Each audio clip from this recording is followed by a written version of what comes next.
which is fine, just because we got this going on. But we're gonna go ahead and get a poll going on this about how we want to approach this, because we have been playing fairly up to this point, and I am starting to want to try and get this done. Is what I want to do. Is I want to get this done so that I can get all those keys out to you. Because what happens is I have to put all the clips out to Dare Drop. 1 to 3-ish days they get back to me, and I'll have all the keys. I've never had them say like I didn't do a dare. In theory, that's a thing that could happen, but you get the idea.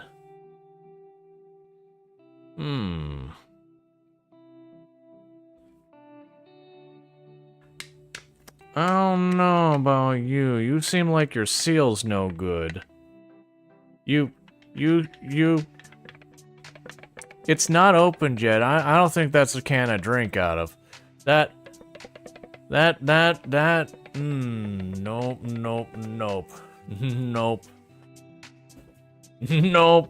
Nope. You shouldn't have air in the can before you open it. I could think of better ways to do that. Can't you not be squished before you open it? That's a dodgy sounding so to me. It could be totally fine, but clearly either something didn't get sealed right or whatever. Alright. So we got everyone over here to Farming Simulator. So let me go ahead and turn on the actual in-game sound, because I turned it off because this music, while good, gets real loud and repetitive. Alright. So, as I mentioned, first thing I'm going to do is we are going to have a poll over on the Twitch side. And that's because we're doing this, is we're doing a quick poll. Let's see, are we cheesing? No, let's do it. Let's do it right. Cheddar. Because what we're doing now is we've been playing this legit for a while, and I want to get it knocked out. But I want to see what people feel about, like, hey, how do you feel about, like, do we play it legit like we've been doing? Cheese equals yummer hacking. Cheese in this case is I am going to abuse game mechanics to make a whole lot of money happen quickly. It's not going to be going to, like, console and saying, like, add money. We are going to use in-game mechanics, but we are going to use broken in-game mechanics. To basically get money as fast as we can, so we can get things moving.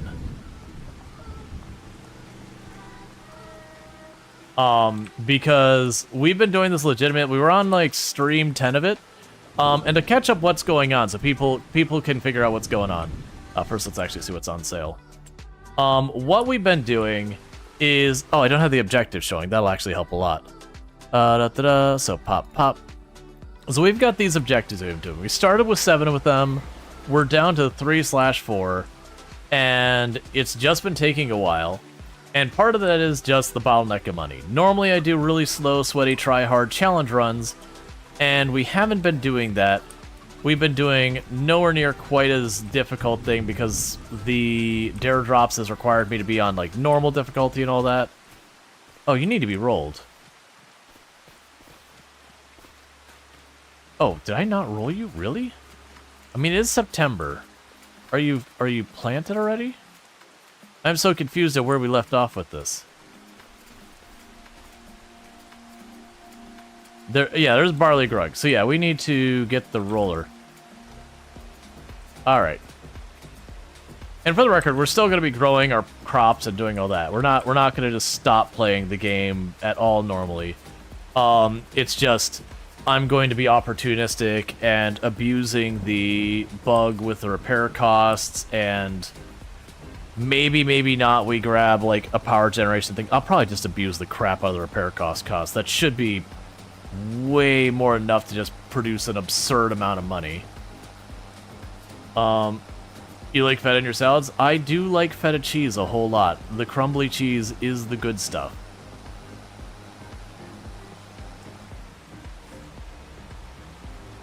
Alright.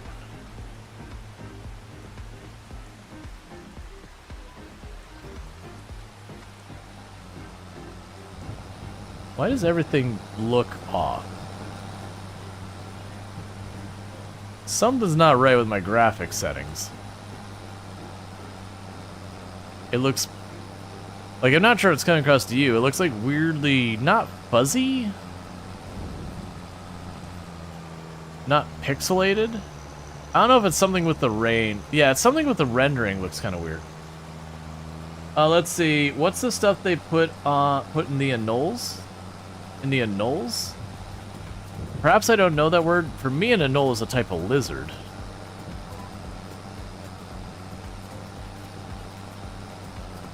Just add some solar to it? Well, I have to get money to get the solar.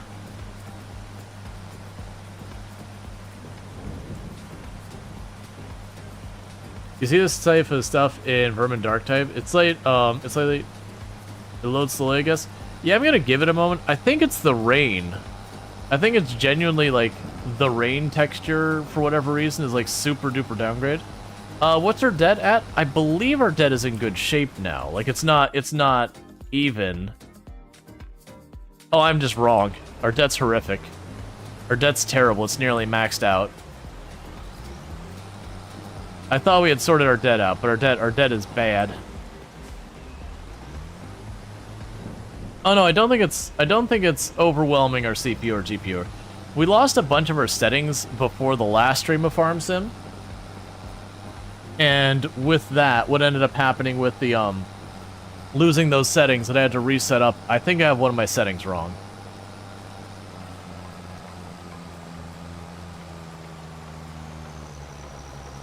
Because it's looked fine until we had the rain.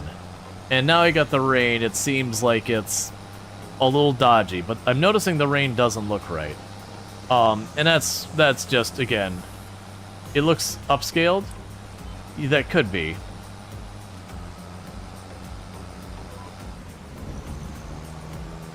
When I finish the field, I'll take 2 seconds to take a peek. Cannolis, ricotta, auto-correct. Filling your chat with words. Yeah. Cannolis, yeah. Cannolis are good. Alright, so... very heavily people have voted, cheddar. Mostly I'm thinking the abuse I'm gonna do to get ourselves money fast is... there is a bug right now in the game that repairs are free. And so with that bug, if I buy a piece of equipment used, and then repair it, and then return it, you make kind of the difference of what you saved, most of that back, which ends up being pretty dang lucrative. So with that, we are going to abuse that a little bit. And the reason we're going to be abusing that is it's just one of those things that I can certainly finish this challenge. I've demonstrated a number of times. We've done the Survivor Man challenge up to a bunch. But it is one of those things that, like, I do feel we've been going a little long in the tooth on this one, but we're already invested this far. I want to see it through the other side. We've already spent basically $1 million on the Nexat and all its stuff. So I kind of feel like we have finished that top objective, but I don't have the ability to kind of screenshot our money and all that. I still have stuff to work on, even with abusing the money, because I still will have to build the buildings for the animals, get them their food, do all these things. And I don't think we're going to abuse it hard enough, necessarily, to just insta-buy the Nexat's remaining parts and be done. I still have to use the parts I haven't used yet, which is the slurry thing I haven't used yet. I haven't used the thing for harvesting corn/sunflowers. We haven't used the cultivator header yet, and we haven't used the weeder yet, and the harrower. So I've got a hand for that. You need money first, right? And that's the whole thing. It's like I've got enough work. Now, as far as the abusing the other stuff, what's probably going to happen is I'm going to have to get enough money to do those used purchases. Now, one of the beauties is, because I can buy it, repair it, and just immediately turn around and sell it, I can take a loan for the difference to get the item, and then sell it back, and then return the loan. And I won't pay any interest on it because I did it that fast. I'm surprised I left this where I seeded it and didn't didn't do this part process. It's a weird thing. It's fine. Make sure you don't have like a contract floating out here. Okay.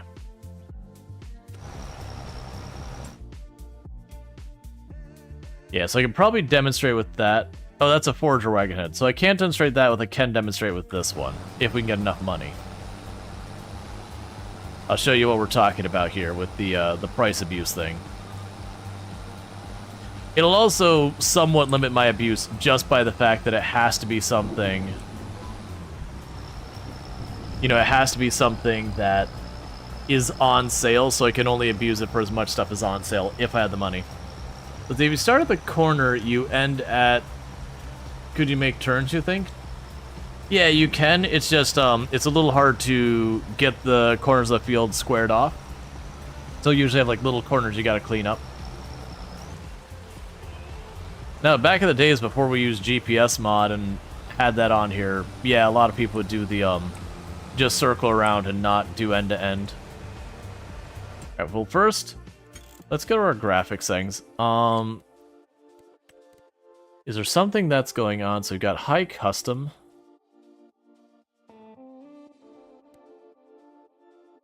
I don't want to mess with a lot of this.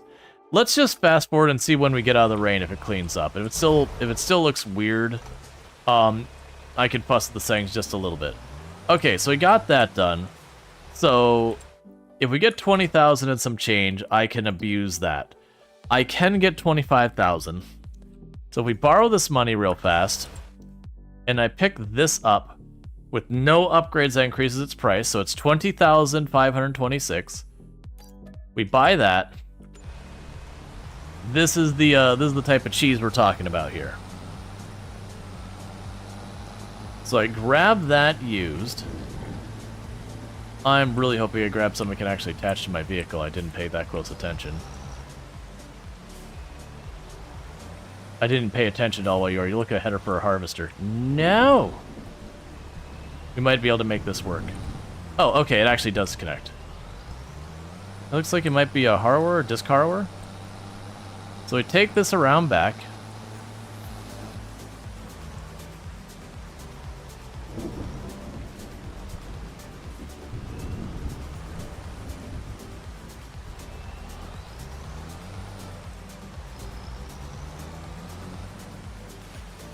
I park in that spot, and I say, yes, I would like to repair this.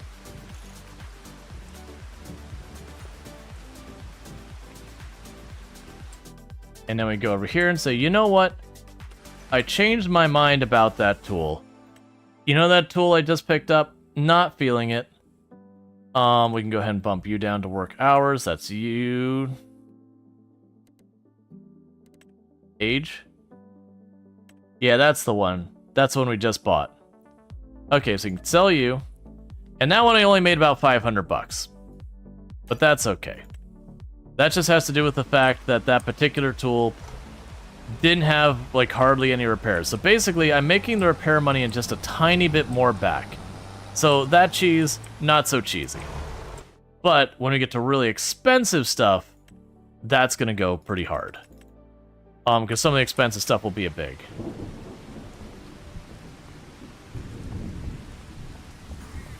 Alright, so with all that going on, we've got our pigs. Our pigs are pigging. Happy little pigs. Doing happy little pig things. Yeah, I'm getting rubbish frame rate.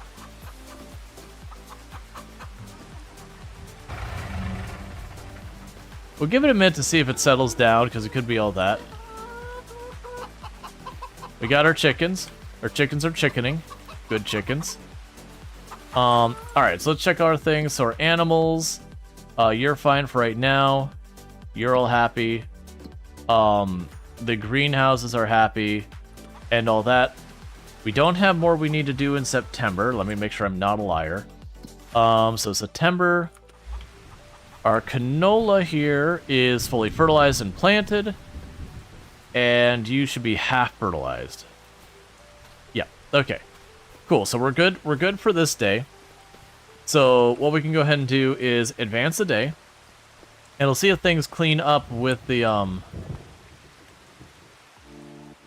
rain gone. And like I said, if not, I'll tweak the settings. We'll try and get that the way we want it.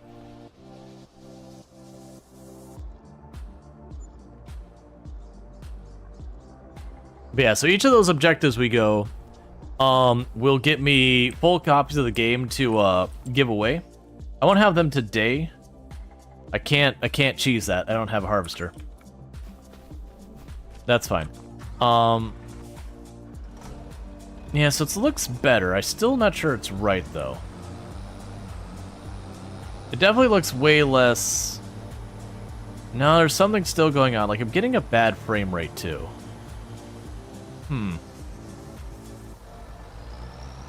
Like, it's not a consistently bad, it's just stuttering a little.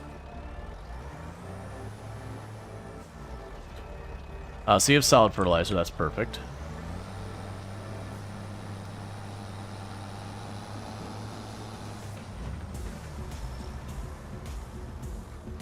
Let's go over here real fast. I don't want to get caught up into these settings too much. The max tires is fine. V-Sync is fine. We have the frame limiter on there, that's no problem. Resolution scaling, upscales and downscales, it shouldn't be doing either, it's neutral. The UI doesn't hurt anything. The draw distances look reasonable. Shader quality. Shading rate. Apparently cannot shut... There we go. Let's try just adjusting the shaders for a minute. That might trigger it to redo the shaders. If it does, we'll have some like bad frame rate for just a minute here.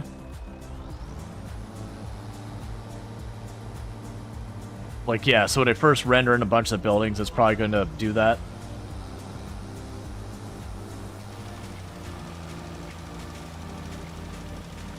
Yeah, so I could kind of see like the objects in the distance render in, the game hitches, and then it's done.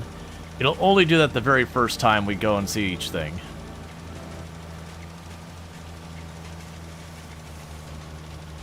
So give it a minute to settle in that. If that doesn't work, we'll try switching the next thing.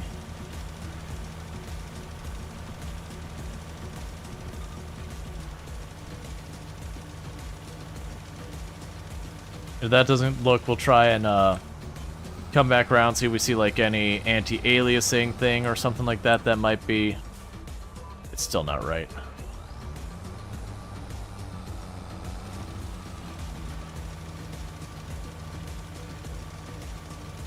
We'll see if like it's got any of like the there's the upscaling tech that NVIDIA has. What is it, DLSS or something like that? We can try going in there, knocking that off, because I've found 90% of the games that use like the DLSS or AMD's equivalent or any of those, I've been pretty disappointed with the results of those. That's like, it makes it look pretty, but they have the performance issues like we're talking here, where it's like the game seems to run nice and smoothly for a couple seconds and then kind of hitch for a moment and all that stuff.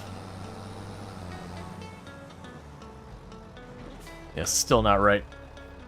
I don't need it to be perfect, but it's just like really kind of stuttering, slow and fast, and slow and fast.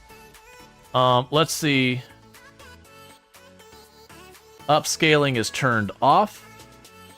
Sharpness is fine. Anti-aliasing, that's a pretty standard thing. Foliage shadows. Field of view, done this.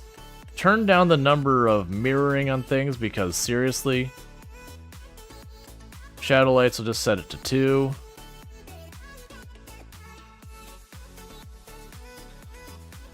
Lower the text. I'm just gonna lower it all one notch. I know I didn't need to do this before.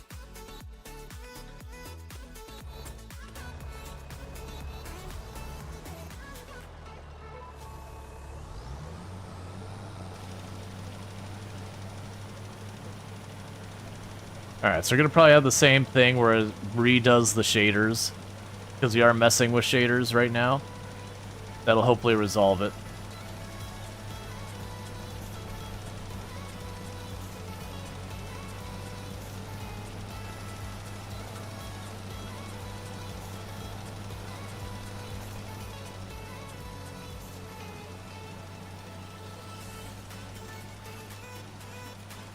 Yeah, so we're getting the shader re-rendering thing from when those buildings are loading in the distance. So give it a minute where we've kind of reached the end of the field on one side, reached the end of the field on the other side. It does seem smoother sometimes. Like when we're not hitting new buildings loading in. But we'll see once it settles. Because that is one thing about Farm Sim that does occur is anytime you mess with the shaders, it does take it a couple minutes to settle in and get all those things loaded up because it does it dynamically and all that. That there's just a little bit has to do that once you've got that settled in the first time, it tends to run smoother. And there's actually a lot of games that's true. There's a number of games where it's almost like a warm-up time for the game that you boot up the game, you gotta give it a couple of minutes to load whatever it is loading in the background into the memory and getting all that sort of stuff, do its shaders, its rendering. Alright, so the field is all dealt with there. Now, good news is a lot of those shaders that it's rendering and all that, usually once it's done that once, even in, you know, later play, as long as you don't mess with them, they still just work. Alright, so let's go and see what we got here. The chickens need feed. You are fine for right now. And the greenhouses are fine. So you can grab those eggs, kick that out.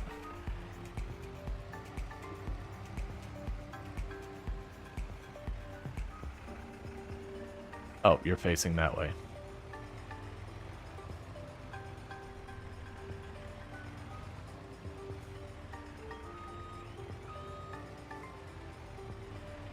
All right.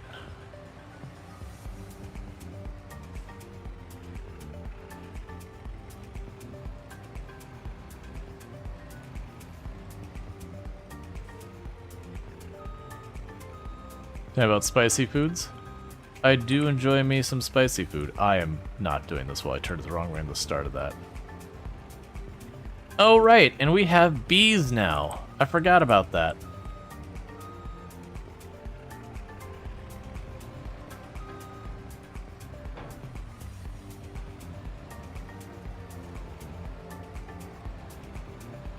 So basically just need to do a lap around here real quick. Our silo should have entirely more barley than I know what to do with.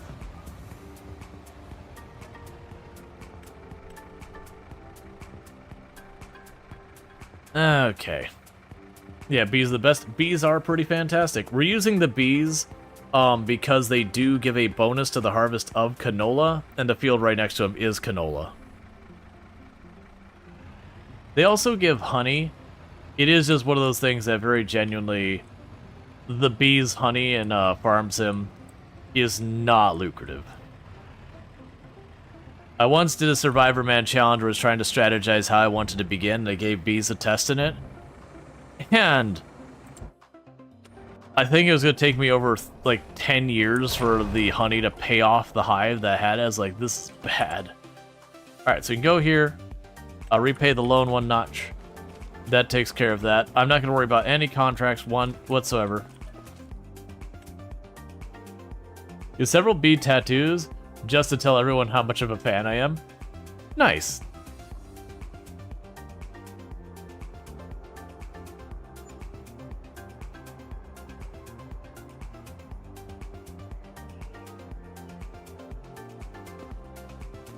Alright, so let's see, do we have anything? Oh yeah, this is gonna be a day we can abuse some things. So, I can probably abuse that easy. We see what we can make happen, because the big problem... Oh, no, wait. It's payday. We can abuse a lot of things today. Right, today is egg payday.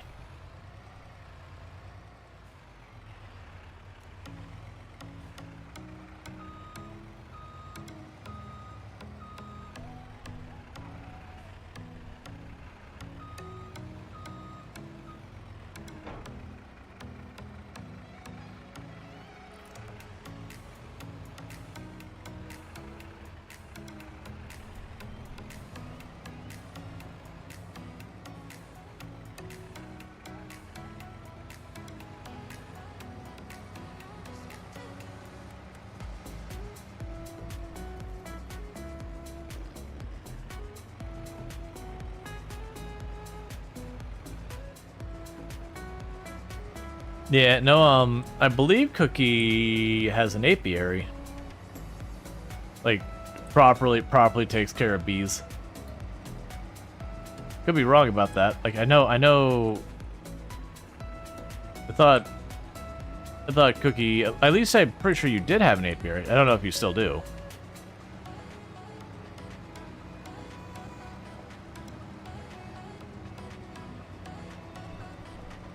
Yeah, it's just pretty cool. Actually, mentioned to him was like, if he was like, hey, would you ever want to keep bees? She was like, no. No, I don't. It's like, I'm glad people do. Bees are amazing. She's like, I don't need an animal to take care of at home, let alone bees.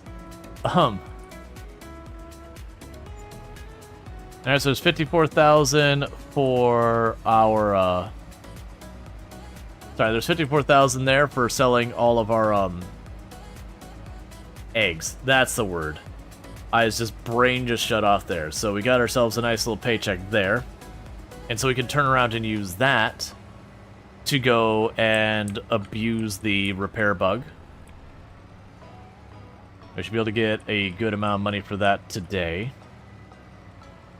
Because we are trying to speed run these last ones. Well, not speed run, but we're trying to get through them in a timely manner. Alright, so with that, we can grab you. And we don't want any upgrades. We want just the regular thing. So we're going to buy you.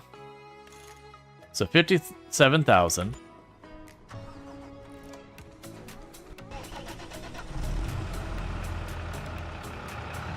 And it's in pretty rough shape, so that should work out to my advantage.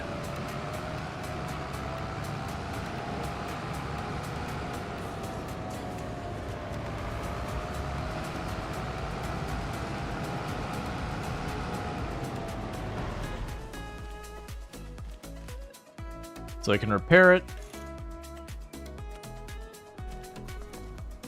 Oh, is it repair and repaint was free? That's right. What?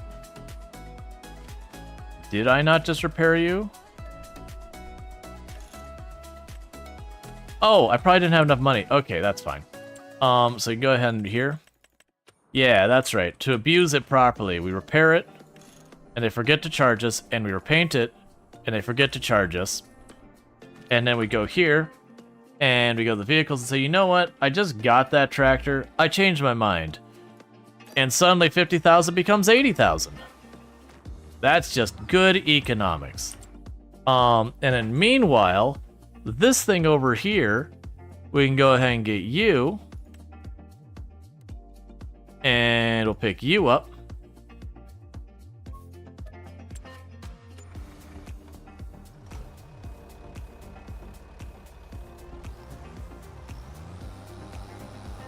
Yeah, so like we haven't been abusing this point. We're just trying to get things going. It's been too long. So we want to get our animals going. We want to get all that going. I've got more Nexat parts to get. We probably already got over 50 hours in this run. Probably not, actually. We probably have like 30 hours in this run. Because sure, it's like stream number 10 we're doing this. But while we're in stream 10, they're all half streams. So I can get this trailer, we go up here and say, hey, I'd like to repaint it, I'd like to repair it. I forgot I could sell it from right here. And we'll sell it. So I made a little bit more of a profit. And so now we can go to the next thing and say, hey, you, customize. We got this monstrosity here. I don't really want it to have... Oh, we can leave that alone. I don't need it to have any materials inside. I'll probably pay extra for that. One sec, before we do that. Do I have enough loan left here to repair it? That is the question. I don't think we do. That's the concern here. Is there something I've been sitting on that I just really don't want to keep? That's the Nexat stuff, that's Nexat stuff, Nexat stuff, Nexat stuff, Nexat stuff. not worth enough to matter. Next that stuff. Need it. Need it. Need it. Need it. Not getting rid of it. Generally, those could be gotten rid of later, but we're not there. Yeah, so what we're going to go ahead and do is we're not going to take my chances to abuse that right now. I'm right on the fence where there is a very real chance I would potentially pick that up, not be able to repair it, because I wouldn't have enough money, because it doesn't take the money, but you have to have the money. And I might not be able to get myself to have the money without selling something, and it's probably just not worth me doing that. Like, I would have gotten probably a good 40, 50,000 out of it, which would be pretty sweet. But it's one of those things that could go wrong. Alright, so you got all that going on, so you're good here. You're all good there. That's all fine. Hey, Mark, how's it going? So we just abused the game into giving us probably something like 50,000 more dollars today.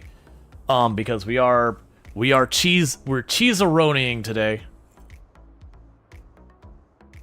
Now, for the record, if I didn't do this, the next way I would cheese is I would go out of my way to get power generation, would put it down the tile, fast forward, get power generation, put on a tile, fast forward, power generation, put on a tile. Very not exciting to watch, but it does work really well.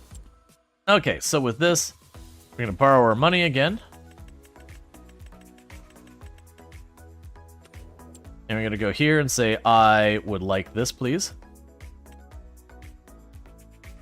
Wait, do you have some surplus thing? Yeah, don't do that. And we'll grab you.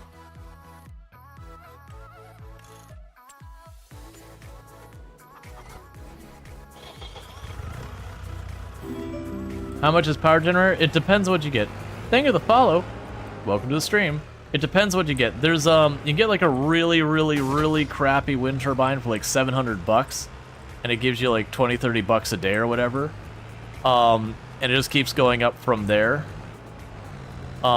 You can get ones that I think the most expensive one is like $500,000-$700,000 or whatever. Or no, it's like $400,000 for like a really giant wind turbine. But that one gives you several thousand a day.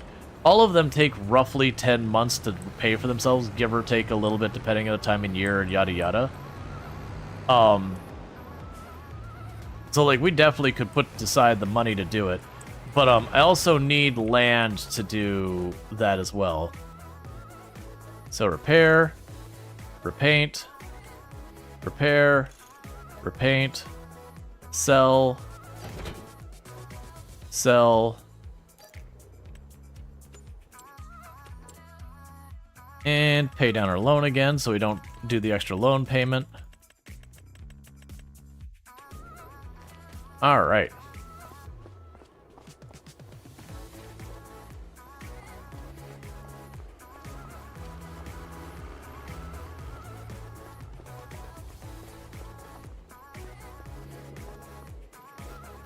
And I believe we have nothing new we need to deal with the animals right now, so we're good there. Alright.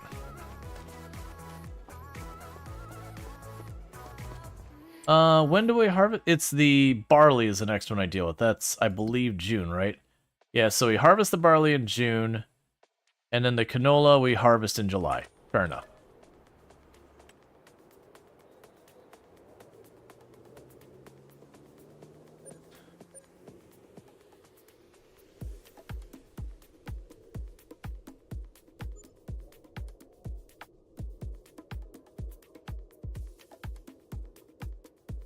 Yeah, no. When you, like, pets become family. Alright, so I don't actually know what you attach to.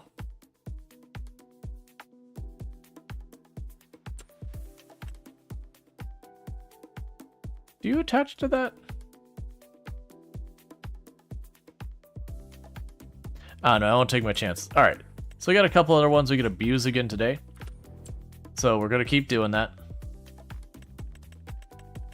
And we'll get to the point where I won't need to do this whole thing. Did you get the giant Nexat thing? Yeah, no, we've had the Nexat thing for a little while. This with a bunch of its part. We don't have all of them yet. We are working right now. Oh, stop doing that. We are working right now on cheesing money a little bit.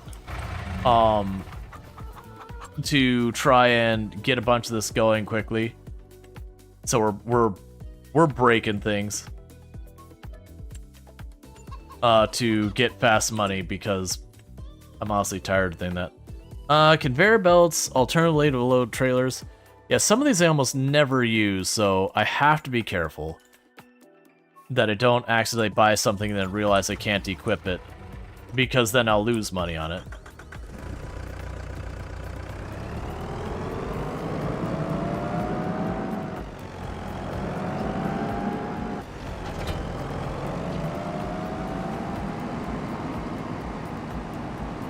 Alright. I didn't expect it to get stuck in the hill, that's fine.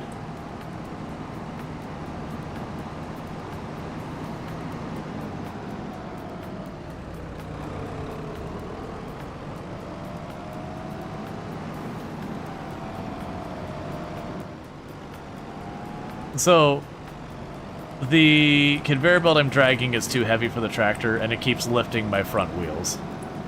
So I keep losing my ability to turn. Yeah, so basically I'm making money back per anything I have to repaint or whatever. That's what we're making back on this.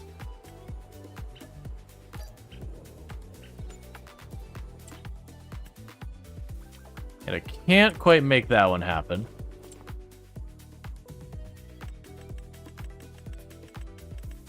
Alright.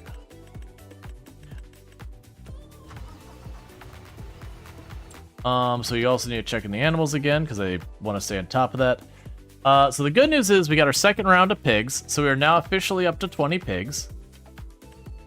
We have that going down slowly. So we pop out here, we should see some baby piggos. So we got big old piggo, and we got baby piggo. The baby piggo doing baby piggo things. By that I mean mostly eating food and pooping. But you know, baby piggo's gonna baby piggo. Alright. But once we get enough money on something like another Nexat or a Karmas, like anything really expensive, that's where we're gonna see this get like super duper broken. So I'll try and knock down the loan first, that way I don't have to be like, oh, I can't quite abuse that one or not. And then once the loan's knocked down, we're gonna try and, ooh, it's a shame I can't make that happen. That'd be a lot of money.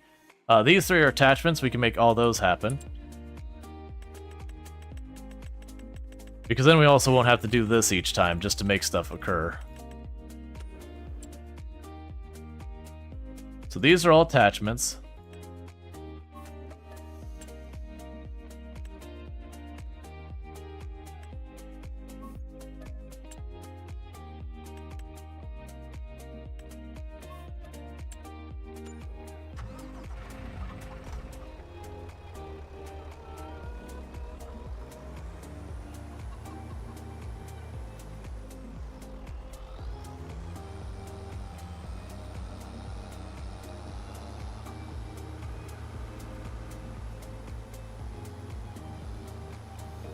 Yep, some cats being the adorable and all that.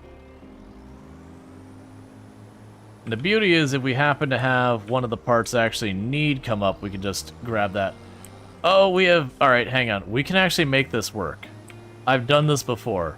So if you don't see the problem of what's happened here, is I got something too heavy for the tractor that when I attached it, the tractor immediately bucked because it didn't have a counterweight. So we could just use something like this as a counterweight. Because it's got its own wheels, I don't have to worry about flipping me nearly as much. And we can turn around like here. And now I should be able to attach it on the front. This is painful. It's fine, we can just turn it around the other way.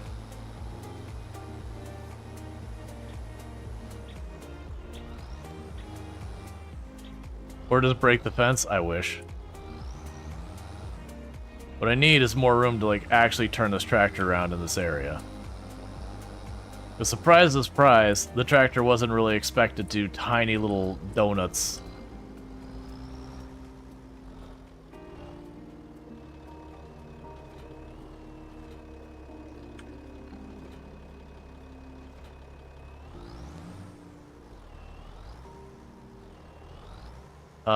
Okay, that's weird.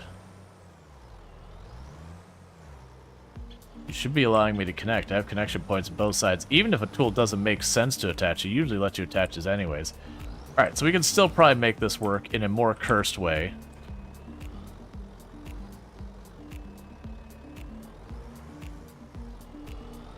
Because those are close enough, even with it tipping up. I can probably still make it work. Because I've usually been able to connect stuff, even if it makes no logical sense. Oh, did they change that in this version? Alright, well that's gonna take some finagling. Okay. So it used to be you could connect stuff to the front and back and it didn't matter. Like so far as connecting to drive around. But if you connected stuff on the wrong side, you just couldn't work with it. Like trying to put a put the cultivator on your front, there was no working it. Alright, so the tiny little carrot planter was enough to give me a little bit of a counterweight, so we still made that work. Worst case, I actually can drive with it tipped like that. It's annoying. But it'd also be worth it for me to grab a weight, knowing I'm probably going to run to that again.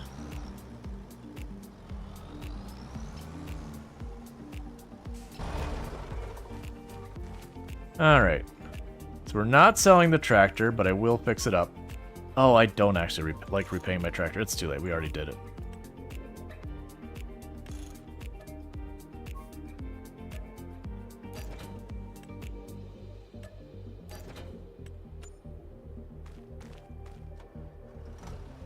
Amusing. I repaint. Oh, I guess they made repainting and dirty separate things. That's fine. So I got more money out of that. But like the big money is gonna be like we had that other piece of equipment, that $300,000, the harvester there. I don't think I'll be able to make nearly enough to take advantage of it.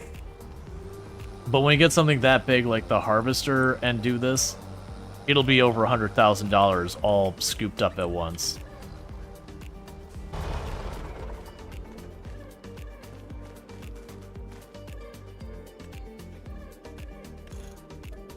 Versus like, that was $26,000 we made profit.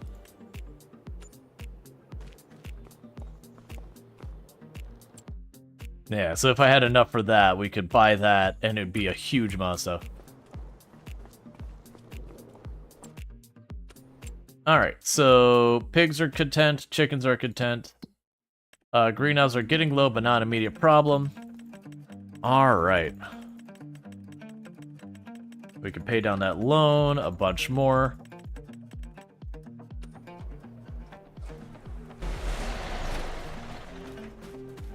Alright.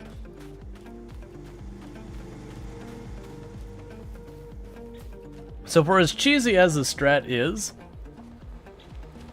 it's nowhere near as bad as I thought yet. I fertilized. Oh, I must have missed one spot. It's fine, whatever. It's well past the point where it's worth doing something about. Yeah, that's fine.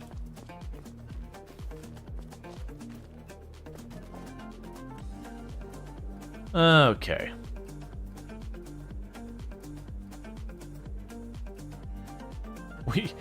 We live in them? Excuse me? What? I do store food.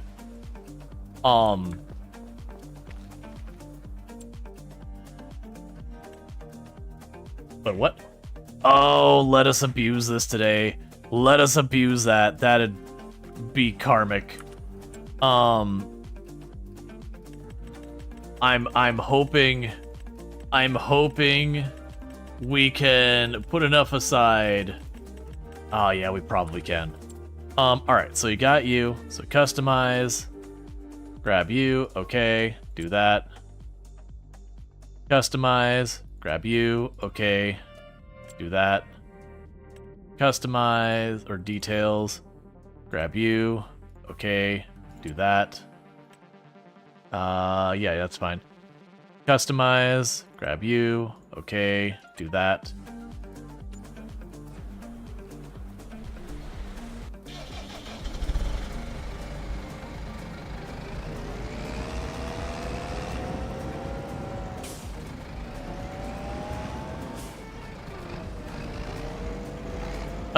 I'm not sure if you're just tuning in. We are currently abusing the game. We want to get this challenge done, so we are not playing fairly anymore. We are using bugs. We're breaking things. We're making money. So if it seems like I've got a weird setup here, it's because we're gonna turn this into cash, and then it will stop existing.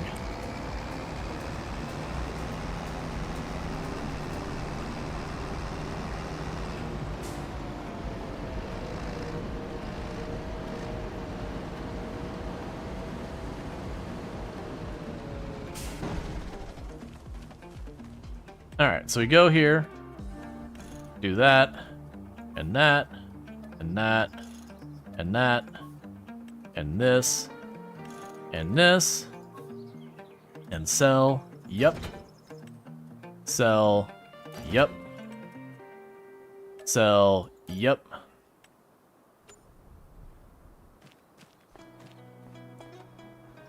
Is this your cash crop? Breaking the game? For the moment, yes. But we're just doing this because anyone knows a real-life bug like that, please. I know, right? The heck with the economy. I want mine. Yeah, no, we're just trying to get things going. Alright, so now I can grab the thing for the square balers.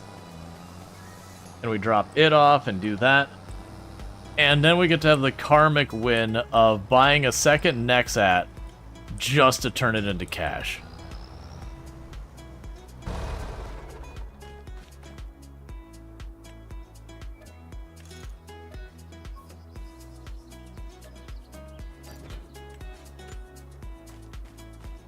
Let's get you out of the way. This is how you're supposed to play the game, though, right?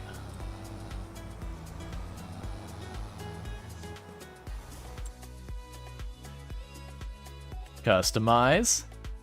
Buy. Yep. I definitely need 2 of those.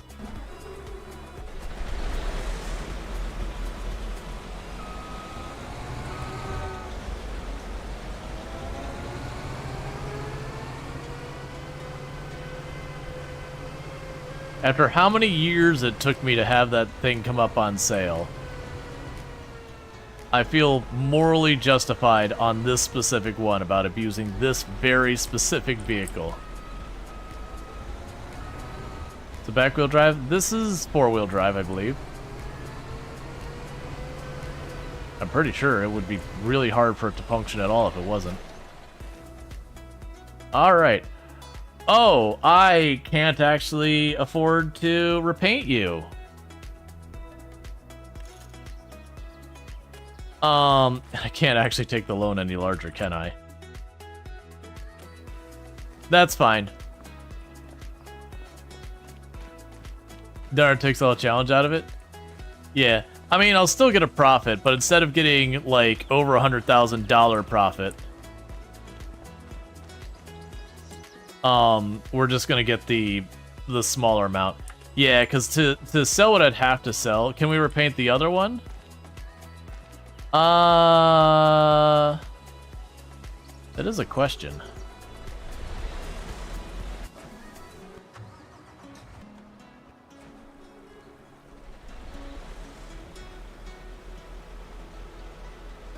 You could sell yours and keep the new one? Yeah. But we'll have to see. So, if I can repaint mine for less, I might still be able to do it. And I just won't get as much profit, which is still fine. I certainly don't need 2 of these.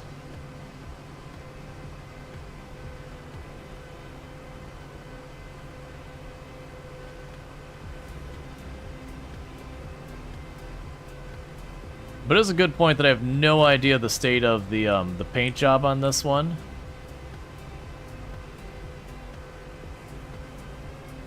So it's possible I could keep that one after we repaint it and all that. And that maybe this one I can get the big payout for it. Either way, I'm still making, at like worst case scenario, I'm still making like a $20,000 profit on that thing for the repair. Oh yeah, you're still gonna be totally in the way. You are a big old chonker. This is true.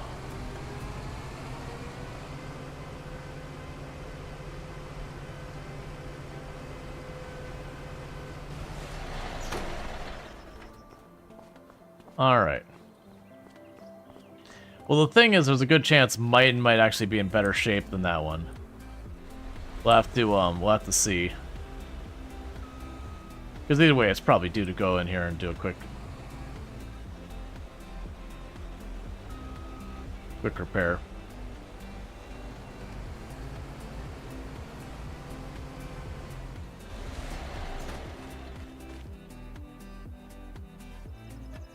No.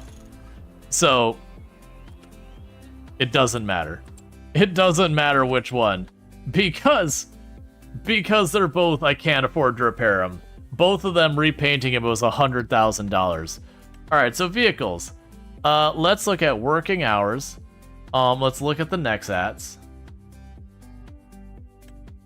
So I've got this one. Or this one.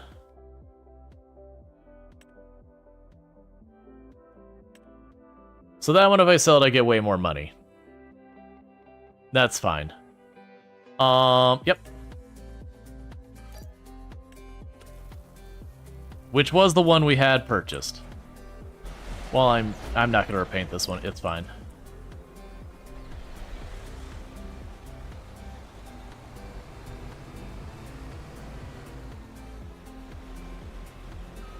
But still, we did get ourselves a pretty good chunk of extra change off that thing. It would have been nice to get the extra 100,000, but you know, you can't win them all. Let's get you out of the way.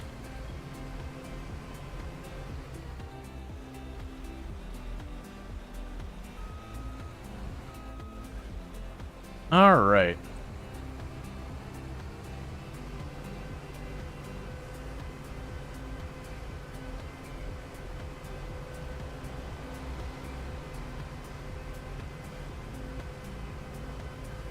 Because we still are going to be farming our fields here in a minute. So let's get you just parked up right here. You have a hard time driving this in real life? Oh yeah, no, it looks absolutely terrible. Alright, so we did abuse all those. Checking on all the animals. Chickens are fine. Pigs are fine. We now have 30 pigs for the record. I'm starting to get a little worried about that. The greenhouses will certainly need to be dealt with soon. I do wish there was a way to pay off more of this at one go. Because it's still worth me knocking that down. I mean, actually, honestly, with as much as we're abusing this, yes, it'll cost me an extra like $1,500 if we don't return it per month, but is that really that important? But the good news, we're getting pretty close to the point where I probably won't need to worry about the loan as much. Because we'll be able to stay in the positives. And maybe I'll aim to keep it about 500,000. And then anything over that we use to like buy the area for doing the grass, buying the McDon, buying the attachments for the Nexat, whatever we need to do our objectives. Get the other animals online.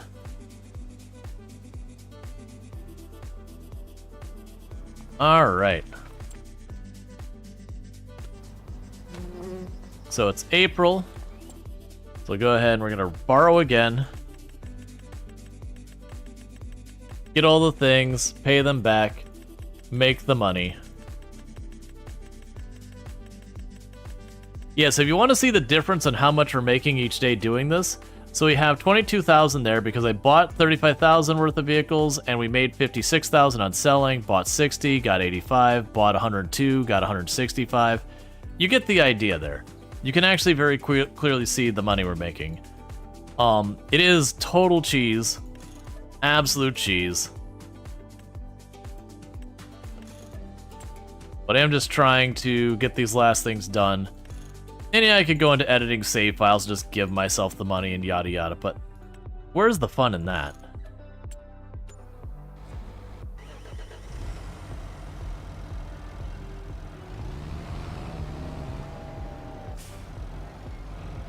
I'm a little concerned that little tiny tractor won't be able to do this.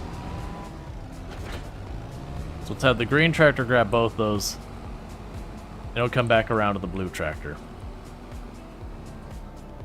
And plus, I am just demonstrating that there is a bug that should be fixed. Oh, are you a header? That's not my favorite. The good news is if I buy something and return it, I don't take that bad of a loss. So our wins will be way outweighing that. Because you'll be about 14,000 profit, and you'll be about 3,000 profit.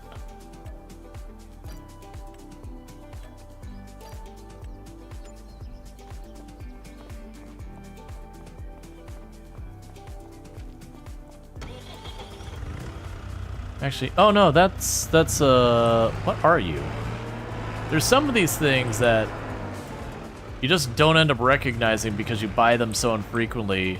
And a lot of them, once you buy it, you attach it to your tractor.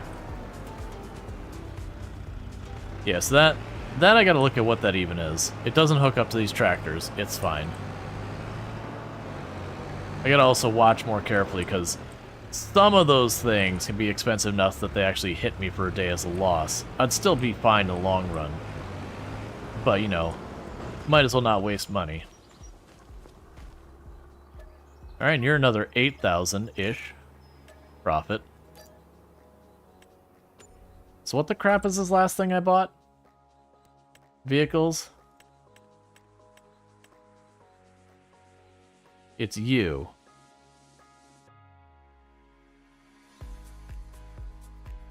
Whatever you are, you require a ridiculous amount of horsepower. Yeah, so I took a tiny hit on that one. It's fine. So checking our animals. The piggies are doing fine. The chickens are doing fine. The greenhouses are at the point I really need to take care of them. It's also good that we checked that because the chickens were just about to overwhelm the their capacity.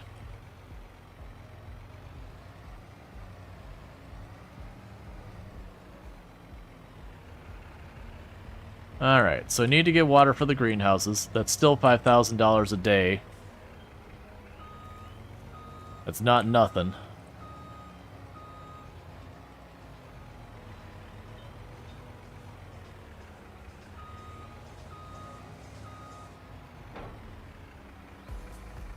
Alright.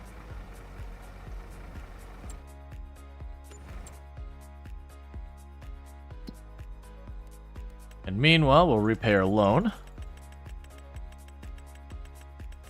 And yeah, we should be in good shape where only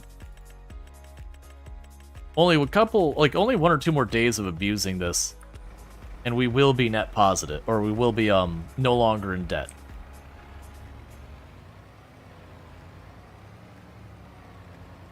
So instead of with that 500,000, it probably would have been like 2-ish streams for me to break even. Just, you know, even making 100,000 plus a stream, it just takes time.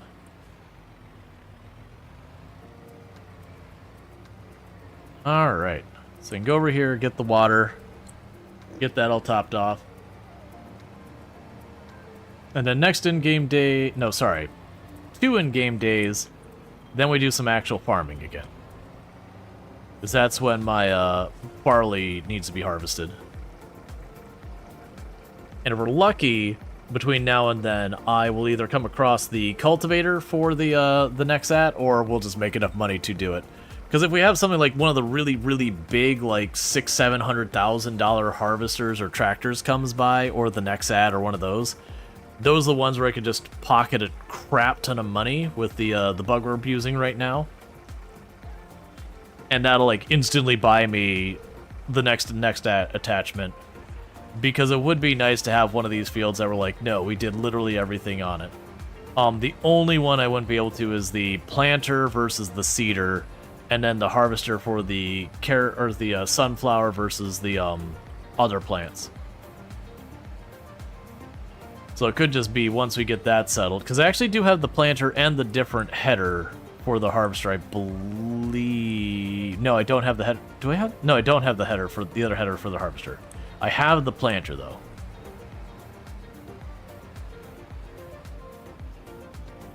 I like that they're patiently waiting as I leave my as I leave the hoe just sitting on the sidewalk. They don't walk around it. They don't step over it. They're just like, no, don't worry. He'll be by. He's good for it. He'll come by here and he'll move it. Don't worry. I know him. He's an upstanding person. He wouldn't just leave his crap laying out here like this. It's clearly an honest mistake.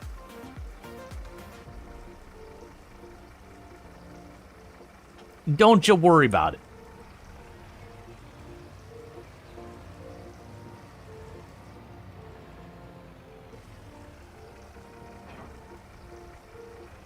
All right. And the greenhouse will be all topped off. Let's get this back into position for picking up eggs.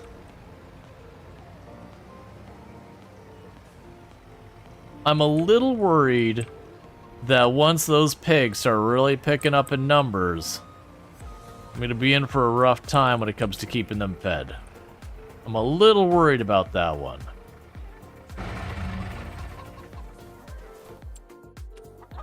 You said it, pig.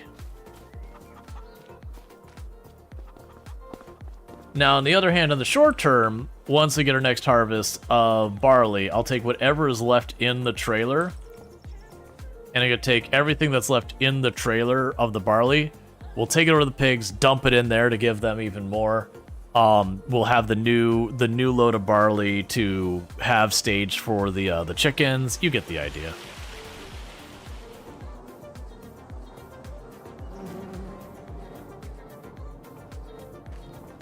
All right. So we got a bunch of low price items here. That's all fine. All of it's still money is money.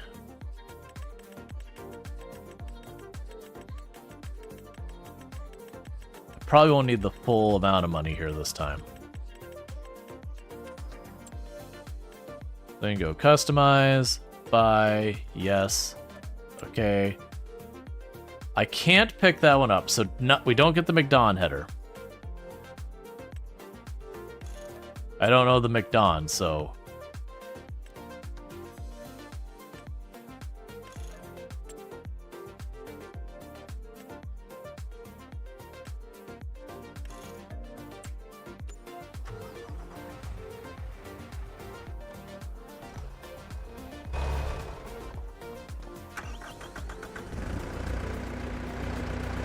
Aren't you adorable?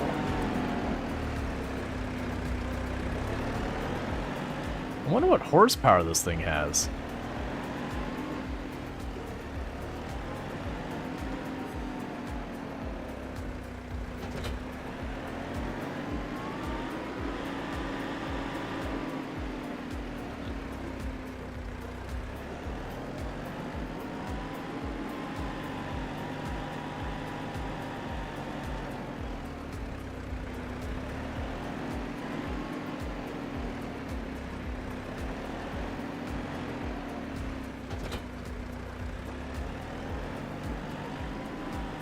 It's probably okay. We don't need all four wheels where we're going. Treads, whatever. It's just a little difficult to steer in its current configuration. You can do it. You can do it. There you go. The whole only being on 2 treads at a time.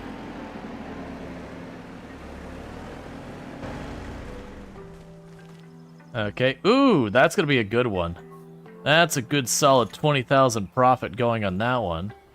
You're only about $2,600, and you're about $3,000 profit on that one. So boom, boom. But the tractor's got some money in it.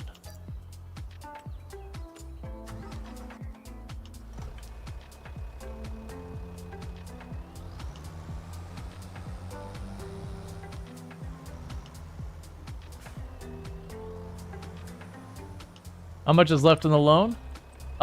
So right now, I think we'd actually be... We might be positive. I'd have to check. I think we might be positive. We'll have to see. We're close. Maybe 100,000 or less once we sell this thing. Yep, that's about another 6,000.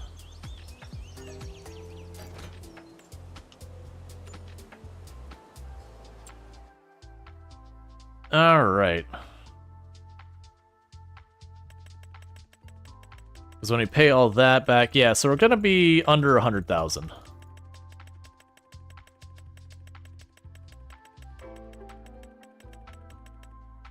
Yeah, so we got 65,000 to go. Because I can't do anything with that McDon header because I don't have something that can move it. The chicken and the pigs are content for right now.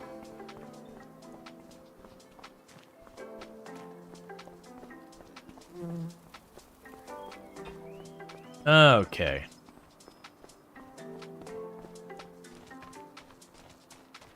Right, so what'll end up happening is this coming in-game day, we actually do work.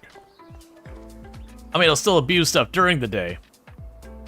Yeah, today, this incoming day we're doing now is the farm day. We will need to harvest the barley. The canola's not ready yet, but we'll harvest the barley. Cool. So we go and grab you.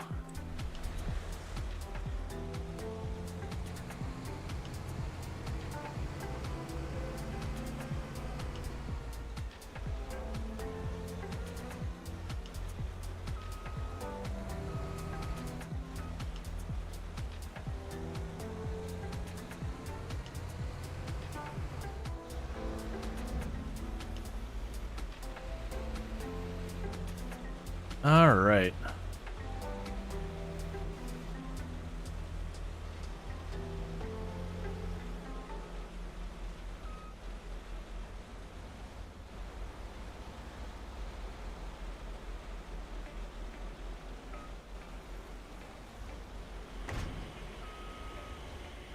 Let's get that all hooked up. All right. And so meanwhile, the way I'm going to handle this is I'm going to immediately regret trying to travel in work mode, but I'm going to do it anyways. I'm going to go ahead and drive this up to the field and get this one started to work while I do some creative accounting. So you take care of that for a minute.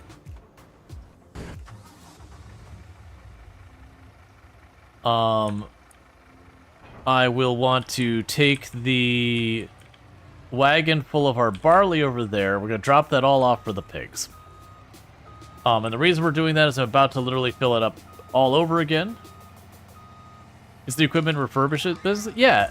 You didn't realize it, but I didn't boot up Farm Sim today. We booted up Repair House.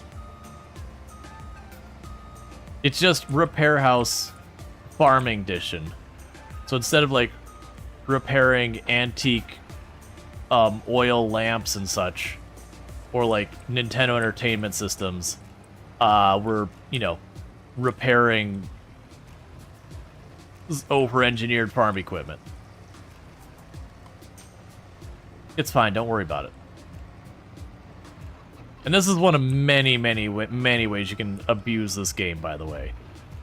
There's a reason why when I do my challenge runs, like my actual challenge runs versus this, I have all sorts of rules, like I'm not allowed to use power generation, I'm not allowed to do like this and that, just because very quickly you can get into like really, like you can take the challenge out of the challenge very easily. Stop, stop, stop.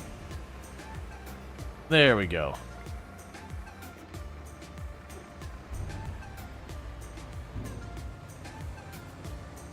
Alright, so we gave the pigs a bunch more grain. They got the leftovers that the chickens didn't get.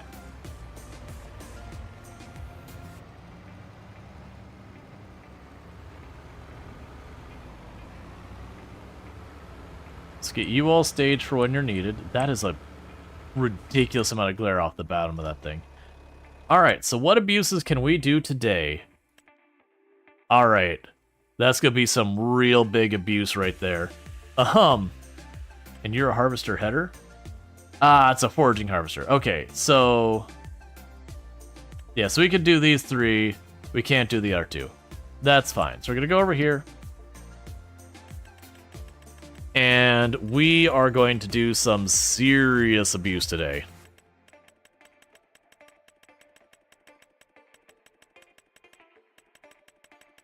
I look forward to having enough money that I don't need to do this. Alright, so, step one. We grab these two. They're easy.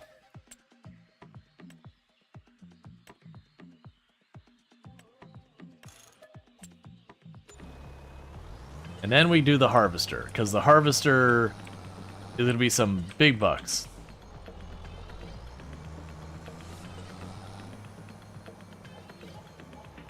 Oh, I was right the first time on my positioning.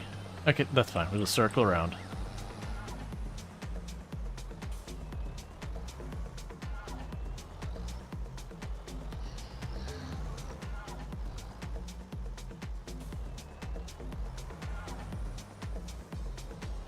Could you use it on the canola? I could, but the canola's not ready yet today, and I already have a bigger harvester. So I could use it to do the canola, but it would have to wait till tomorrow, and then my other harvester is going to be free tomorrow to do the canola. That doesn't really help me one way or the other.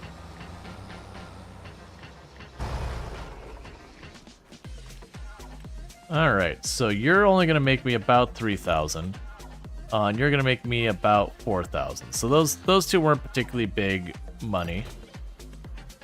But, still, money. Let's get you out of the way, because I'm sure the harvester's going to be a little bit more of a pain to drive around here.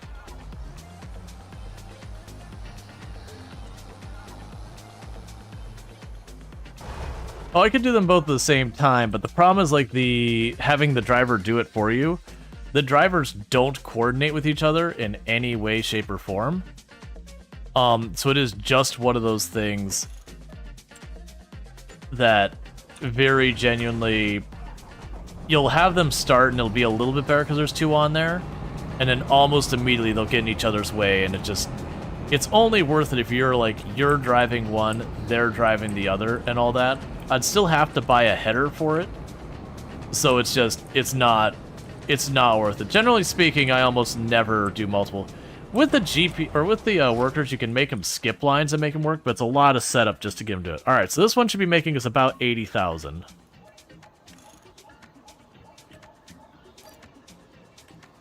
Hey, chat. We're debt-free.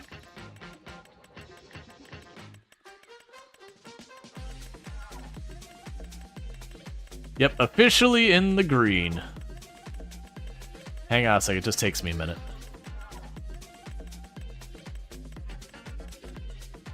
God, you wish that was you.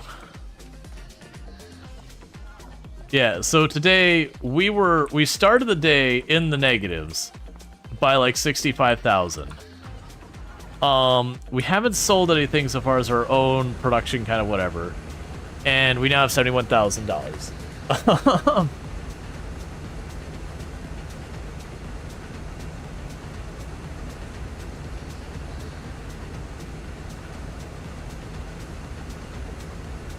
Alright, bear with me, chat. I'm going to be back here in just a minute. I want to grab myself a new drink because I just finished mine.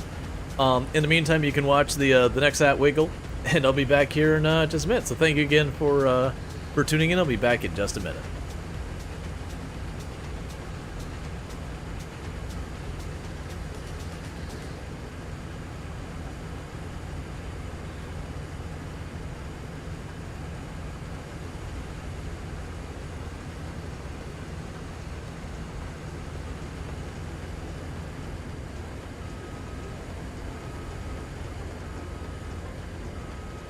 Alright. Oh yeah, the Nexat's big. Like, it's actually not a bad vehicle, it's just... It's one of those vehicles, it comes with pros and cons, and both the pros and cons are significant. It is a vehicle that can do basically every process you want. It is the same size for every process you do, so like you can get things lined up in the field and go through it very straightforward. It actually does a lot of the jobs faster than other ones. Like, for example, its cultivator can go 11 miles per hour for 14.3 meters, whereas the other cultivators of a similar size can only go 9 miles per hour, and there is only like 1 or 2 that can go that size as well. So it's just very genuinely, like, literally the fastest cultivator. When it comes to the harvester, it is among the largest harvesters in the game. And on top of that, the next largest harvester has only about 2/3 the capacity as the Nexat. The Nexat has a 33,000 liter harvester storage, where the next nearest one is 20,000. So it does have distinct advantages. But then it comes with its flaws. Its biggest flaw, more than anything else, is it hates anything that isn't flat. If you have terrain that is not very, very, very flat, it can beach itself really easily. And even if it doesn't stop beach itself, it will drag.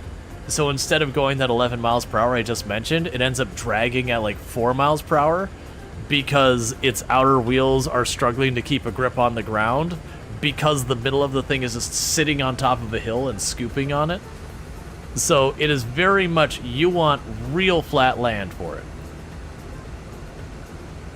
Another big negative is it is just really kind of cumbersome to drive. It's a very weird vehicle in the fact that it is wide and short, which makes its steering very, very odd.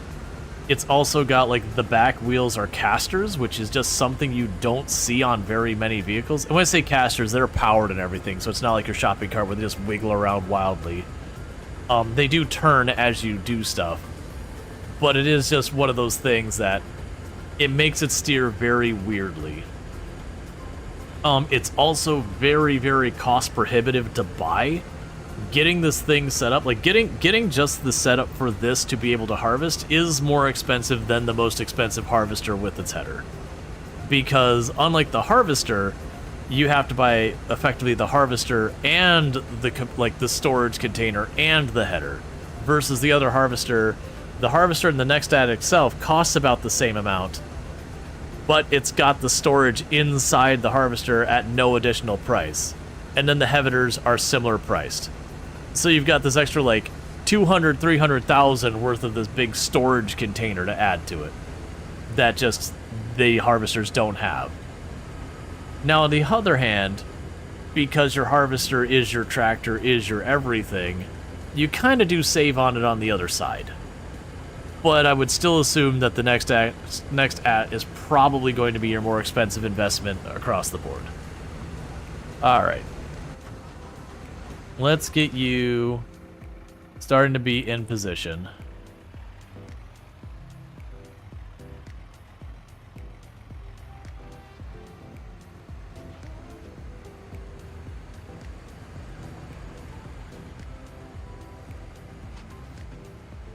Plunk you right over here.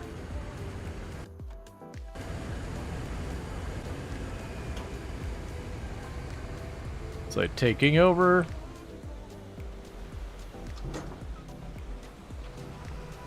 Drop the barley in here, and then we'll finish the field ourselves.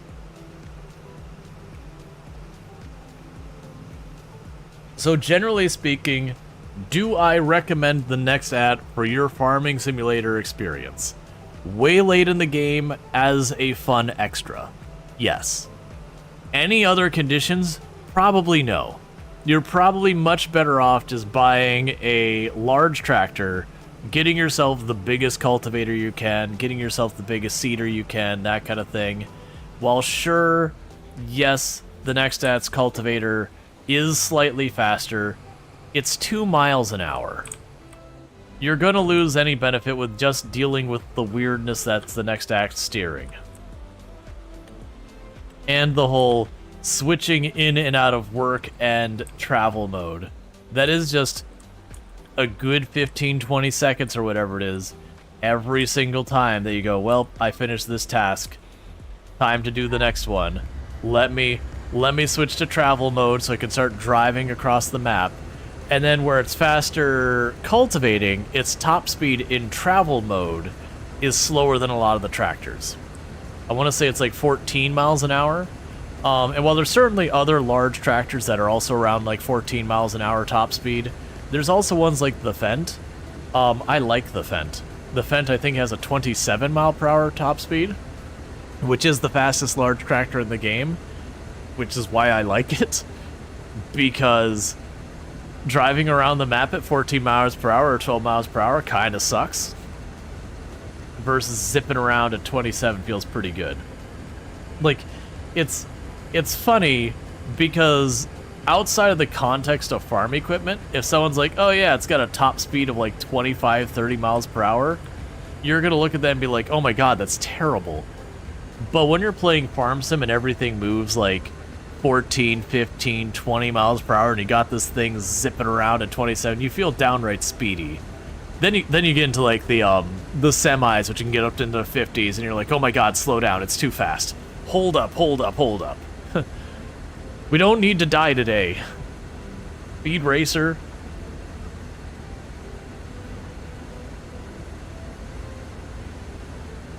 It's so fast it could break the speed limit, as long as you're in a school zone.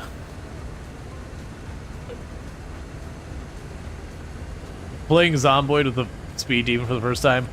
Oh, Zomboid people underestimate the car.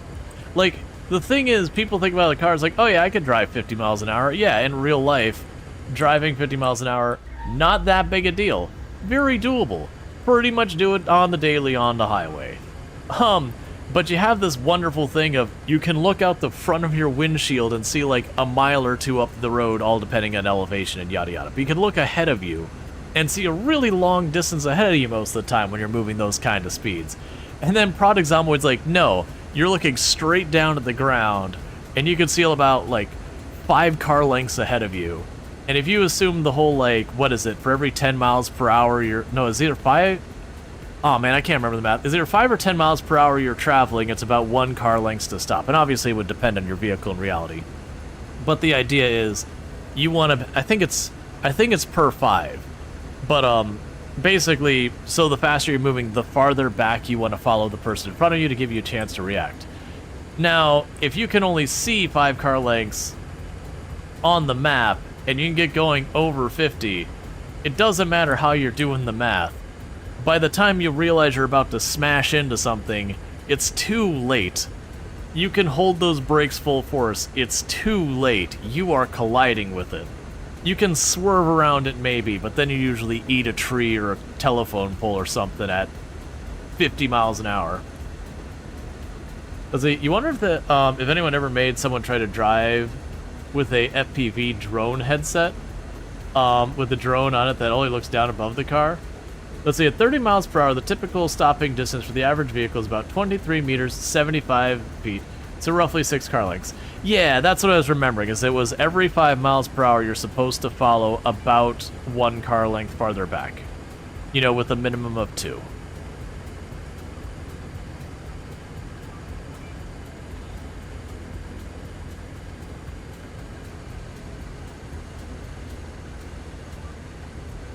And that's not accounting for the fact that something happens in front of you.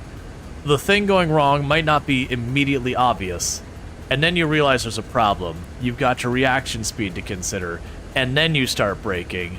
And if you're going 70 miles per hour, you know, you've already traveled a car length or 2 or 3 by the time the entire, you know, thing occurred, observed, brain clicks, and action taken.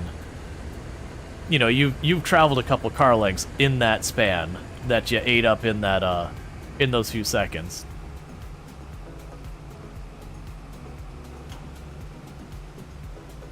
Also, the weight of a vehicle, a toy trailer and stuff, and yeah, no, that's the whole thing. Like, if you're sitting there like you've got a semi and you're going 70, that thing's gonna stop over the course of a zip code. I'm exaggerating, of course, but it's gonna take a good stopping distance before that thing comes to a complete stop. Especially if it's hauling like a real heavy load. You know, where you're sitting there, you've got like a tank of water or something on the back that it's, you know, I have no idea what the tonnage they can carry. I would assume at least 80 tons plus. You know, it'd be fair for like a full water canister behind a semi. And I might be underestimating. I don't know. I don't drive semis. My experience with semis is this cool game called American Truck Simulator. But yeah, so it'd be one of those things. Playing RimWorld with ideology the first time. The ancient shopping cart spread. Oh yeah. It's one of those things that's weird in RimWorld where you'll go and it's like they have many things that imply that like once upon a time it had a modern society with vehicles and everything, and then it just doesn't. And you're kind of scratching your head there going, wait, how did we get here? And I want to say that they have talked about like, oh yeah, you know, the mechanoids went mad and destroyed everything or something like that. I don't remember what it was. But it is one of those things you sit there and you're like, okay, I mean, sure, the mechanoids trash things. Fair enough. But you're going to tell me that they trashed this and they literally managed to successfully eliminate every single, like, motor vehicle in this world. And then on top of that, I'm also going to be sitting here doing all the super amazing advanced technology, like making Arcotech, like bionic limbs and all that, and weapons that fire laser shots and all that, but a combustion engine is just not a thing. A faster-than-light travel spaceship, no problem. You know, not even a V6, a straight four-cylinder, can't do it. Just can't do it. Not possible. All the precision of a modern rifle can't knock out a two-banger engine. Even a simple go-kart, not happening. Oh, right, it's not letting me drop because they're full. That's fine. So just leave this right here for right now. Let's see, back in the alpha beta, there was a whole primer about how there was no FTL, so it'd take hundreds of thousands of years for you to get somewhere. So a planet could go to a whole extinction cycle before you get there, where you're expecting a modern society and find an empty wasteland. Yeah, I remember they had a lot of stuff that they talked about, whether or not it's canon or not, like, just kind of got dropped as something to even discuss, which is fine.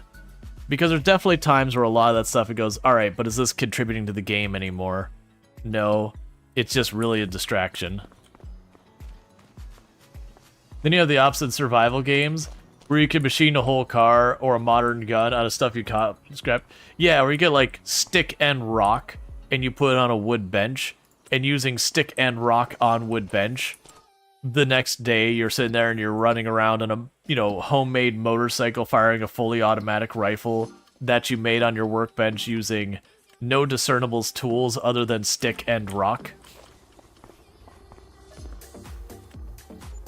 Yup.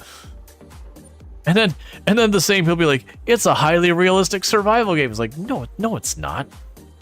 No, it's not.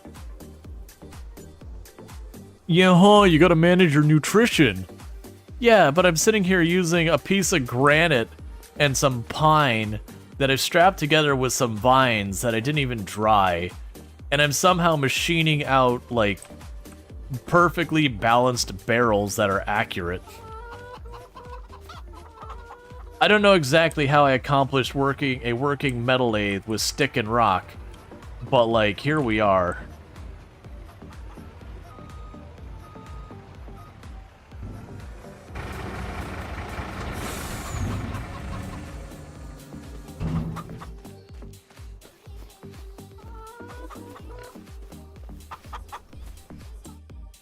Alright. So, first let's go ahead and get things situated. I am realizing what I'm going to need to do. I'm going to have a couple things we're going to do. First of all, we're going to go ahead and pull right back up to this.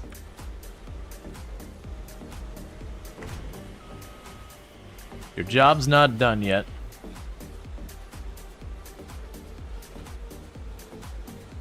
Because now you got a canola field to do.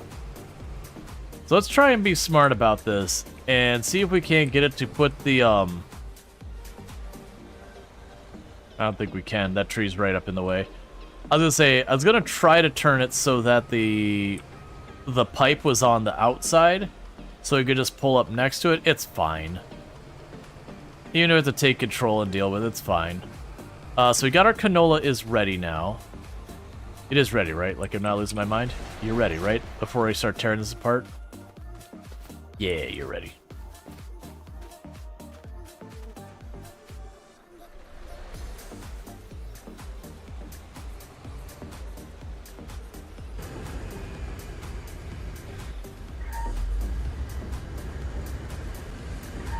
Okay, so you take care of that. And I'm going to have to do a couple things. I was like, I'm just gonna leave this here to feed the chickens. Right, I need this trailer for the canola here right now.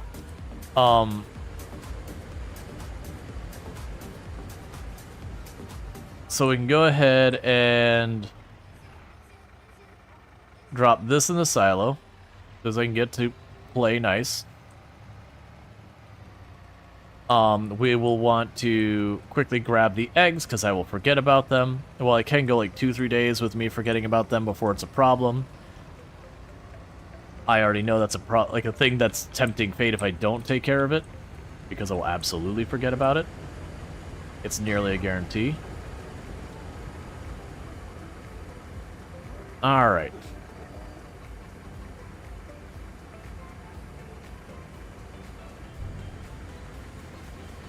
Hey, Miguel, how's it going? Hey, Randall Thor. How's it going?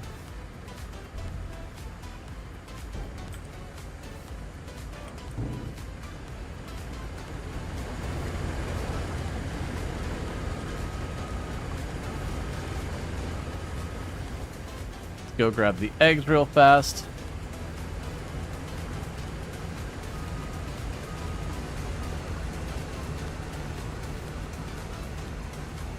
All right.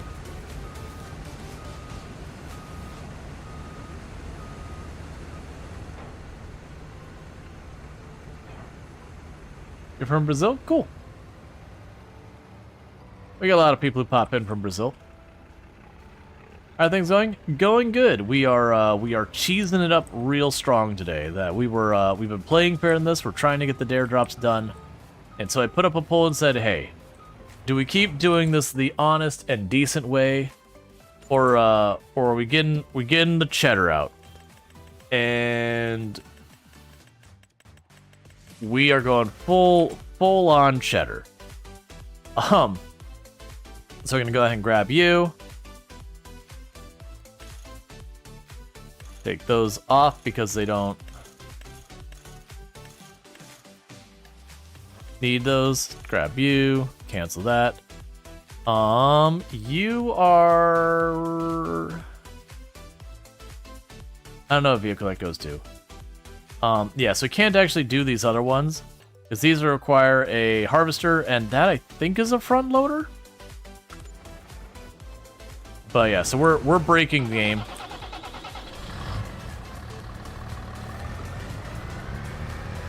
Oh yeah, no, this is we've been doing the dare drops, and they've been taking too long for us.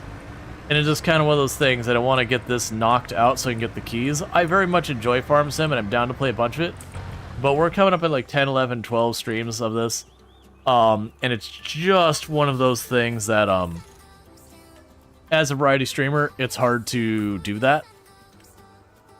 Once you start playing a game like a bunch, it starts becoming more and more that, your variety viewers kind of get pushed away. Because you're just doing the same old. And a bunch of your, like a bunch of your viewers who are into just that one game start sticking around, so you slowly convert your channel from being a variety channel into a that game channel. Alright, so we got that taken care of. We'll start cultivating this field in the meantime to keep stuff moving.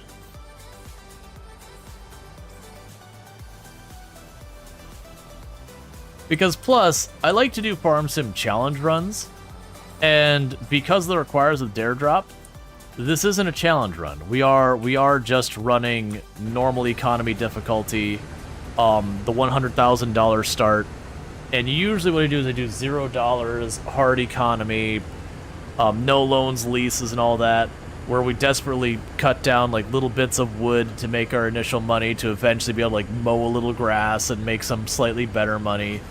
You get the idea. And it just gets silly. The early part of the game is very repetitive and all that kind of stuff.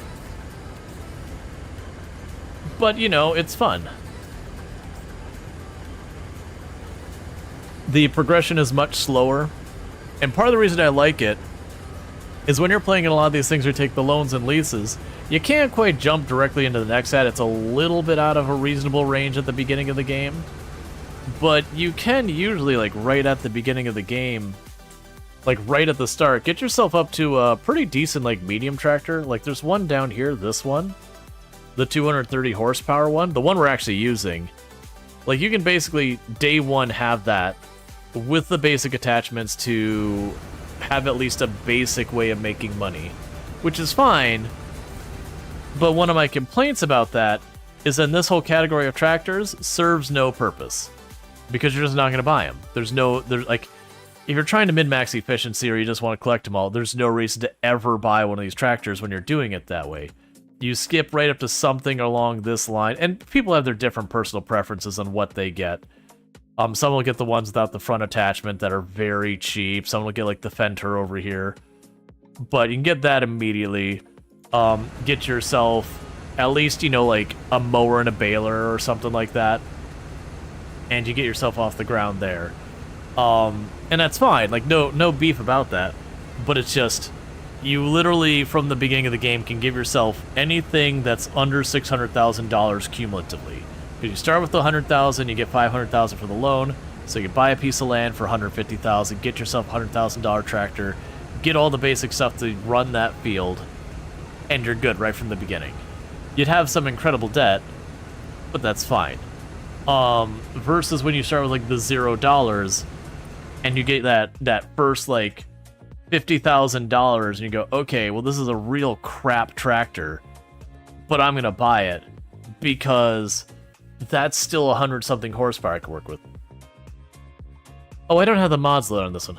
I was gonna say, now granted I have the official mods that they give you. There's a little tiny tractor that's like 10 horsepower or something like that for 11,000 or whatever. That one's one of those ones that you're like, you stare at and go, do I buy it? Because it can really do a whole lot of nothing. Like, it can drag like the smallest plow and the tiniest trailer, but that's kind of really its limit. It can't do any cultivators. All the cultivators require too much horsepower. It cannot run any of the seeders or the seeders or planters. They require too much horsepower. I think it can handle some of the sprayers, like the really tiny sprayer, like the vineyard sprayer. I think it can do. Can't harvest anything. So it's like really kind of only good for dragging a trailer behind it. But that's about it. We used it in Farm Sim 22 on our Survivor Man challenge. I didn't give myself. I bought that tractor. And we used it just for dragging the trailer of goods to sell at the sell point. Like the tiny one from the greenhouses. After that, we moved up to the flatbed, and I had to get the 100 horsepower tractor, which is really not adequate for that as well. But it was closer to adequate if we really pretended. Alright. So it's going to do its last pass from that way. We can empty it out on the way over. And that'll be our canola. And I don't have to do any saving the canola. We're literally just going to drive it over the pigs and just dump the whole thing into the pig pen. And that's their protein. Right now we have more than enough food coming in for the pigs, but as we get more and more of them, it's going to start to be an issue. I am going to have to get a feel for how much more food they need. And like I said before, I'm going to figure out what the max value a pig sells for. I think that's how we're going to end up making money with them, is just aging them up and selling them as adults. I don't know if that's any good, but the slurry is pretty worthless. Thank you, Randall, for 1812 for gifting a sub to Don_JT. And thank you, Randall Thor, for gifting the tier 1 sub to Don JT. Don JT got yourself some nice advertisement-free viewing as well as access to the emotes, whether you wanted them or not. So thank you so much for that. I do appreciate it.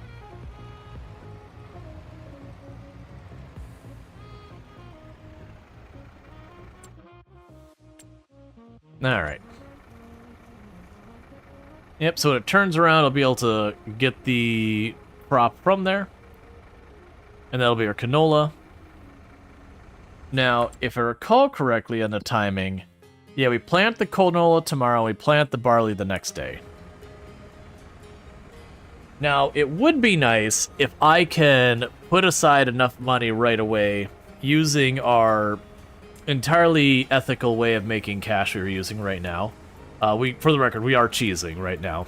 We're trying to get this run sorted. By using our entirely ethical way of making money, it would be nice if I can get the cultivator for the Nexat tomorrow, because then I can use the cultivator on the Nexat to do the whole thing. That'd let us get rid of the cultivator off the tractor.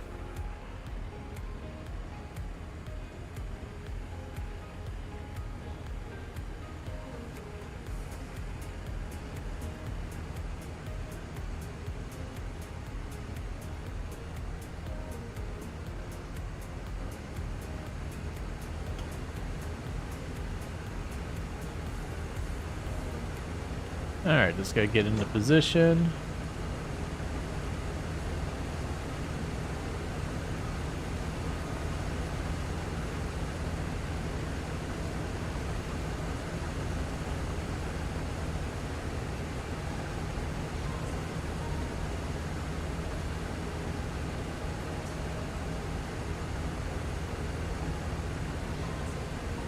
Okay.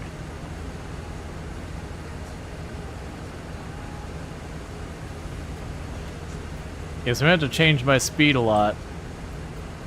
Because as I mentioned, this thing can drag on terrain. It's dragging just a little on this, so it's occasionally speeding up and slowing down.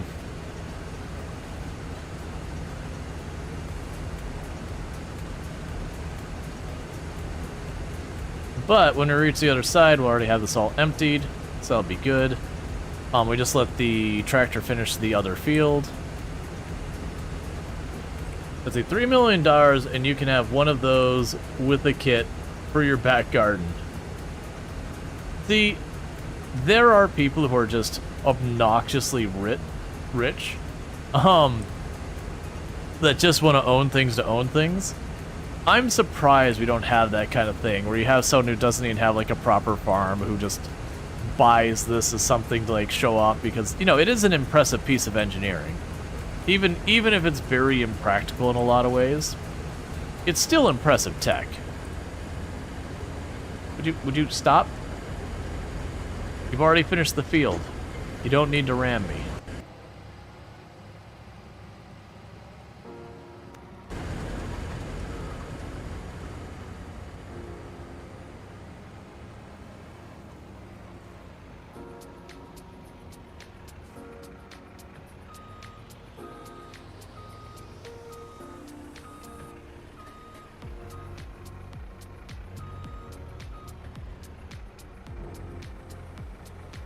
Alright, give the pigs their canola. Ooh, we actually have spare canola. Right now I'm going to toss that in the silo as well. And I'll just keep doing that till the silo's full.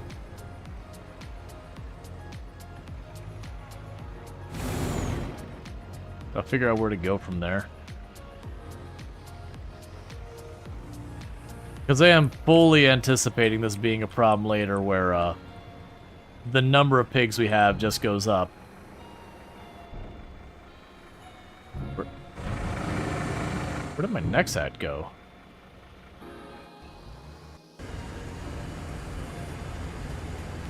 What are you doing? Why are you just driving around here? The field's done, man.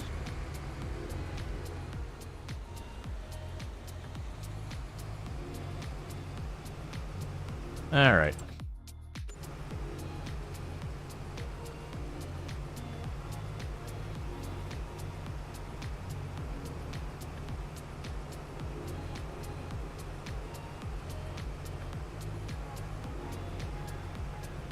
We can go ahead and drop these off. We got $100,000 in the bank. That's my money. We're just finishing up cultivating the other field. Like I said, what I will probably try to do is we'll do our market abuse tomorrow. And after the market abuse, I'll probably be able to just justify buying the cultivator header for this thing. We get the cultivator header, we plunk that down. We go through the whole process of cultivate, then seed, then whatever.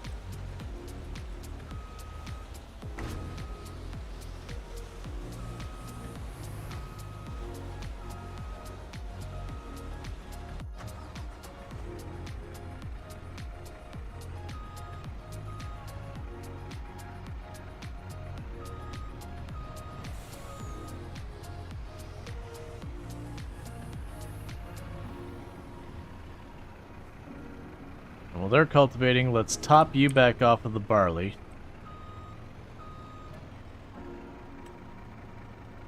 To get that going. Let's keep popping back and forth between the chickens and the pigs to get them all starting to populate up.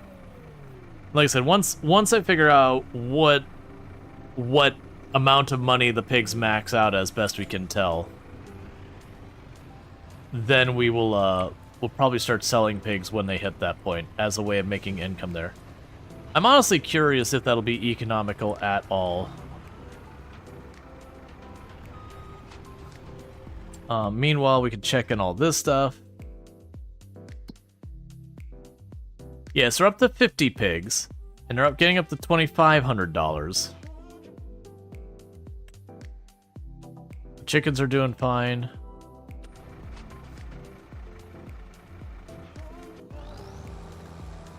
And you're already working on the headlands.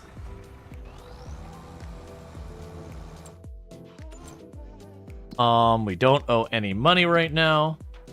The greenhouses are fine. I don't, like, there's no reason for me to even worry about contracts with what we're doing. Right, it's base food is the problem. That was right. Now I remember.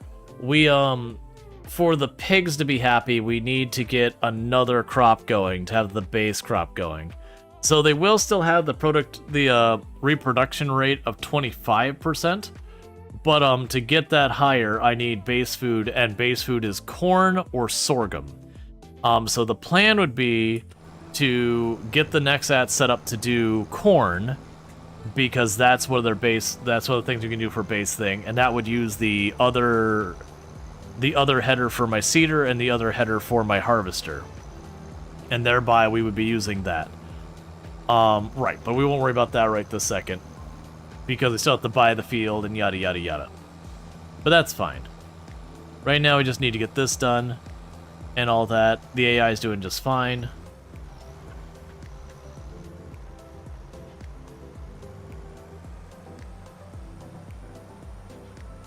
I think. Taking the scenic route.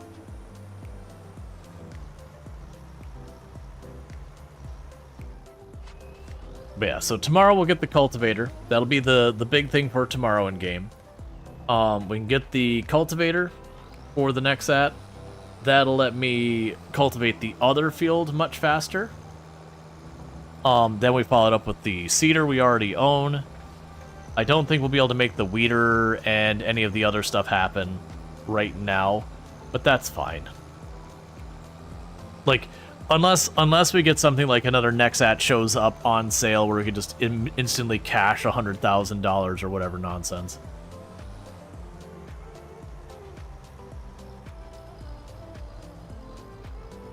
Alright, hey buddy. I'm sorry, but no. You're doing this whole, like, loop-de-loop where you could just literally turn. And it's a little much.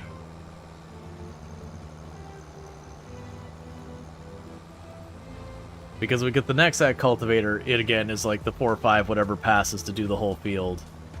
And then you don't have to worry about it. One thing I am noticing is the thin long fields work so incredibly well with the Nexat. Because it does, when it's doing a straight line, it does a really good time. But when it has to like turn around and do a bunch of stuff, that'd be a whole thing. So I feel like fields 48 and 49, these fields over here, those would be well suited for the Nexat. So what we'll probably do is when it comes to where I said I have to get the corn going for the pigs, we might go over that way. I actually don't really need the corn for the pigs. That'll be a lower priority. We'll deal with the pigs having the lower production rate. Because technically, we've already satisfied that I have 20 pigs. I just want to actually make money on it. And I don't think we're going to be making much money on it if we don't give them the whole balance.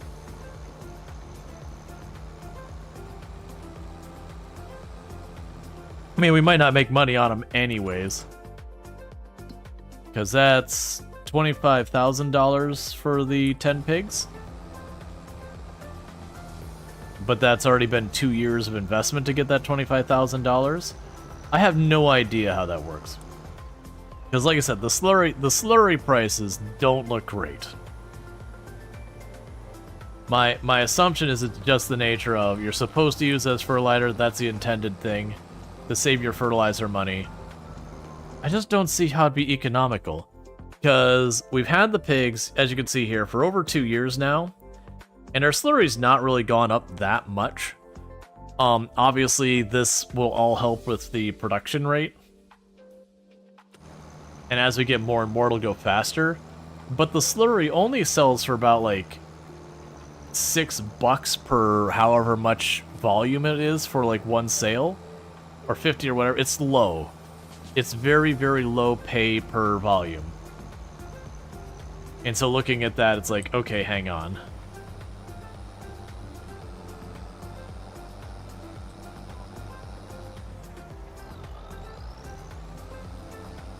So I think the entire intention is that you get them to save money on fertilizer, but it's like, but fertilizer's not that expensive.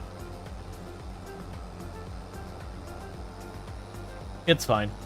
Like I said, I'm gonna keep an eye on them, and we'll go until we start. Basically, the way I'm gonna decide that it's at its highest is when the second batch.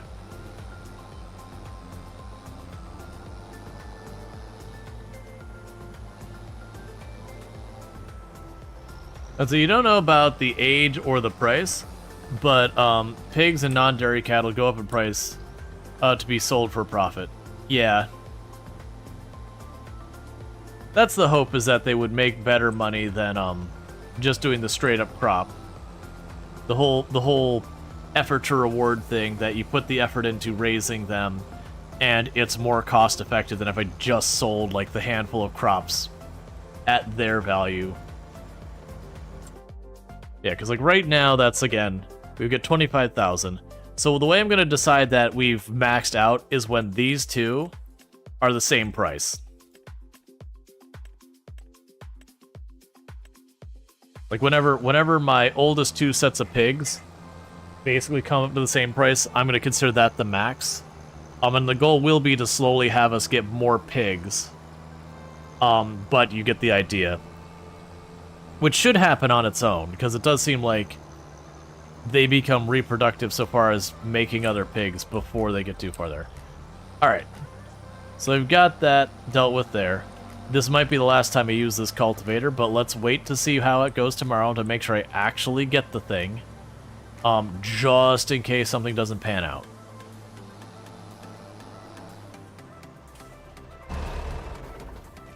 Alright, there's no debts to be paid off. We're good.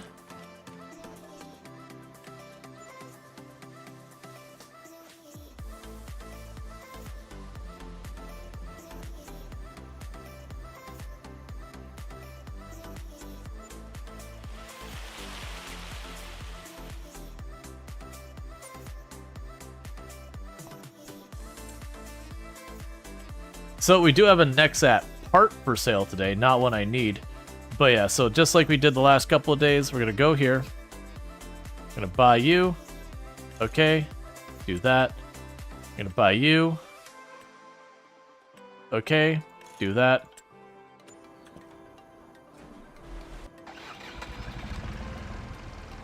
And we're gonna abuse mechanics to get money out of this.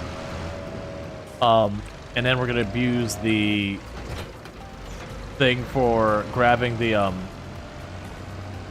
gonna grab that Nexat Cedar, abuse that for extra profit, and that probably will be enough for me to get the Nexat Cultivator without having to incur debt.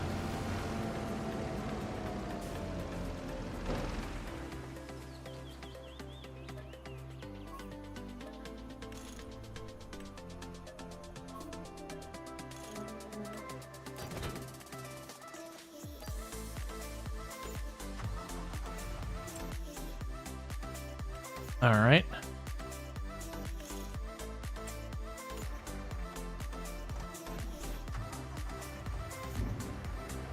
So drop that. And go grab the seeds.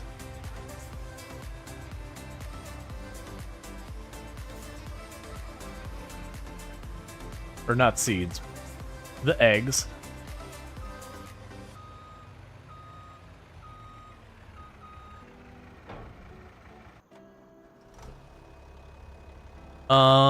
Right, so let's grab you. Yeah, they're chicken seeds.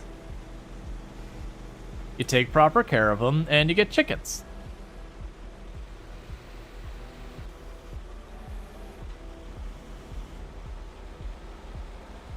Okay, so we're gonna go over there, we're gonna grab that cedar real fast. We're gonna do the same abuse we've been doing with the other stuff on there. Score the money out of that. I'm hoping that'll pay really well, because that cedar I know runs almost 200,000 normally. So the fact that I got it for 40 does make me feel like we're gonna have a very, very relevant, like very significant repair to the point of me maybe needing to take a loan to pay for it. Which should mean a good amount of profit we get out of it. Now, if I recall correctly, we got to go the whole way around to get ourselves in the right orientation for this. And then we use that to buy the cultivator, and we'll use the cultivator to do our field. And that should get us good there, so we'll do the cultivator, then the cedar, you get the idea.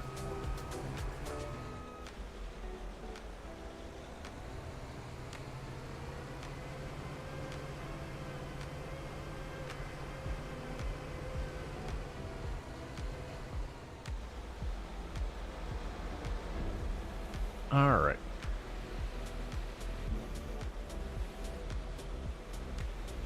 Ooh, I'm not sure I'm facing the right way. I'm second-guessing myself. We'll see. I feel like I'm on the wrong side. If it's green, we're good. If it's red, we're bad. Oh, we're good. We are on the right side.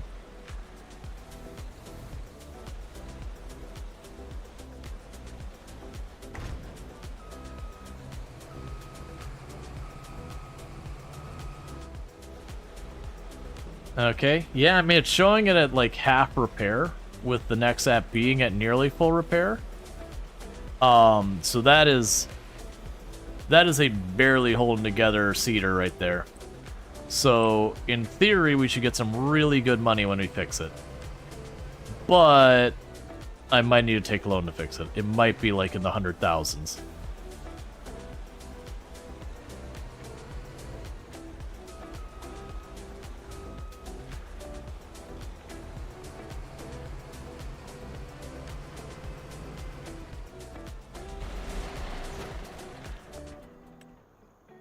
Or not, or it's like 40,000.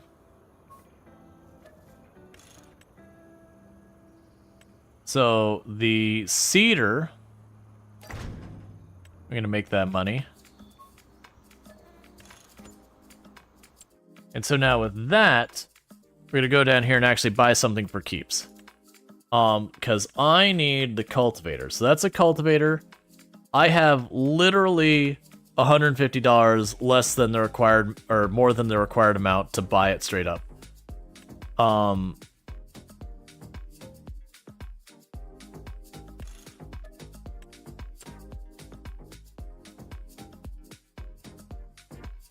Slurry distributors can be attached with suitable slurry tanks. This tool requires a module in between and cannot be mounted directly to the carrier vessel.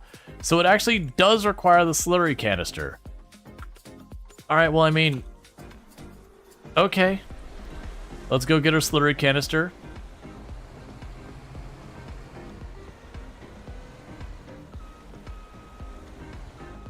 So that does mean I didn't mean to get to the point of fertilizing this, but I'm not going to complain. So that's interesting that we can do the application of slurry with the cultivator. The downside is I'm guessing we don't probably have nearly enough slurry to make that super relevant, but we'll figure it out. Because, I mean, that might just be convenient. It really depends on how easy it is for me to get this slurry canister where I need it. Alright, so let's see here. So I need the corn header for the harvester. I need the sprayer. I need the windrower, or sorry, not windrower, the, what's the word I'm looking for? The weeder. That's the one. I need the weeder. I need the harrower. And I believe that's everything. Because there's only 12, including the vehicles, so that's 1, 2, 3, 4, 5, 6, 7, and then I've got 8 over there. So I'm missing 4.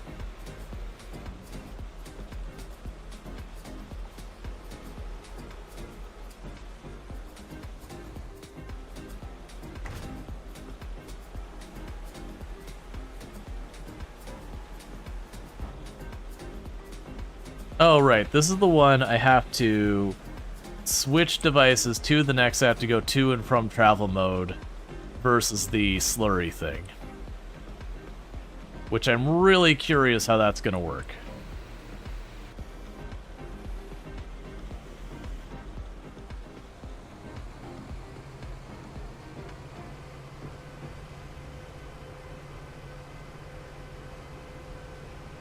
Because it just struck me that there isn't a slurry header. It didn't strike me that that would be the cultivator.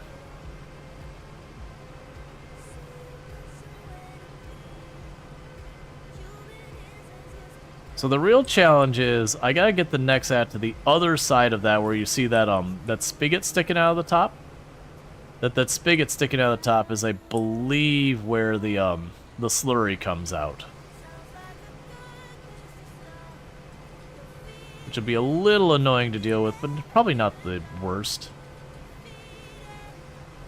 It all just depends on how I actually, like, where it has to be positioned over this thing to fill it. If it's just anywhere on the tank. Alright.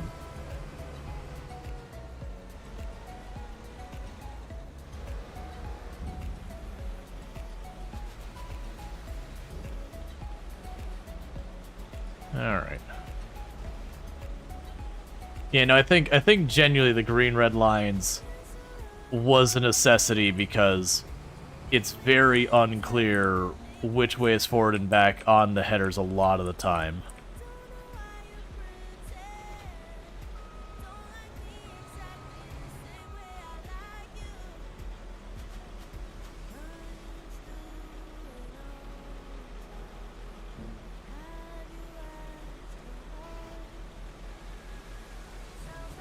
Alright.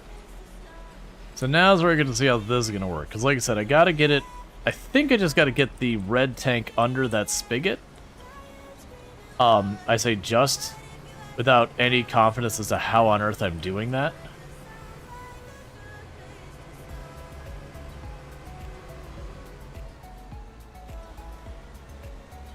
Honestly, it might be easier to come from the other side, but we're already on our way.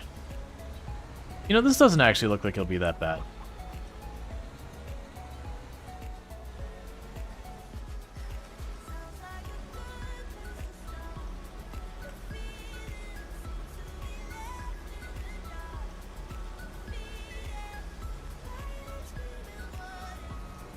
So for the 2 years we've had the pigs, we just barely filled it a little under halfway. I have no concept of the speed of which this is going to exhaust the slurry. We'll figure that out. I think for the first time, I'm going to run this myself, because I'm learning here. Alright, let's switch you over to steering assist. Alright.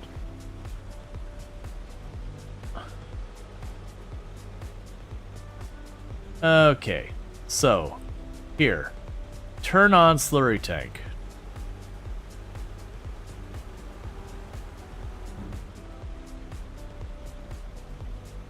Activate doubled application rate. Sure. Alright.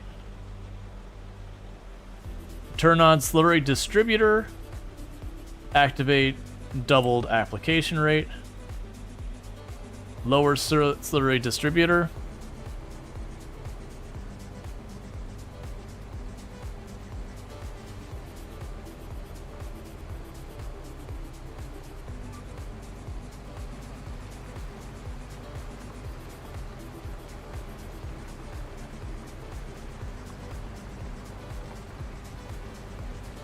I don't...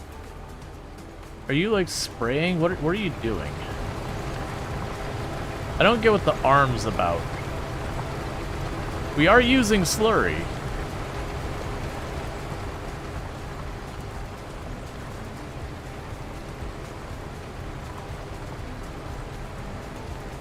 Yeah, no, we're gonna run out of slurry real fast. We did tell it to go to double rate, so we will see what happens here. I'm curious when we finish with this slurry at twice the rate. Yeah, well, that's the thing. My assumption is to get the full fertilizer, you gotta twice the rate the slurry. I want to see what the area here we do twice the rate is versus when we no longer have slurry going.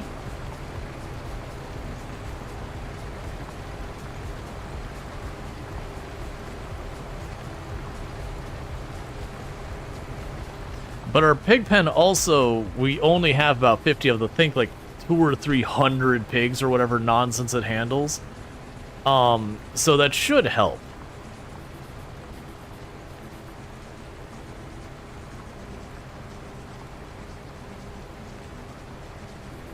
I also did not repair...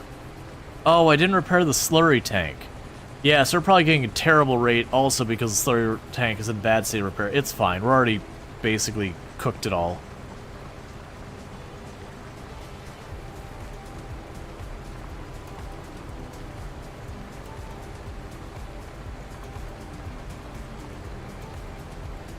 Okay.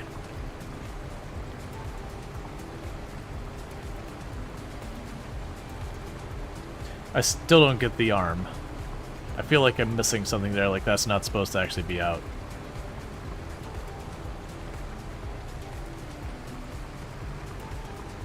Okay, so now it's going its normal speed. We can switch you to the tank. We can fold the slurry tank.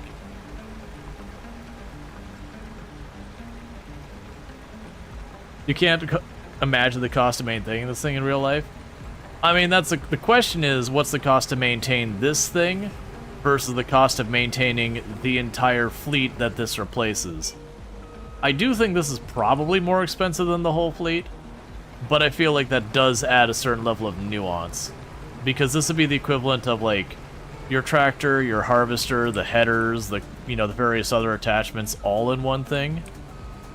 So there is a certain amount of going, okay, well, right, but where I've got one probably cost-prohibitive thing to maintain, it's replacing a bunch of fairly expensive things to maintain.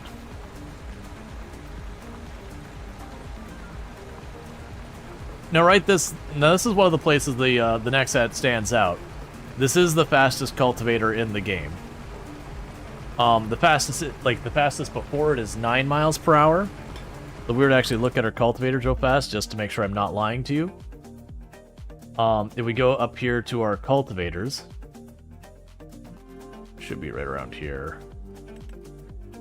We go here. And 6 miles an hour, 9 miles an hour, 9 miles an hour. You get the idea. So the only ones that would be potentially better is this one you could argue being better based on the size, but it's half the speed. So I do think the Nexat's Cultivator is literally the best in the game we have right now. Not by a lot. The second largest one, the second largest Cultivator, is roughly the same size, but 9 miles per hour versus the 11. So we are only going about 20% faster, which isn't nothing, but is still only 2 miles per hour.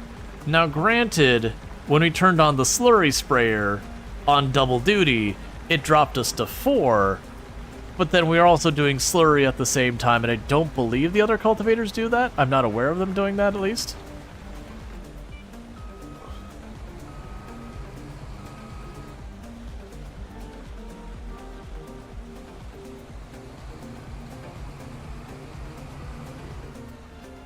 Yeah, so when we're done with this field, I want to take a quick second and see for the part of the field that we did the double action slurry on it. I do want to see what its fertilization rate is, because that could be one of those things that the idea is you have your pigs and you let it get to like the maximum volume of pigs going on there, so maximum slurry, that maybe it makes sense for this particular one that you could do the double application of slurry while cultivating and then seed, and you're just done with the fertilizer. I don't know if that'll be the case or not. I've done very little with the slurry in the game before, so that's the whole thing. So yeah, with this done, the only tools I haven't used yet is I haven't used the disc harrower, the weeder, the sunflower harvester, or the sunflower seeder. So we've only got 4 pieces that I haven't used on the Nexat after this. So once we get that, we'll be all solid. Which the way I'm going to demonstrate that is we'll just get a plot of land, we'll chuck in some corn for the pig feed, and then that'll be the thing. And so once we harvest that, we'll have done all the tools. Because I'll probably just disc harrow it, even though it's entirely unnecessary. Just to be like, hey, I did the thing.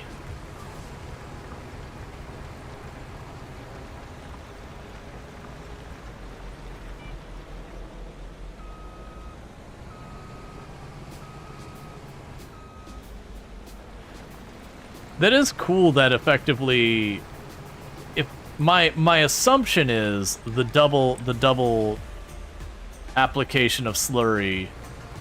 My assumption is that double application of slurry is effectively the equivalent of 1 pass of fertilizer. I'm hoping, because if it is, we're getting 50% there. That actually does have a pretty significant consideration. Do any of you mention slurry at all? No. So that is one distinct benefit that the Next Act has over the other processes, that you can slurry while cultivating at the same time, and then follow up by fertilizing and seeding at the same time. That if that is 50% over there, then it takes out the entire process of needing to go through and do a round of fertilizer yourself afterwards. That is potentially a big benefit. Again, assuming your fields are super flat.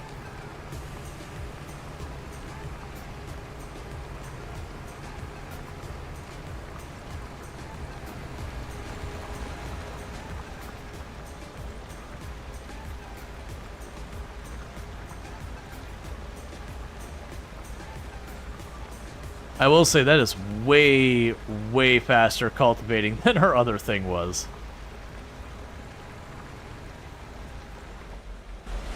So let's take a quick peek. So this has 0 fertilization, no surprise. 50. Oh! Oh, that's not a 50%. Okay, so we don't need a double slurry. We don't need a double slurry. That is a 100% fertilization. Okay. Alright. So assuming you had enough pigs to make enough slurry, That actually has benefits. Some pretty distinct ones. Alright, so we need to go through here.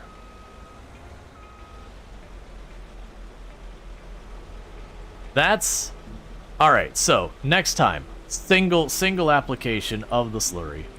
So let's switch you to normal application. Because then the seeder has its fertilizer. We do the slurry. Now, if we got enough slurry that I could do a double application... Oh yeah, no, that was the thing. We were only... Yeah, no, single application I could do the entire field. I'm pretty sure. Now, the one thing I didn't do smart here... So doing the cultivating plus 1 or 2 passive fertilizer at the same time? Yeah. Well, that's the thing that did for us, is the cultivator, if I do a single application... gives me the equivalent of 1 application of fertilizer, 50%. And both the seeder and the planter also... If I try and kick that off, what happens? Oh, that's cool. I don't even have to worry about separating those out. They can come as a unit. Can I do that with the other ones? Okay, which of you is the seeder? I don't care about that. That just tells me... Okay, so that's the planter. This is the seeder. Because I repaired the seeder.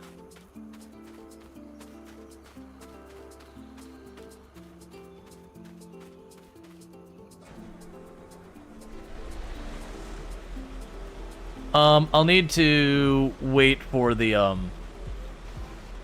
We'll just wait for the money, because we've already done it right now. And I've already cultivated the other field. Oh, one thing we can do is we can go to our small cultivator. It's no longer needed. So vehicles, where are you, small cultivator? Because I do not know these brand names very well. There you are. So you can be sold.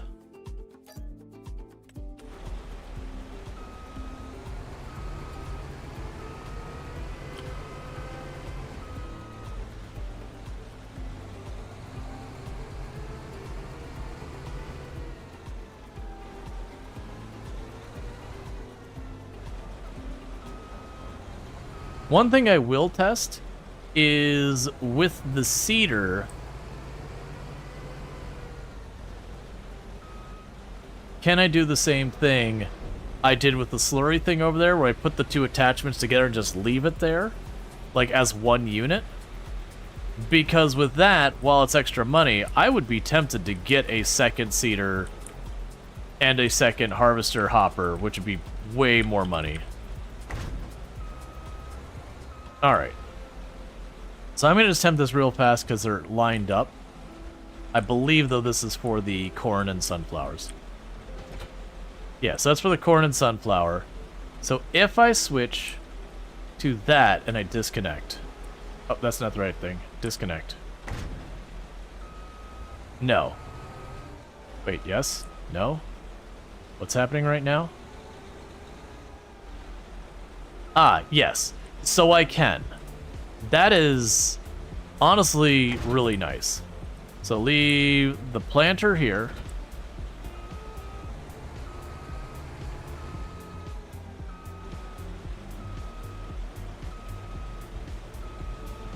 Yes, the relevance of that is then instead of having all these parts strewn everywhere, I can have one for the planter, like one setup complete for this planter, one setup complete for the seeder, one setup complete for the harvesters. It's a way bigger expense on everything, but there's certainly benefits to it.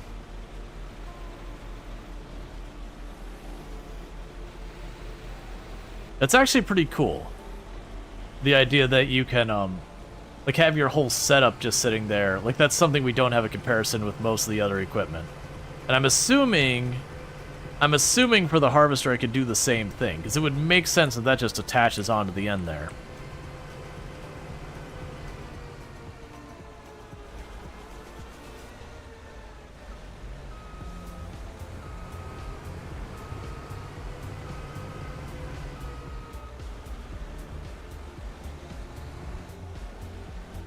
what's, but I'm gonna hand it over to the AI because I gotta use the restroom real bad anyways.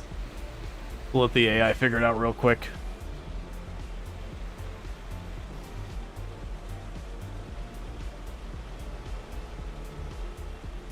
You're set to canola, get to work. Alright, chat, I'll be back in just a minute. I gotta use the restroom. So thank you again for tuning in. I'll be back here in a minute.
Okay, so I see it's doing the middle of the field first. That's fine. I will say, this thing does not, for as giant as that fertilizer, what's going on?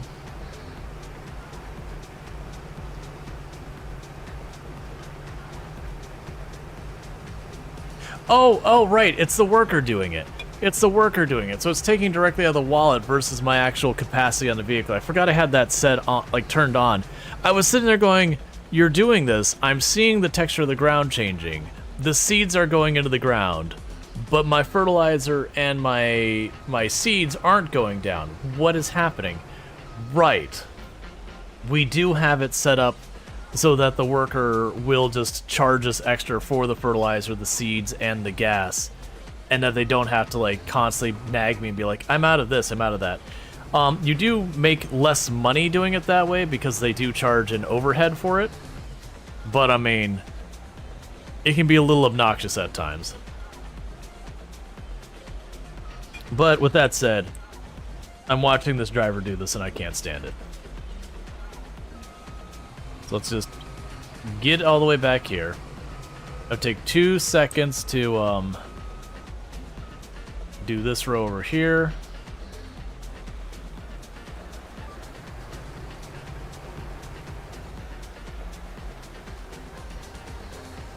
Meanwhile, what are our options on our tank here? Okay, so change tank partitioning. Oh, weird. Weird. Okay, so this is implying if you wanted to change the ratio of, like, what's in what tank, you can do that. So I could sit here and say, all right, right now, 3 of these tanks, I think it's 3 of these tanks are fertilizer, 1 of these tanks are seeds. I could switch that ratio. Now, that's interesting because if I had enough slurry to do the full 100% from a double application on the cultivator, you could then make the entire tank seeds. Now, granted, I don't see a way that would make sense because you would need to do, like, 5 runs with the cultivator to, like, get more slurry to keep doing it. But that is a choice you could make. Or if you just happen to notice that you're going through the seeds faster than you expect or whatever.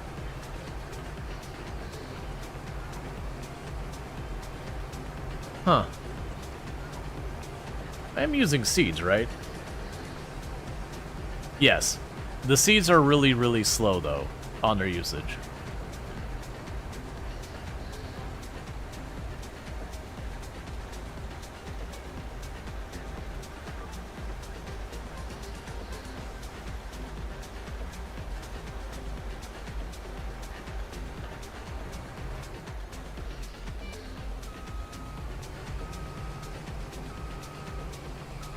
Okay, so just bring this around like this.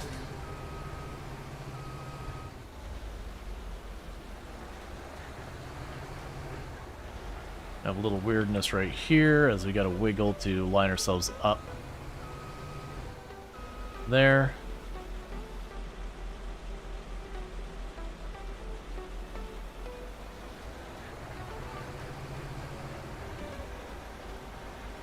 All right.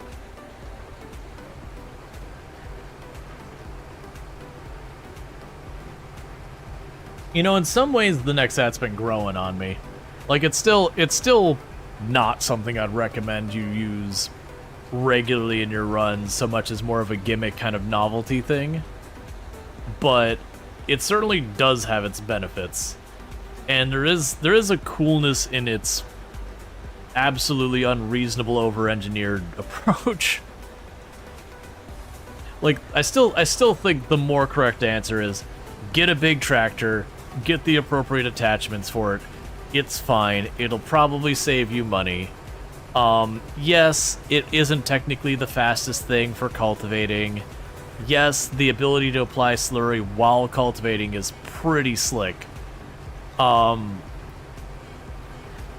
still, the cumbersomeness of how it drives, I do think is enough of a drawback to really take away from it. That there's like, you'd have to have so much area around your fields to really make it worthwhile. You do need to have very, very flat terrain and all the other stuff. So I'm gonna go ahead and fix this end of the field that, because the AI was trying to do the headlands got missed. So I'll go fix that spot there, and then we'll do the other row and then fix it on the other side. It's mostly it sucks at backing up. That's the one biggest cumbersome thing, because like rotating facing forward, it does relatively okay.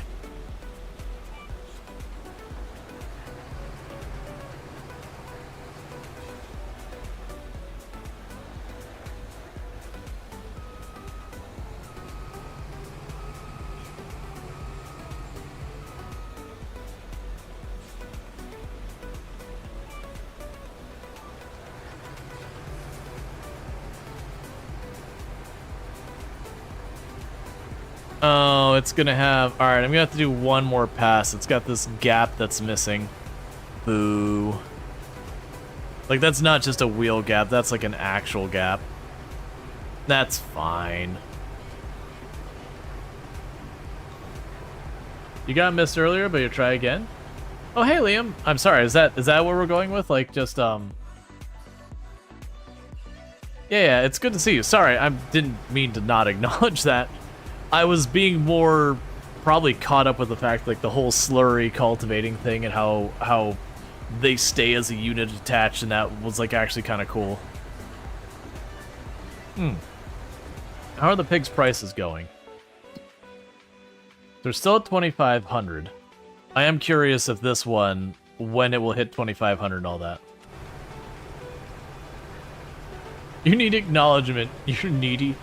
It happens. Sometimes you just gotta be a little needy.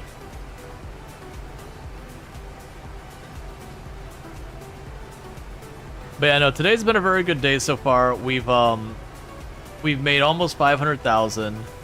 We got the cultivator header. Actually, no, almost 600,000. We've got the cultivator header. It just takes a little while to do the fields.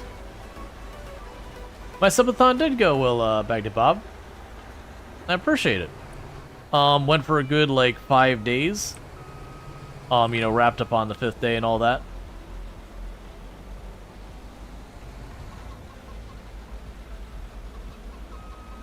Day 9 sober, you're narcissistic. Gotcha. Well, it's good to be aware. Get in line, we all have a clear hierarchy. Your cat is also like that? Yeah, so it's ever so slightly a weird-sized field. Honestly, this would be a field probably worth sniping the edge off with, like, the paint tool just to make it fit if you're going to use the Nexat.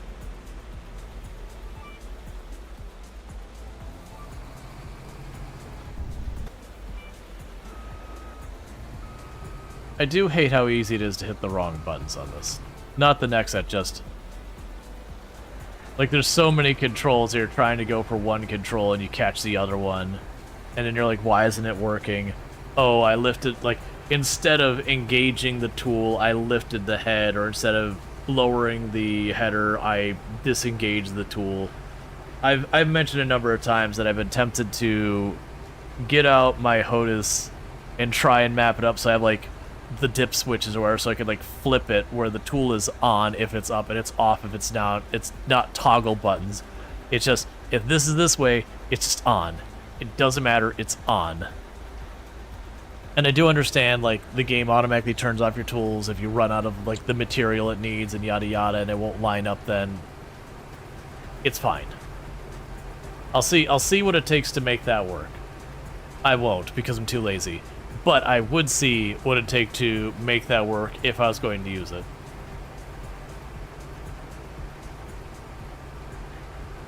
Alright.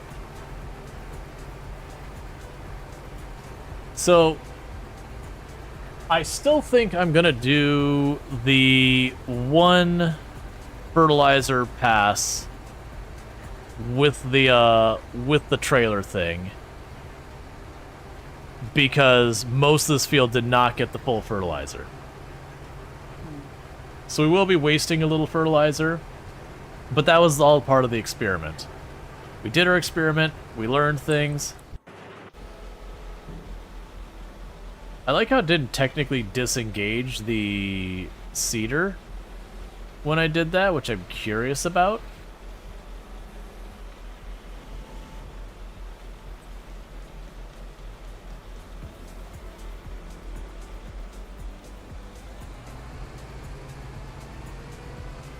All right.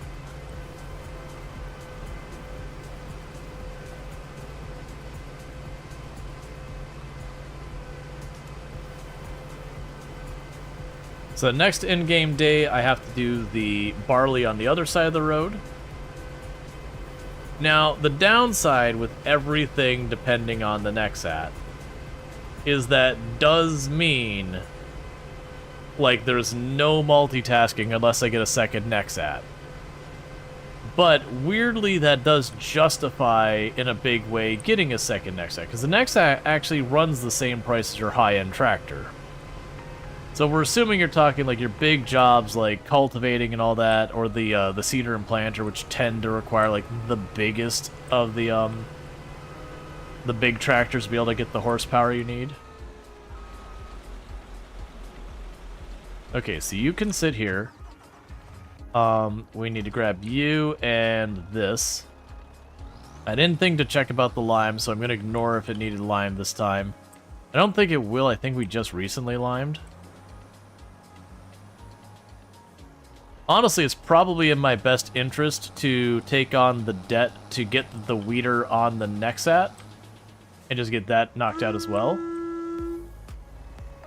Hey, Sui! Thanks so much for the raid. How was your stream? I assume you're still working on the rat race. But welcome in, Raiders. Can I get a shout out for Sui, by the way? If I got one of my mods who could do that. Otherwise, I will do that here in just a second. I need to buy some fertilizer. Fertilizer, solid. Let's go for 4 of these. Goodbye, money. Was good, died, but got a much better start. Had a heli run right before ending. Gotcha. Well, thank you. For those who don't know, Sui, absolutely fantastic content creator. Someone I highly recommend. Also plays a lot of similar games to us, including has played lots of Project Zomboid, you know, Rimworld, a whole bunch of things. Played PlanetCraft, American Truck Simulator, Farming Simulator 25. You get the idea. We play a lot of the same content. So if you enjoy the content here, you'll probably enjoy it there. And if I didn't already say, I'm a fellow member of the Halcyon Frequency stream team. But yeah, that's I mean, it's not good that you died, but you know, sometimes you just gotta take that death to get a better start.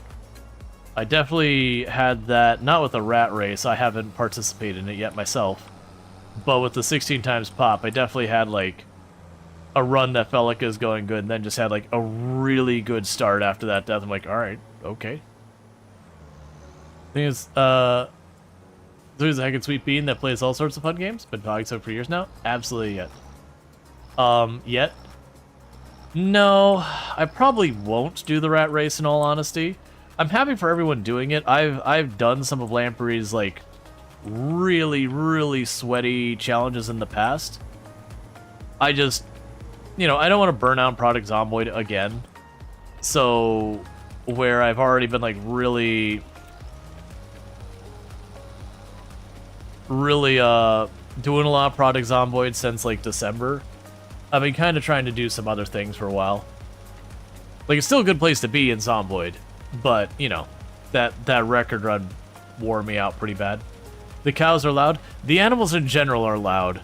Any of the animals you're around, they're very vocal. In the meantime, we're doing some dare drop, getting some keys for the cow loudness killed you. Oh, were you distracted by how loud the cows were and didn't notice a zombie or something? I could see it. But yeah, so we're doing some dare drops to get all unlocked. We're doing really well. No, it brought the zombies in your base? Ah, gotcha. Right, because I haven't looked at the rat race all of the settings. But yeah, I could certainly see that, like, Lamprey probably has it so that the animals attract zombies. I could definitely see that. But yeah, so we're doing some farm sim. We are doing dare drops. For those who don't know what that means, it is a thing that for each of the objectives I complete, I'm getting a full copy of the game to give out to the community, plus the Nexat DLC, which, if you're wondering what the Nexat is, if you just hang around for a little while, you'll see it. It is the abomination of a vehicle I've been driving to do all my work. It's kind of cool and kind of cursed and kind of impractical, but also kind of really good, but also kind of bad. It's a very complicated thing. It's over-engineered, is what it is. But it does have a lot of benefits. It's one of those things that in the right situations, it's amazing. In the not right situations, which is most of them, it's not good. And it's expensive. The cows are very vocal, reminds you of a holiday countryside. Every morning being woken up by an overzealous breeding bull. Excellent. The seed spreader is really spreading seeds. It's actually spreading fertilizer, but yeah. We actually just did the seeder before the raid, which is why we're doing that.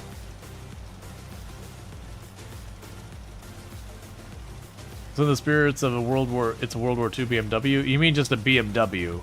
Like, there's no time frame. A lot of BMWs are very, very over-engineered.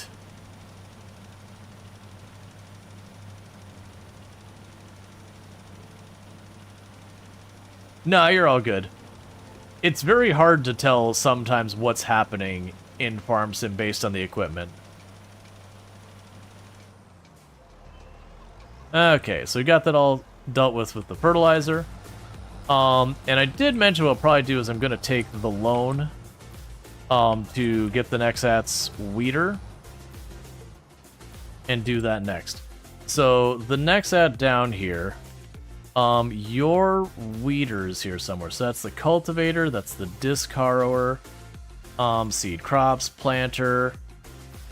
Right. So that should do, it's technically a hoe, not a weeder, but same diff. 159,000. So we can go here and go talk at our little bank friend and say, hey man, I promise I'm good for it, please. I just want the money. We're gonna go take another loan because we have been playing this fairly up until today. And today we've been going full cheese.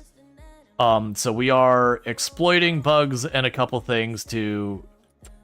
I didn't borrow enough money to handle our habits. All right. So you are the thing we're looking here. All right, so let's double check. This tool requires a module in between and cannot be mounted directly to the carrier. What module do you connect to? You connect to the seed hopper. Okay. You are the hope. Yeah, I mean, you are the hope. It's okay. Sure, whatever. All right.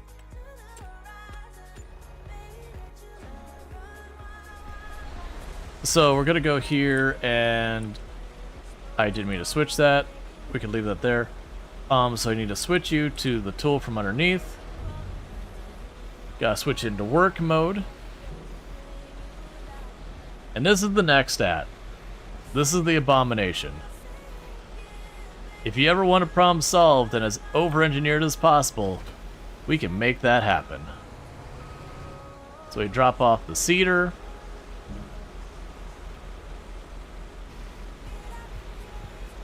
And I'll go grab the weeder.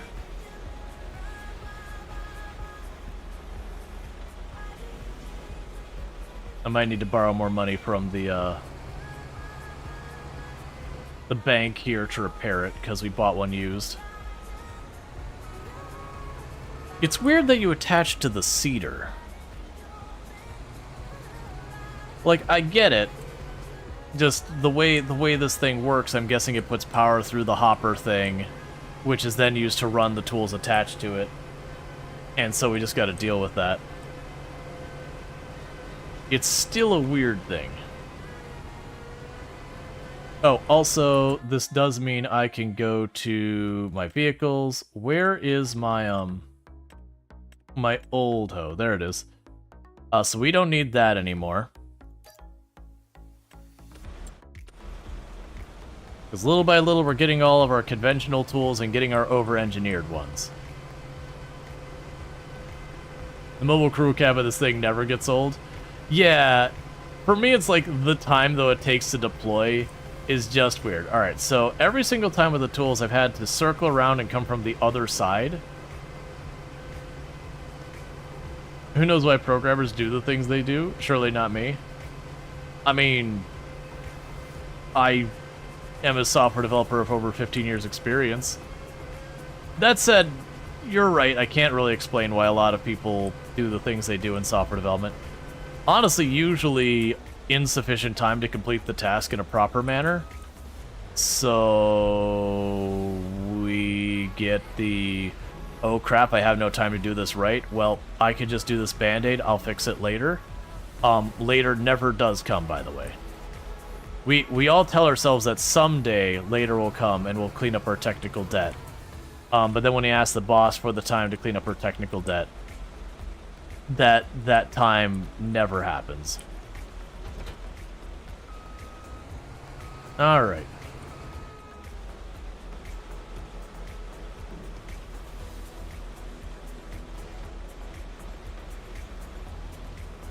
It's a painful reality that you're like, all right, how long is this going to take? Oh yeah, probably 3 months.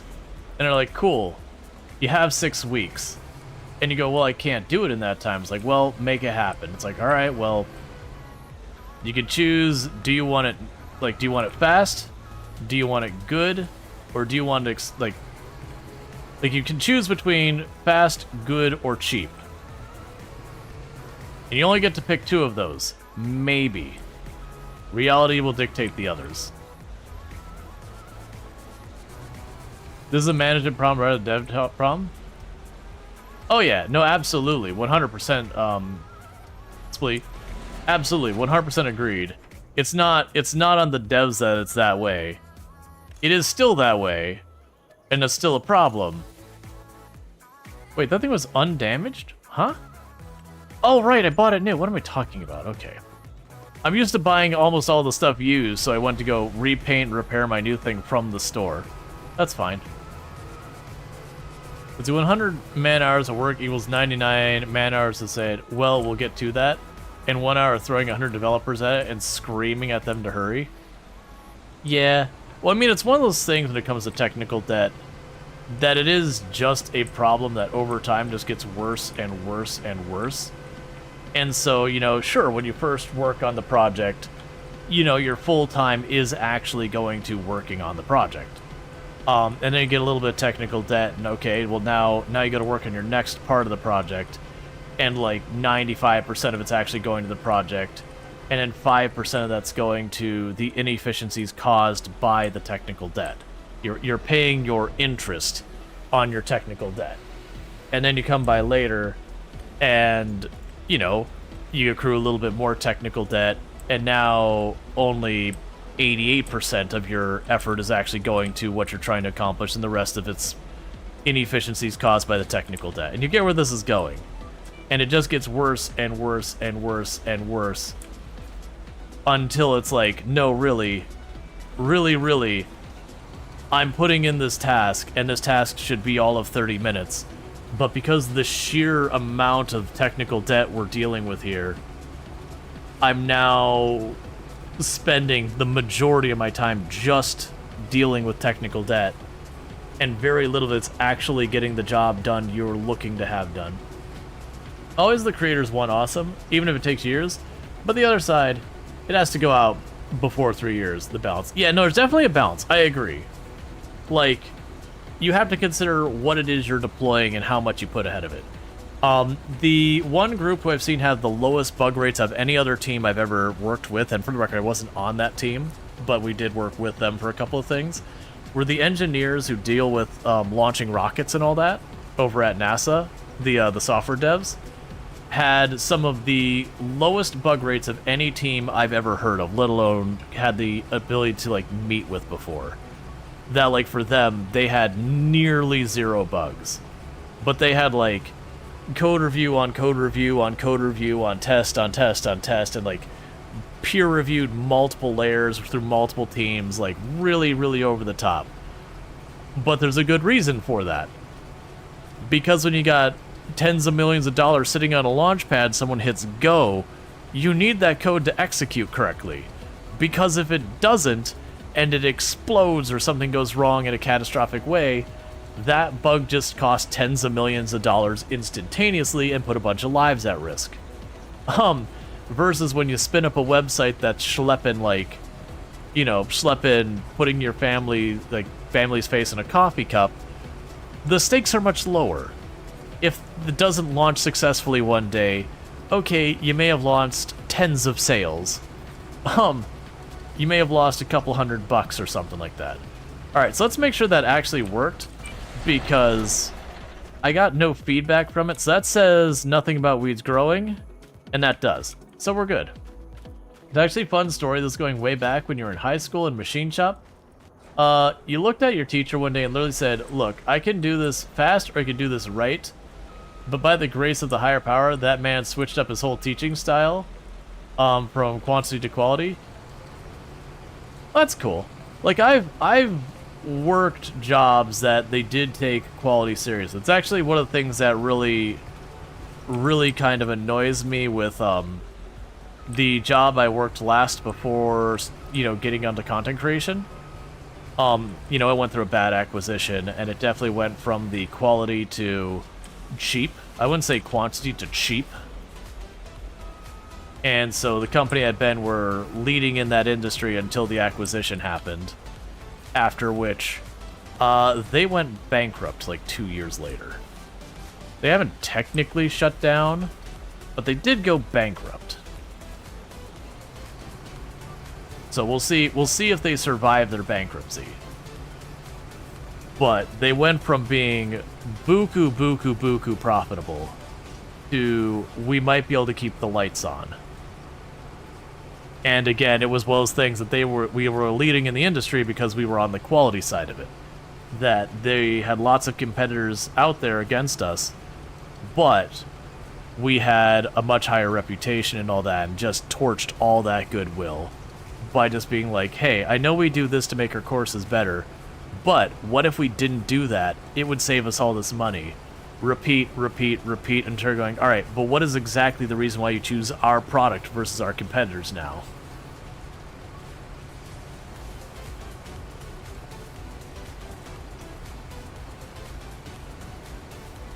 Let's see, we had a set time to make so many projects, and it graded it as so, but after you said the thing, you look closer to see if things are being done right after, rather than quickly. That's fair. Well, and there is definitely a time for quick, Like there is definitely times where it's like, hey, we have a catastrophic issue now. Like we know we don't have like the example I would give is I worked at a company that the IT manager was receiving emails about how our payment processor was going to be changing their API. For those who don't know what that is, it's a bunch of fancy words for the people who make it so we can accept money from our customer. We're going to have to change the way we interact with them. And if we don't change, it just stops working. So was ignoring those emails and not letting the dev team know this was coming. Because it's one of these like side projects that we don't touch in the day-to-day, so we were blissfully unaware. Well, that API changed. So suddenly, the entire company's income ground to a complete and utter halt because we couldn't process so much as a credit card. And that was definitely like, okay, well, there's a lot of things we need to do to make sure this is right. And I'm not talking about like retaining customer information and all that kind of stuff. Because like that, you know, we already had that. It was just the final step of the equation where we actually reach out to the credit card and say, hey, you know, here's the account information. Or like, here's the, I mean, you pass them off to it and they enter their account information on the other side and all that. But you get the idea. Hey, here's the pass off. You know, go get their information payment processor and charge them and then give us the money kind of thing. Like do that whole transactional pass off thing. So it was that pass off that broke. Which it wasn't you entered your information, you got charged and nothing happened. You went to do that pass off, you went to get there, and it just went, I don't know what to do. Error 403. Or error 4, whatever, I don't know. Because 404 is, no, 3 would be, no, it'd be 401? It doesn't matter. But never point, it was erroring. And so, like, you just go do a transaction, just go, nope, don't know what to do. And so that was definitely one of those ones like, okay, we have all these testing procedures and all this stuff that you're supposed to do to make sure everything's right.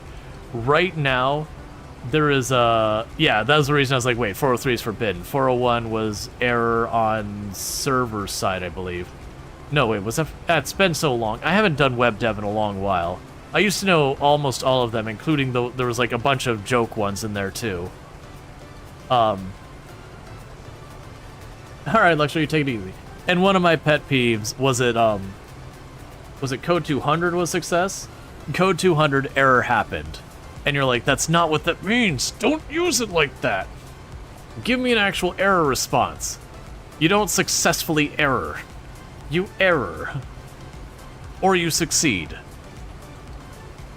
But yeah, so as well as things that like, suddenly the entire company basically shut down during our busy season where we couldn't get a single dollar in the door.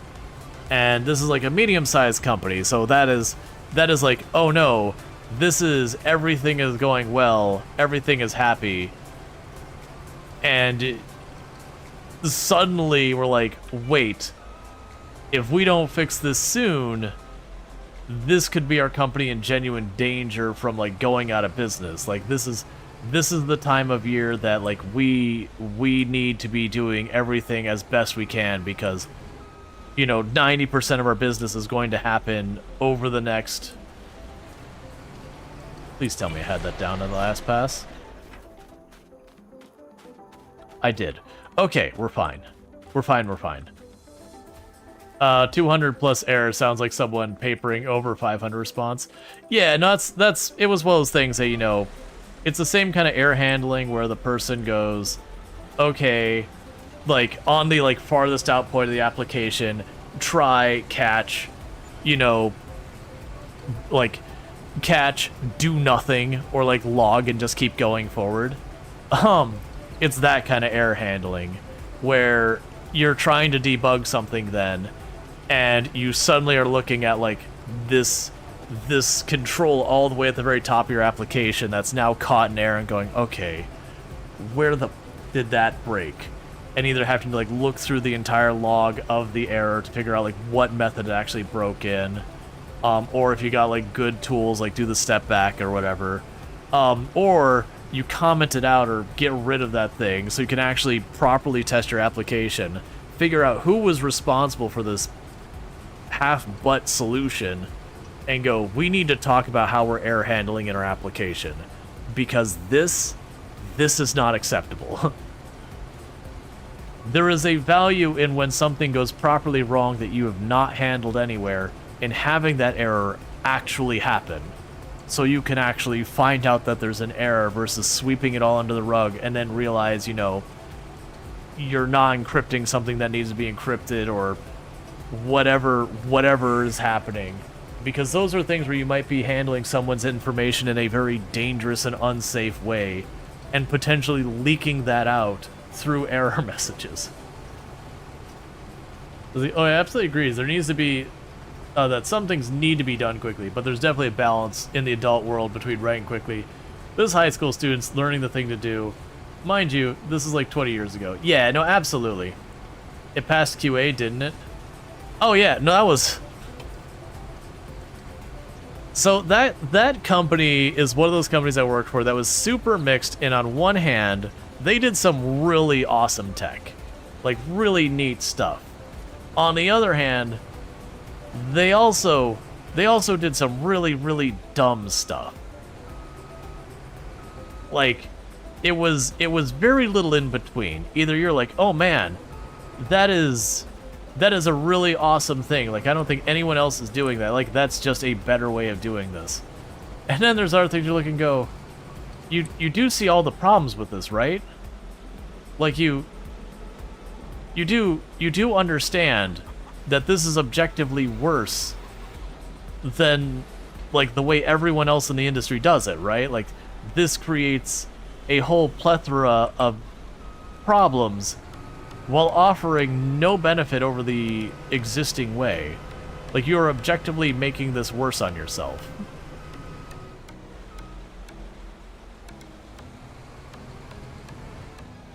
Did I fertilize that field directly after seeding where it doesn't actually count? Did I just waste fertilizer? Pretty sure I did. No. Yes, we did. It's just a mechanic in Farm Sim that you have to have a stage happen between rounds of fertilizer. And I just got distracted and just did them back to back. It's fine. It just means tomorrow in game I have, while this thing's doing all its work, I'll have the tractor over there doing its thing.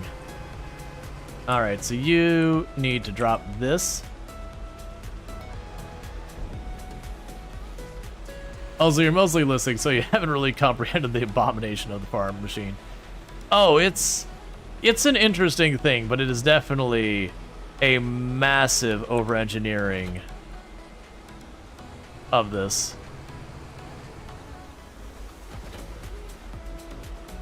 Alright, regardless of, we are going to go here to our finances real fast. I'm going to pay back, you know, some of that loan. Let's go check on our various animals. So our pigs are doing fine for food. The chickens seem to be content. And the greenhouses seem fine. For those who didn't see, we actually do have chickens and pigs. Thank you for the follow. Welcome to the stream. So, like, if we go over here, we got a bunch of our big old piggies laying down. We got little baby piggies, brand new little newborn piggies, all doing their little piggy things, sleeping and doing all that. You said it, piggy. And then over here, we got our chickens hanging on doing their chicken things. Extra fertilizer equals extra crops, right? Yeah, the problem is if you do them back to back, it doesn't count in Farm Sim. Like, if I fertilize and then immediately fertilize again, I just don't get credit for it. I just basically I burned fertilizer. It ceases to exist for all purposes. So I did waste it. Fertilizer, luckily, is cheaper than in real life, but is still not cheap.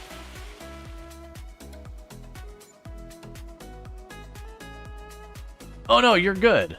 Like, the whole point of here is, like, we are, you know, I'm here to entertain. If I'm not doing that, then why am I here? Like, what am I offering? Okay, so what we're gonna go ahead and do, I usually don't hand this over to the AI. we're gonna grab you. And have you go over and do that. We are being and enjoying. Yep. So, you go deal with the fertilizer on this field. That's not the button that does that. This is the button that does that. Alright, meanwhile, you are set up for barley already. So let's go over here.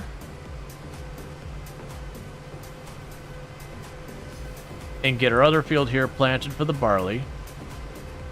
And then while that's happening, we will see what creative accounting marketing abuses we can do to fundamentally break the way the games work to make myself some more money. Because we've been at this run for a while, I'm just trying to get the dare drops done. And so we are breaking things. So let's check in all this. So if we look at our sales, all right, so I'll be able to abuse all of these. First of all, we are going to need to take on a lot of debt. A lot of debt. A lot of debt. Don't mind me. Because there's currently a bug in Farm Sim that you can abuse pretty horrifically. So I'm going to go ahead and buy this vehicle used. Cool. And I'm going to go buy this cultivator used. Cool. Now, you're probably wondering, why would I buy used equipment I'm not planning on... Wait.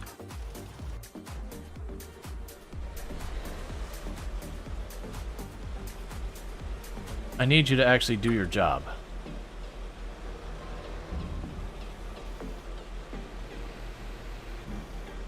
Because I know you didn't finish that job.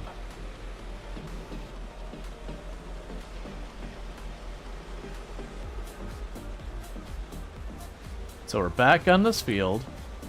Get to work. Alright. So we're gonna go grab this. Let's see, so is Farm Sim one of those games where you have to do the thing to do the next thing? To do the thing while balancing a checkbook? Sort of, yeah. So you'll have like, okay, well, you buy this plot, you can... Thank you for the biddies, Randall Thor. I do appreciate that. Doing the Gigantify. So you'll have like, you'll buy a field, that costs money. And then you'll plow the field, and then you know, seed the field, then you fertilize the field, then you weed the field, and you do all that stuff. And then you harvest it, and you make your money, and you repeat the process. So what we're going to do here is we bought those, and I'm going to go and supposedly pay a whole lot of money to repair these. Except you're noticing one big problem. While my money's going down for my workers, I sure as heck didn't just pay $3,000. I'm supposed to be paying $3,000. There's a bug in Farm Sim right now. Repairing is free. So if I buy, repair, and repaint stuff, and then sell it back, I get free money. It's not supposed to work that way, but, you know. But yeah, so we played fairly up until today. Which really, we've only bought, I think, 2 headers now is about the only thing I bought since I started abusing it. And that's because we're trying to get this wrapped up. So now, same exact deal as I got this really big, expensive harvester here. Probably worth about $300,000 or some change. I bought for like 100 something. So we're just going to go ahead and repair it for $86,000. And yet we didn't lose the money. And so now if we go over here, I should have actually just used this menu to sell it.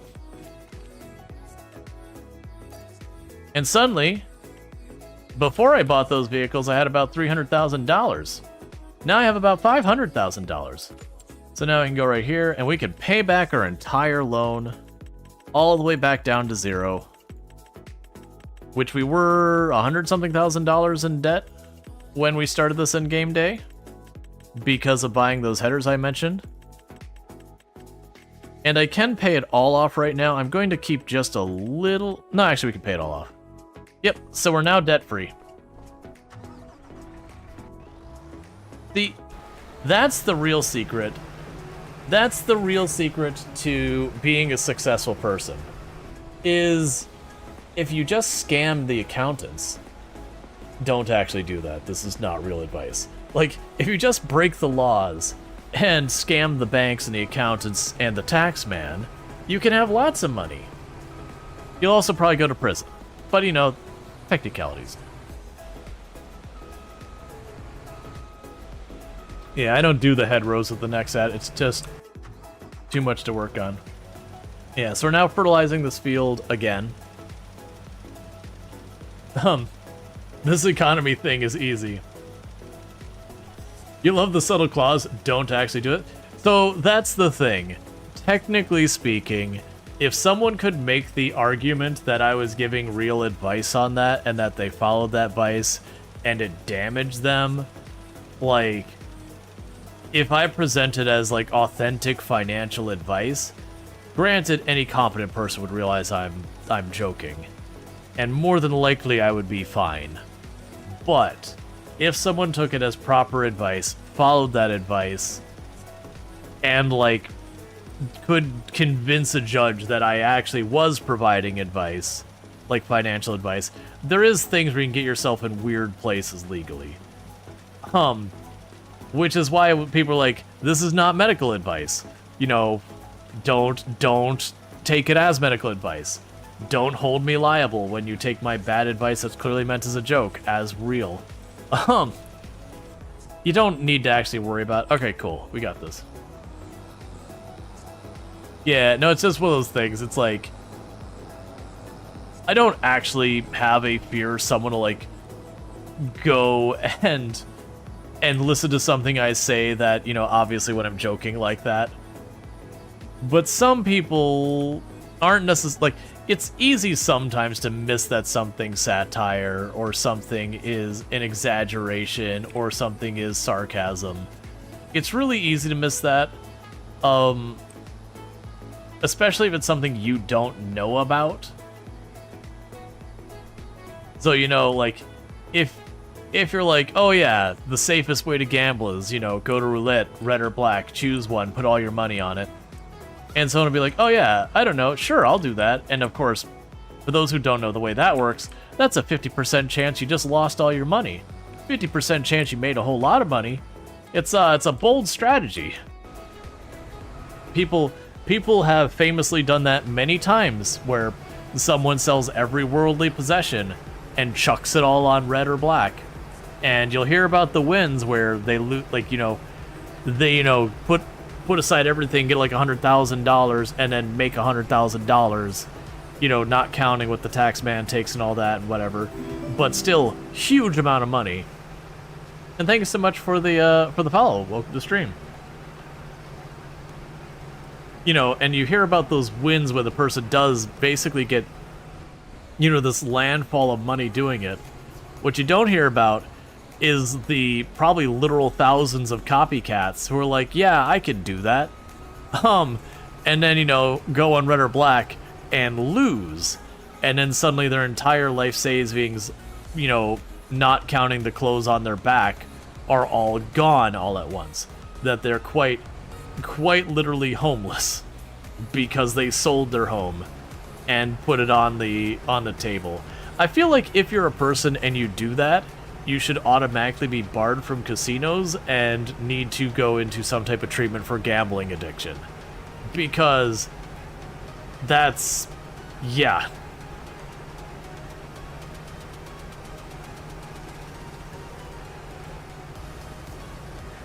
Gambling and business are very much both a game of chance. Yeah, well, especially going into your own business and all that. Because you can get certain guarantees when you're an employee. They get certain legal protections, and yeah, people can skirt them, and sometimes they get away with it, and yada yada. But, like, generally speaking, when you're on someone else's payroll, sure, you can lose your job, but the work you do, for the most part, you're gonna get paid for. And yes, there are people who start up a business, and then they duck paying their staff, and all that. But the risk is far lower for an employee. We actually had the conversation the other day that the most common started business, I believe in the world, I know at least in the US, but in the world, is a restaurant. Restaurants also, both per capita and cumulatively, have one of the highest rates of failing. And there's a whole bunch of reasons in that we don't need to get to all of that. but like they're very expensive to start. Paper thin margins where like you have to have like successful business day after successful business day, that you cannot afford any level of misses before you can't pay your debts, because again they're expensive to start. You're not going to like Home Depot and buying some budget residential oven and running a restaurant in that. It's not going to hold up. 1 out of 5 succeed, you heard years ago? I would be surprised if it's that high. It's a real bad track record. It also probably depends on how we describe success. Like, did they ever turn a profit, period? That would certainly be a success. All that. Let's see, you've literally had people working in restaurants where they went to cash their paycheck and it bounced. Life is rough like that. Oh yeah, no, I've known a number of people. It's something you hear a lot more in small business, where you're working for, you're working for like 1 or 2 people who are the owners of things, and it's they're trying to make it go by, and they have a rough couple of months, and that's all it takes to go from I can make payroll to I can't make payroll. And then just I hear you, but like it's just one of those things that you come up short in payroll.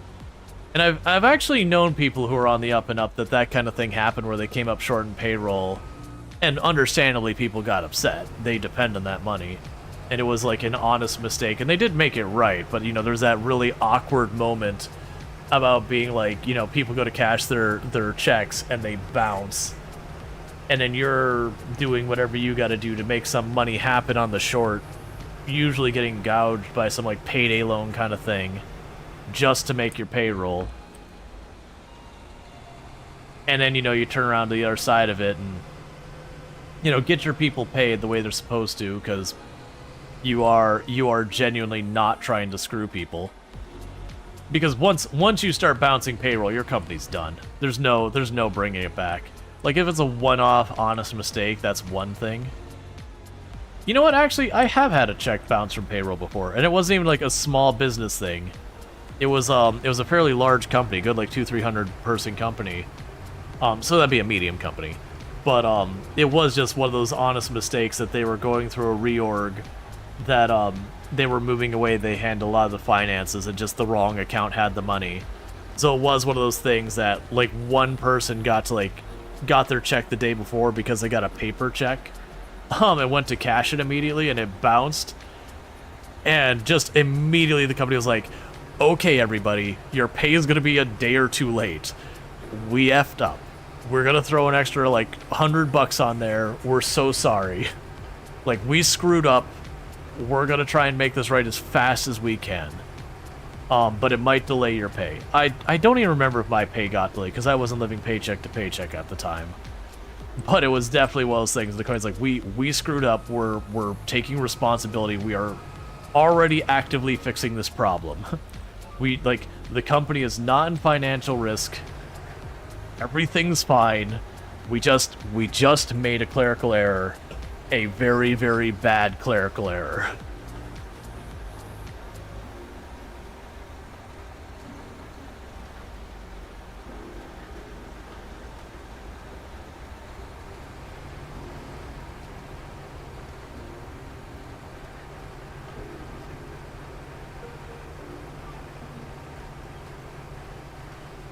Alright, so we got this one last turn here, and that'll be this field seeded with the barley. And then we do the hoe.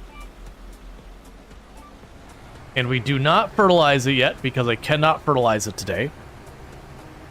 Let's see, you actually cook for a living, and you've learned at a very young age that you never want to start up your own restaurant because you understand the logistics of it, heck, all of it. Oh yeah, and it's, like, restaurants can be ruthless. I shouldn't say ruthless in that. Restaurants can be, like, very, very unforgiving. It's a very hard industry to get into. The margins are paper thin, and it's really, really easy for things to go wrong, completely out of your control, that can kill your business. Something happens, and your local power company has a massive outage, you've got a big egg timer over your head that says this is how long before you can no longer legally sell the things in your fridge. Because once the power's out, you're on a big egg timer, and if the power's still out after a certain period of time, your food is deemed to be no longer safe. And your margins are so thin, you can have supply line issues that if, you got these ingredients came in, but that one didn't come in, now you have 90% of what you need to make this thing, but not like one of the main things. And again, you can only shelf that stuff for so long before you gotta chuck it. And you're sitting there doing that. You can just have like a weirdly busy or weirdly not busy month. And if you don't have enough supplies, running out of your supplies can cause customers to stop coming back because you couldn't give them the thing they wanted. Or just the same, you get too much stuff in and you don't sell enough, and now you gotta chuck a bunch of it into a garbage, and that's just money that's, not happening. Juggling the staff can be a whole thing about you have no idea how many people you're going to need on any given day. You've got fair estimates that are usually like right 90+% of the time, but then you have that one day that you just have a ridiculously hectic day, so now all your staff is understandably very upset because they're worked to the bone, and especially if it's like quick service where they're not getting tips or whatever. Not really. That can be absolutely brutal. Or at the same time, you'd be like, all right, this is a holiday, we're expecting to be super busy, all hands on deck, the only ones not here are the ones who cover like the flip shift or whatever, and then for whatever reason, you just don't have the customer show up for whatever reason, again, not necessarily in your control. And so you got all of those people on payroll showing up all at that time and just obliterating that margin of yours. And then understandably, if you start sending people home and it becomes a regular thing, the turnover of your staff, which food is already a really rough turnover, gets even worse. Because they come in, there's a cost of driving to work and all that stuff. And just that fast, like, you don't get to keep it. Like, they bail and it just ends up being our loss. Wait, what's going on? Why do I show as not having the thing? You're attached, right? Oh no, okay, we got a problem. I thought I wasn't supposed to be able to attach that while I wasn't in travel mode. I don't know. But yeah, so it's a thing. Like, Toom has joked about, like, if you start a restaurant, what kind of restaurant you start. And the first thing is, like, I would never start a restaurant. Like, more power to those who they have that passion and they follow through with that and all that. It's like, I'm sorry. Like, for the amount of work that goes into the thin margins there, it's like, I would just do something else.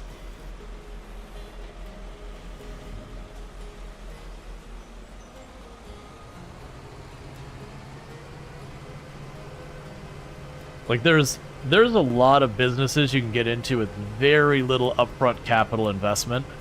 So that way, if they just go, like, they just belly up on you, you can walk away, and the amount you've lost trying to pursue that business is relatively low. That said, some of those other ones also have, like, really high fail rates as well. But at least you're not putting hundreds of thousands of dollars in before you even get to turn the lights on, and then maybe not have a shot. And you can be what would be a successful business, but again, because you had to take all that debt to start your restaurant, you now got a loan to pay.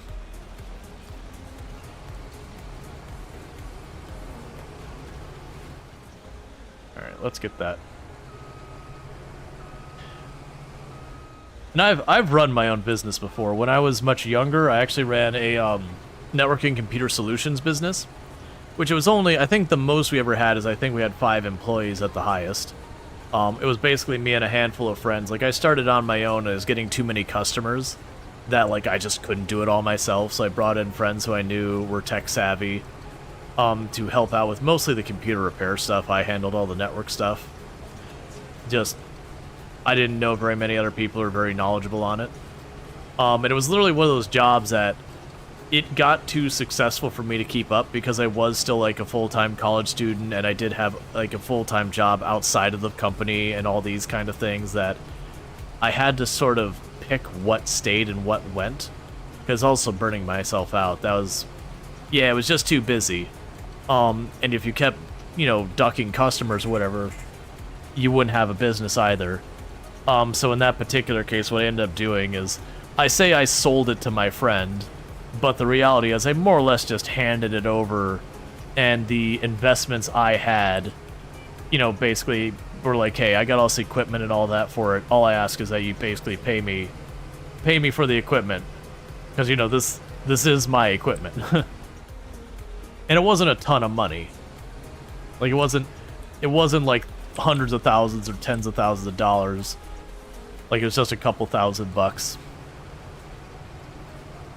You know, he went on to run that business for a long time and then just got basically got hired into a much better pay than running his own business and just shut it down.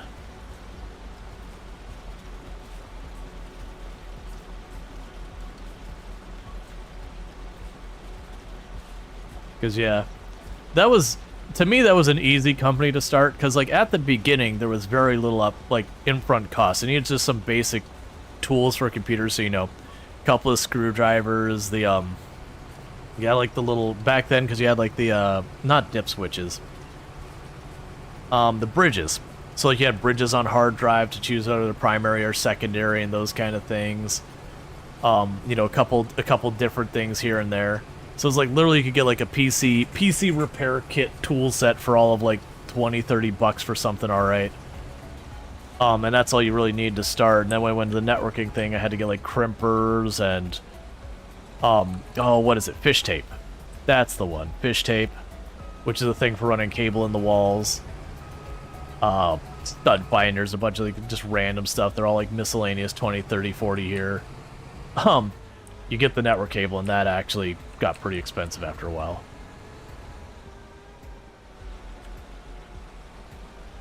Now, network cable adds up. I think the most expensive thing I had is I had this diagnostic tool that Cisco made. That joker was like $3,000. But it was one of those things that's doing enough business, I'm like, alright, this is going to be a number of jobs worth of money, unless I got a big job, which did happen once or twice. This is gonna be a lot of time to pay this thing back. But that tool was invaluable, where you just go in network, you'd plug it in, you hit button, be like, alright, cool, you got 2 DHCPs on your network. We gotta figure out where the second one is and shut it down. That's your problem. Was the tech is funky like that? Is there a resolving thing? The expenses grow over time? Yeah. Well, I mean, that was, at the beginning, I was just doing very straightforward, basic, just fixing computers. Most of it ended up being software with the occasional, like, failed part or whatever. But as I expanded the business into doing more things, I needed the appropriate equipment to do the more things. But even then, like, that's still a job to this day, that starting a PC repair business, whether or not you're gonna like succeed and all that, is a different animal. But like the cost to start is a very low cost. Now, it depends. Some areas have lots and lots of competition available for that. You know, there are areas that are underserved. There are areas that, you know, people have money, so they tend to just buy new equipment regularly as opposed to repair their stuff.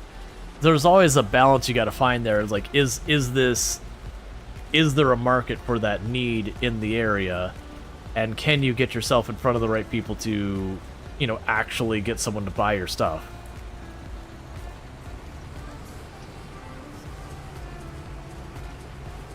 Because especially if you're in an area that, like, nowadays with college students, it's mostly laptops. Not so much hardware repair in there. A lot of laptops, once they have a problem, it's like, can you fix it? It's like, nope, they don't sell the parts. You need a new motherboard for that laptop? That is unfortunate, because you can't just go to Apple and buy a motherboard for one of their laptops. They'll look at you and be like, cool. No.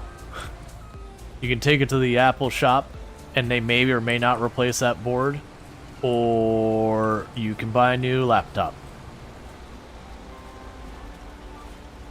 That's your choices.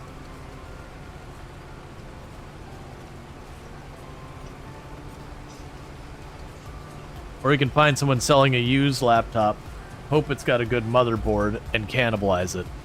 I wouldn't take those chances, though.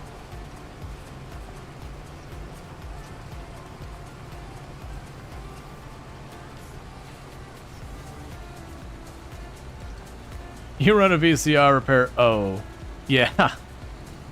That's people who service and work on TVs. I imagine that's probably a rough industry to be in.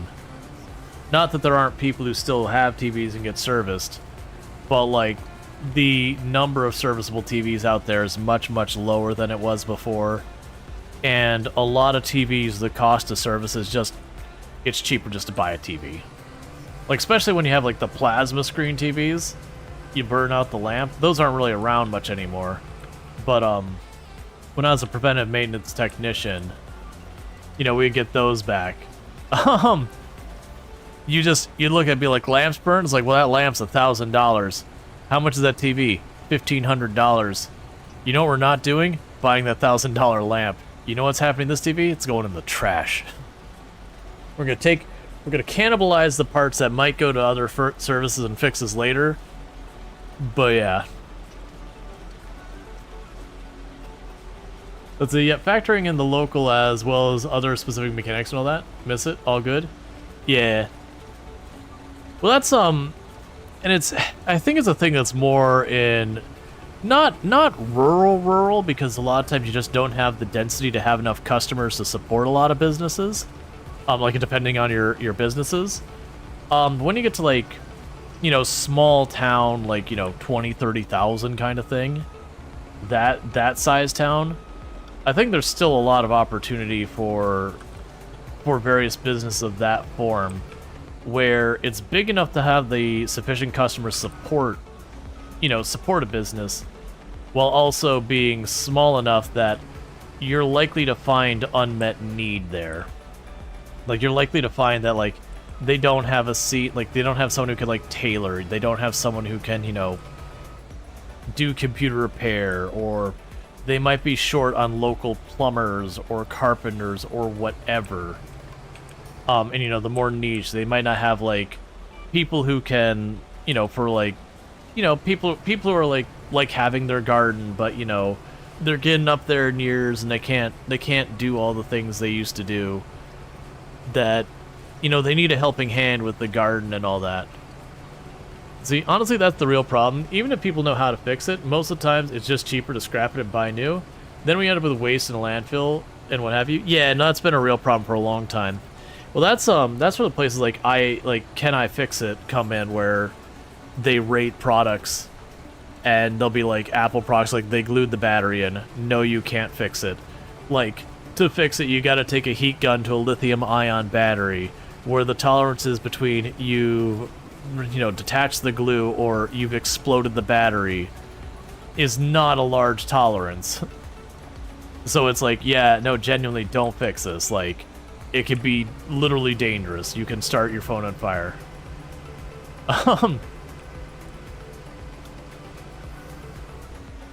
Like, the amount of glue that go into some of those things, where you're like, this is a forever built. It's not meant to come apart. Let's see, you'd see times working conventions when it was cheaper to send someone to the store with a truck, buy a few 50-inch TVs for the show, and then just give them away to the crew, because it wasn't worth the expense to ship them back to the warehouse or AV company.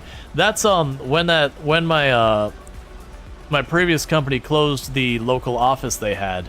When they did that, it was cheaper for them just to give away the equipment than to do anything. So, like, I've got, like, a beanbag chair that came from the office. I had, like, we got a big screen TV out of it because it was just, you know, it had cost him, like, $1,000 to ship the stupid thing. And so I was like, all right, I'll take that.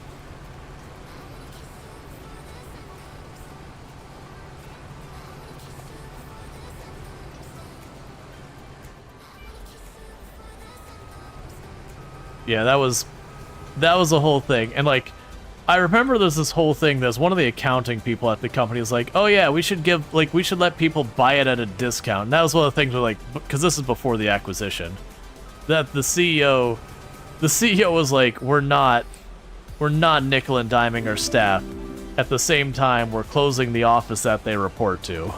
We're already going to lose enough people out of this. Like, what are we going to get? A couple $1,000s? We're a multi-million-dollar company. This is not a fight worth having. Alright, Joker, you have a good one. You get your sleep and all that stuff. And thank you so much for the follow. I appreciate it. Like, I liked the CEO. There's a lot of times he made bad decisions, but he made bad decisions with good intent. Like, he let the wrong person get his ear kind of thing. And even then, most of the time, he made it right. At least the best of his ability. The only one that really he couldn't bring back was the acquisition. Which I get it, he had been doing it for a long time and just wanted out.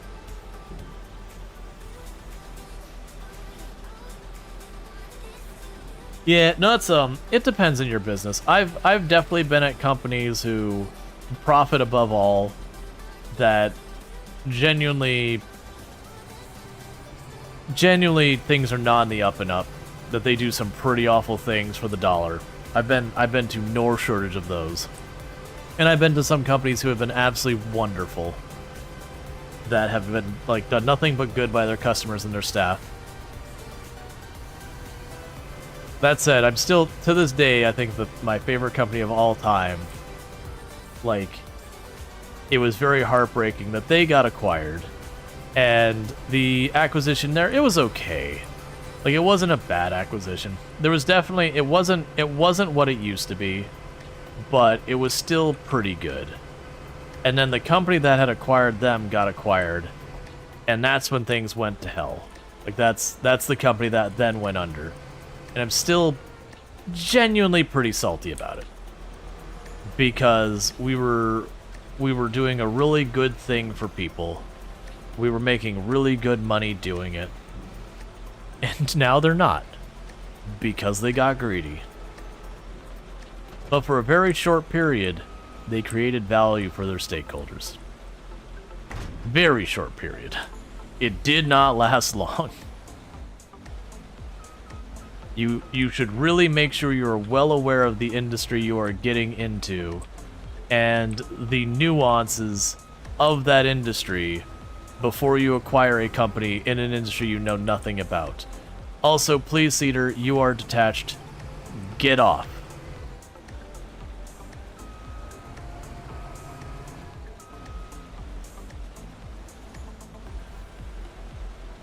People buying Control because numbers? Oh yeah, well no, that was... The company that acquired us had their playbook that they could turn any company more profitable. Like that was their whole shtick, because they were a financial firm, and they could acquire any company and make them more profitable. They didn't understand the education sector.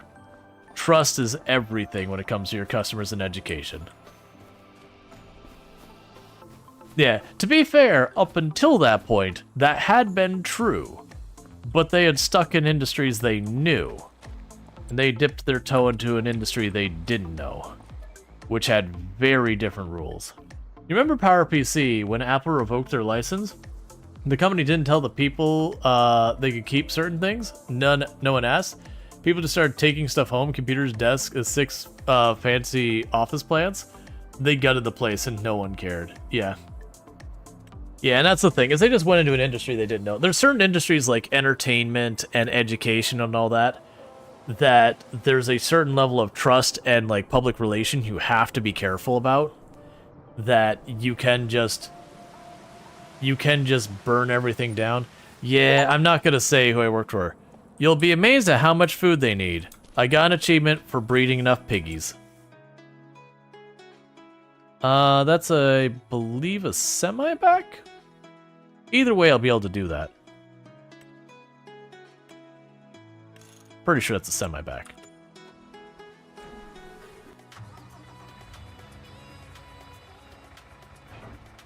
But yeah, so I won't give any details about the company in Tech Ed.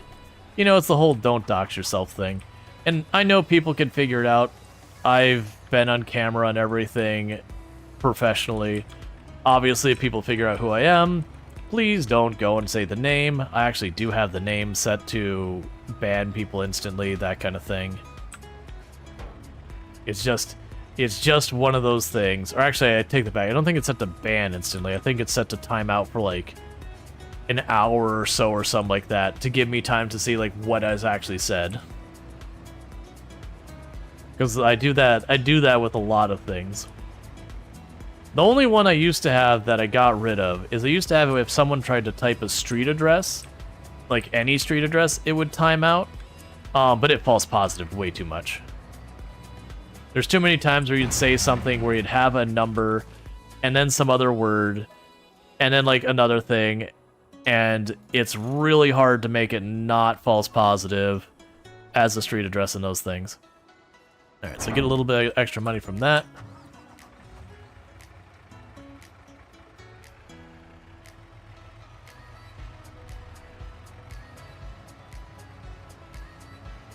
Okay, so we don't have a whole lot we gotta get done today. The only thing I've got is I need this tractor to go ahead and put the fertilizer down on that other field.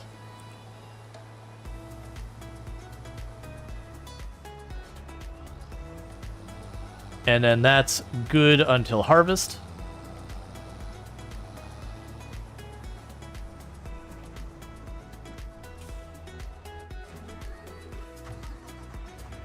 In the meantime, while that's going on, we want to go and let's see. Let's do a quick status check on all our things. The piggies are doing fine. So these pigs are still worth only 2,500. We're waiting to see if these will go up in value or if 2,500 is the cap. Because I am going to sit there and have a rotation of selling the pigs.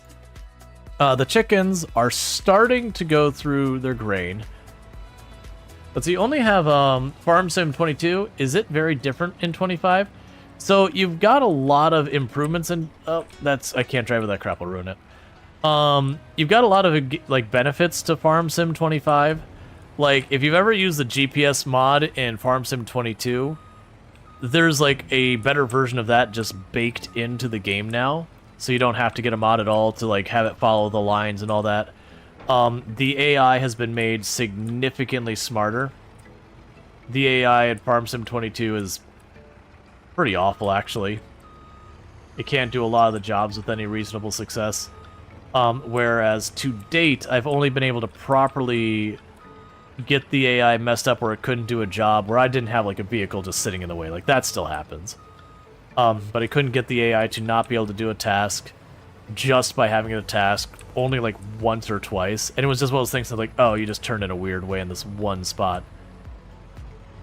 Whereas I don't think I could get through a play session of Farm Sim 22 that's true.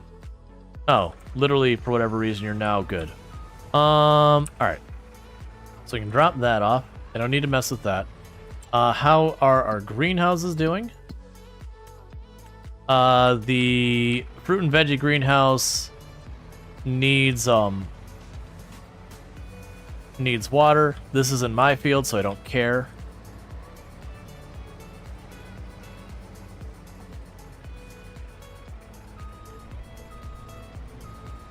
It's a lovely field. Looks like it might be soy.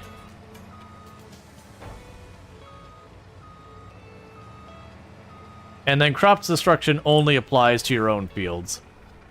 And only if you're driving. There are mods that let you trash other people's fields and all that, if you so wish. It doesn't do anything. It's more just, you know, if you have the desire to go through and crush someone else's field just because you can. Alright, so we need to get more water. Tomorrow is the egg selling day, so we get all our eggs from our chickens. We sell that. That'll be a cool $55,000, $60,000.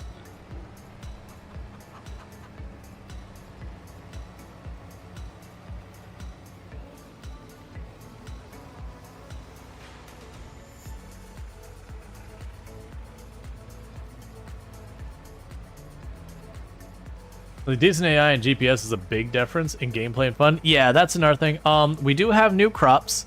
So the new crops are peas, spinach, green beans, and rice. The greens, beans, and spinach, they're fine. They're pretty in line with a lot of the other crops.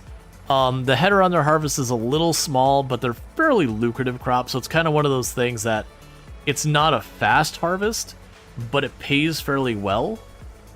So like by the day and by the acreage, it's really good. But on the other hand, they take a while. Now, the rice, on the other hand, is actually pretty good. It's pretty cool. You flood the field and all that, because there's long rice, which works kind of the same as, you know, any of your grains. And then you've got the regular rice. And the regular rice, you have to flood the field to prevent, you know, weeds and all that. It's just, in the game, you need it to grow. So that's kind of cool. Let's see, what else do we have?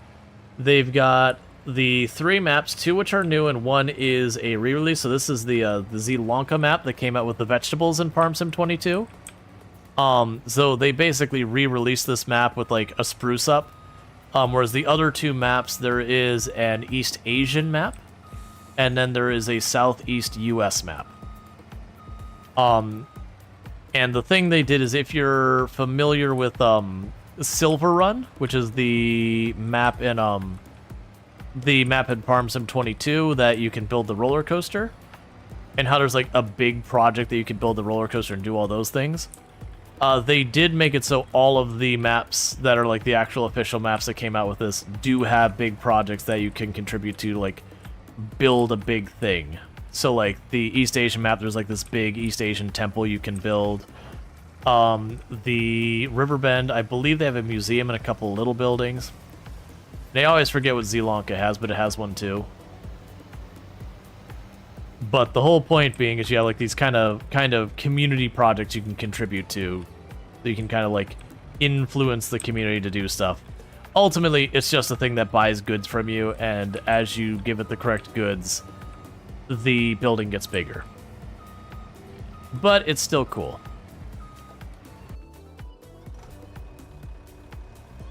Alright, so the seed fields are fertilized.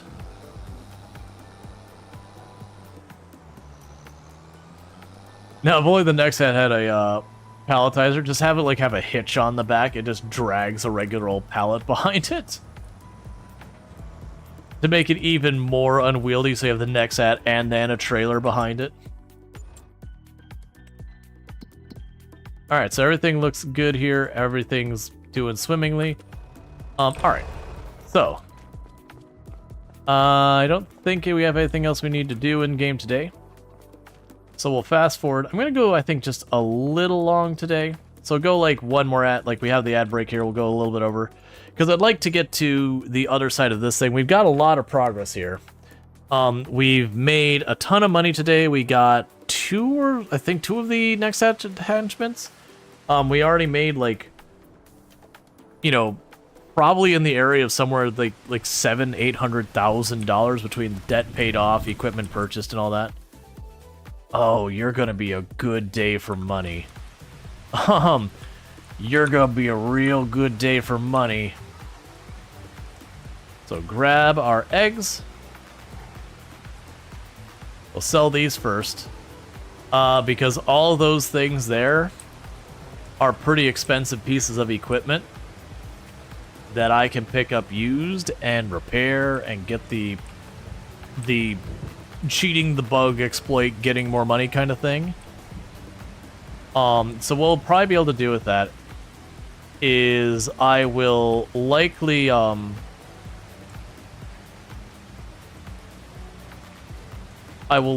use them to get the last of the next app pieces pretty soon. Because I'm thinking if I get the next app pieces, that's one thing off the list. We can use them all. And then if I can get it to the point where it'd be pretty easy for us to make $1 million, then that would put us in a good place for when we go to play again with Ultra to hit the $1 million with Ultra, because we could honestly get through pretty close to the entire checklist of dare drops with Ultra in kind of one sitting. With the exception of the collecting things, Ultra would have to do that on her own time because I already did it, so she can't have them. They're mine. So that way we can, you know, kind of share in earning a bunch of those keys to give out to people. Because that'd be cool. You wish you had an ultra realistic setting where you had to go to the pigs and chicken and check their status with their fields. Yeah, so I didn't have anything like that. There is a mod that's been around. You know, I don't think it's come out for Farm Sim 25 yet, but they're going to be working on it. It may have come out. I don't know. Called Precision Farming. I'm pretty sure it hasn't yet. Called Precision Farming. And it has like a whole lot of extra stuff you got to keep track of. It does have its advantages, but it does have more things you got to juggle. All right, so we got that. Are there good mods in 22 to make it worth playing? 22 and 25 had decent mods. 22 certainly has more mods, but it's also been around for a number of years, so no one's surprised by that. There are a bunch of mods that still haven't come out for this one. There are a bunch of good mods, but there are some mods that aren't here yet. Like, you can get the Universal Autoloader mod, I have that, but you can't get it from the workshop in-game quite yet. You only played 18 and got 22 on sale, but haven't played it yet. Gotcha. Yeah, no, they both have really good mods. Okay, so I'm gonna grab you. Yep. Okay. And none of those things depend on each other, so we'll just do them one at a time. So yeah, we're abusing a bug right now to try and speed through this part.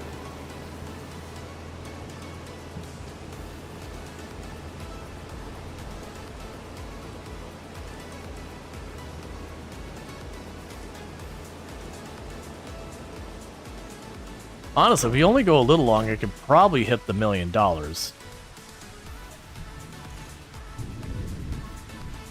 If I just didn't spend this all right away.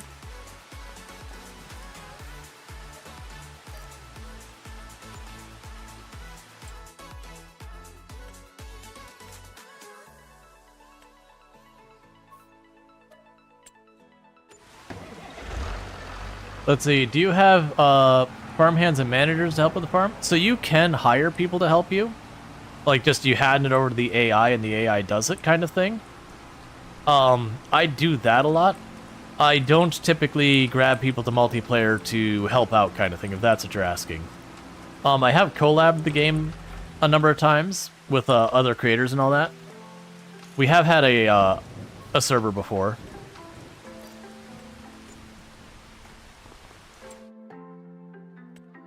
Alright. I want you to give me a good payday. But yeah, so this is an example of, this is the pea harvester. They're not bad, it's just narrow, which means it takes way more passes to do. The peas, the spinach, and the green beans do actually pay pretty well, but they're slow. They're real slow. You'd think it'd be more fun with the real players? Yes and no, it depends on what you're looking for. I generally prefer playing games solo for the most part. I can enjoy, like especially if it's someone I enjoy hanging out with, I can enjoy multiplayer. But for the most part, I do have a tendency to prefer solo, like playing games by myself. Alright, so what we're going to go ahead and do is let's pay down this loan. I'm going to avoid the temptation to immediately spend this money on a bunch of stuff. If we go long, I might actually be able to finish all of these things. Because as you can see, we get a payday like that, we can break $1 million real easy. And then that's the two objectives that are under the earn $1 million. Because it says via production chains. We have been making thousands of dollars from production chains the whole time. Like, the whole time we've been doing that.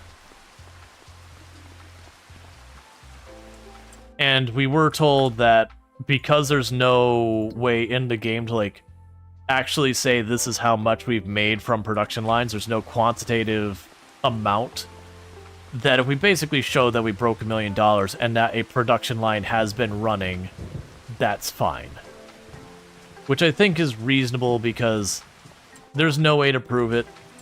We've certainly probably made $1 million, if not somewhere in that area, doing it. Considering we bought the entire next ad and all that before, like, literally we've only been abusing this to get, like, the last part or two. Do you have to sleep? No, you can just keep going through time. You could just, like, not stop and keep things going and going and going, and eventually you'll get it.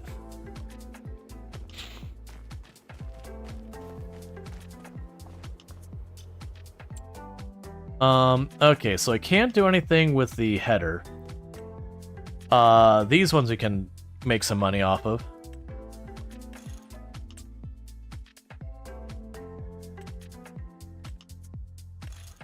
And that's because, again, we're abusing this bug.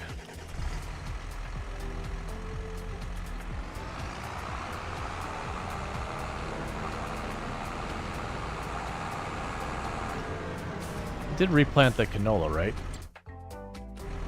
Pretty sure we replanted the canola. I'll be really unhappy if we, No, yeah, we did replant the canola, because the canola was August, and the other one was September. I'll double check that. If we miss it, it's not the end of the world. It'll just kind of suck, because it's a bunch of money we'll have missed out on.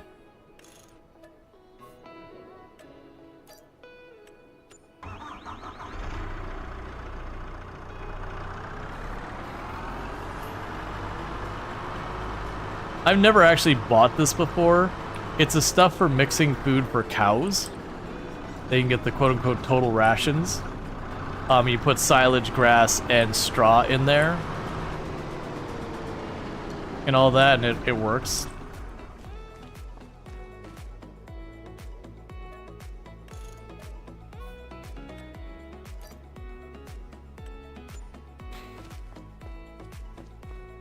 All right.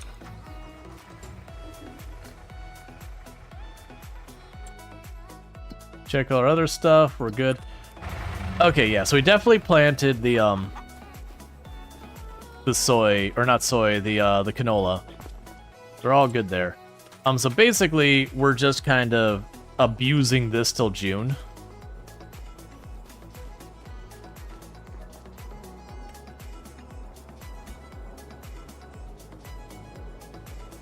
Sorry.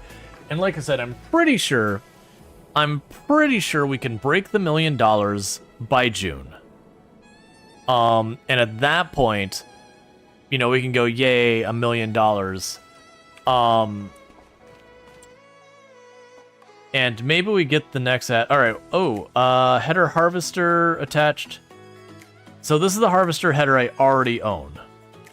That's the McDonald header I already own. So we can go ahead and grab these ones.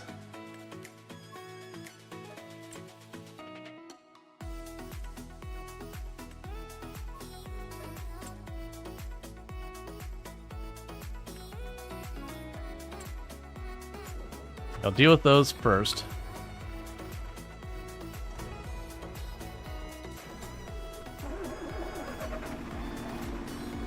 Okay. And I'll probably grab that next at. Well, for the next at header. Yeah, I'll need to bring the seed hopper.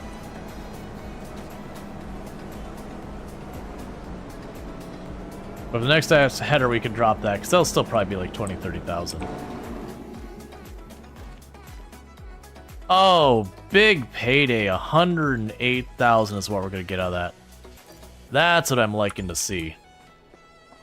Yeah, so we grab a loan, we can go and literally have the $1 million right now. But I figure we keep pushing towards June.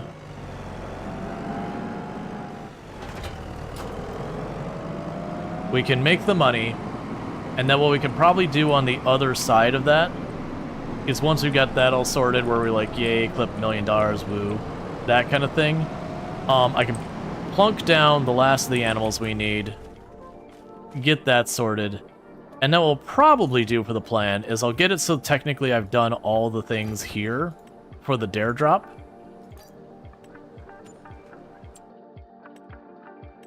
Alright, so let's grab you.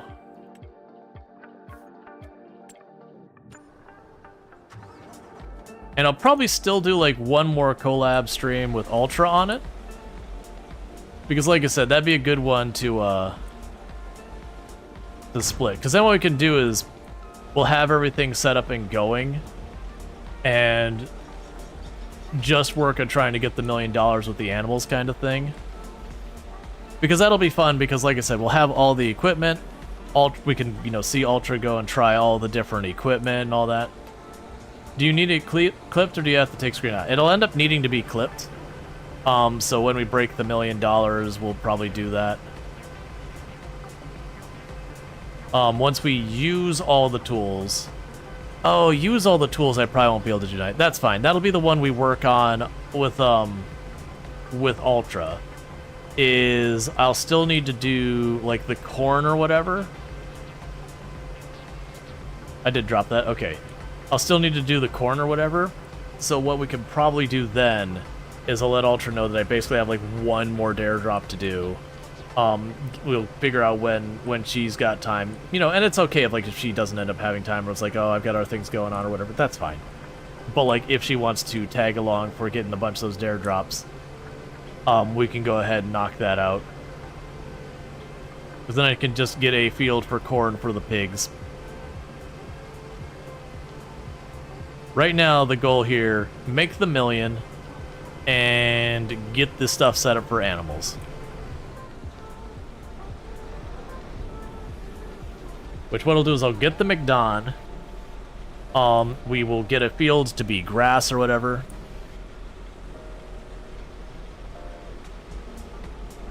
It doesn't really matter. I'll get the thing for the bales. This is not the equipment I need. I am here with the entirely wrong setup. I need the hopper, not like I need the harvester hopper, not the cedar hopper. I pulled up and was just staring. I was like, that doesn't go under here.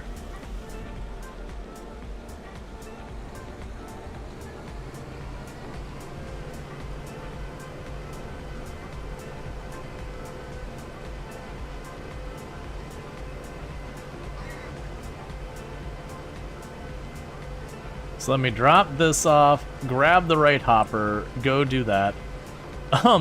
It's weird thing is like, oh man, this is an extra like 5 minutes. Is this really worth like the $20,000?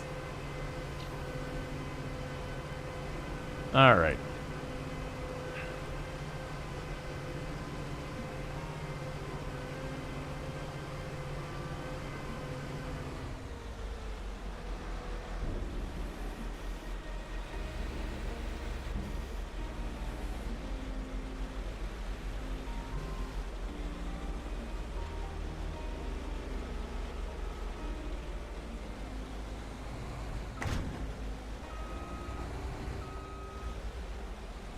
Okay, so we're just going to drop this off. It'll cooperate. There we go.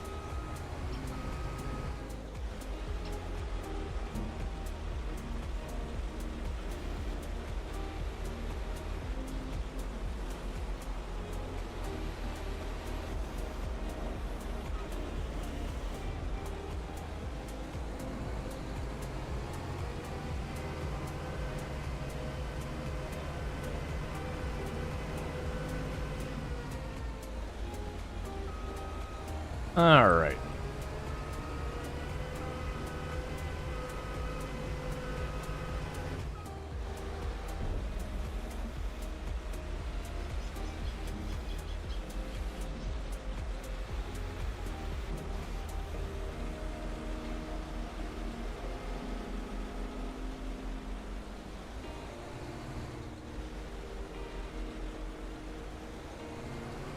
We could just get you to reposition a little.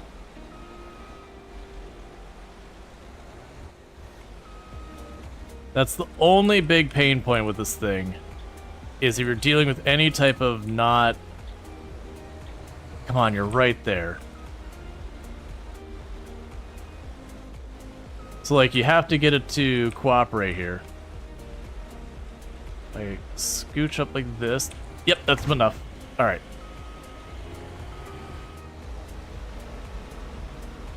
And that's because I really need a flat place for it.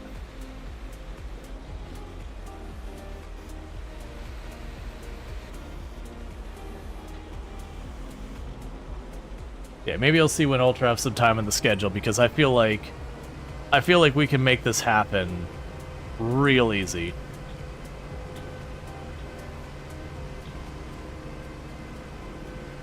That'll be able to get the animals potentially done today.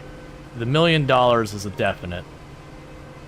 And then the next attachments, just because I gotta buy a field, cultivate the field, plant the field of corn, do the pass the yard stuff. It'd be really good if we have enough slurry when we do that, so we can demo like the whole thing. That'd also be good because then, while it wouldn't all fit in one clip, we could basically demonstrate that's like, yeah, no, this field, we went through the entire process. The only thing emitted from this field is probably the sprayer, because you're either going to weed or spray. And then the stuff for the regular plants, which, again, I've been doing this whole time with the canola and the barley.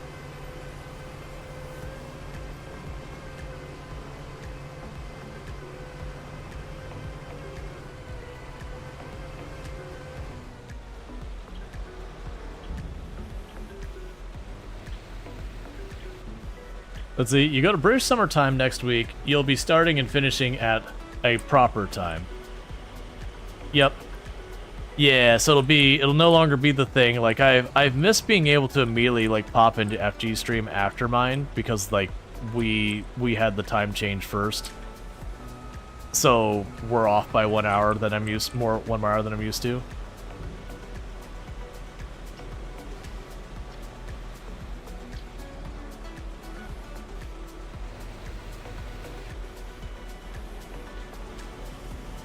Okay.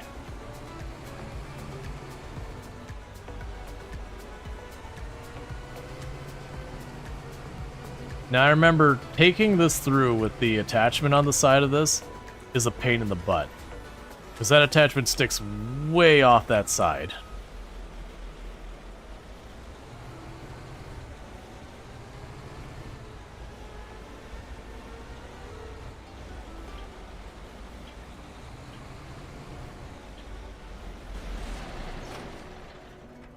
Alright, so that was... Alright, so all that effort was worth about $23,000. It's fine.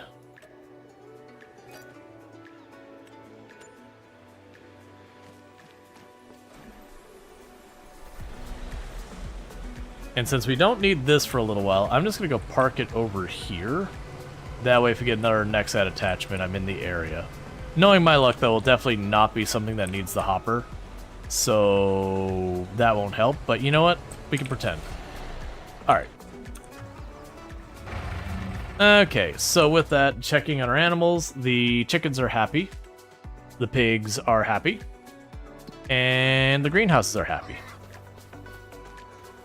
So we're all good there.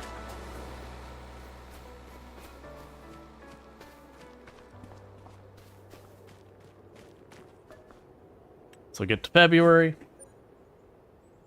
Okay. I'm not sure where we're putting... So we have horses, cows, and sheep we gotta get.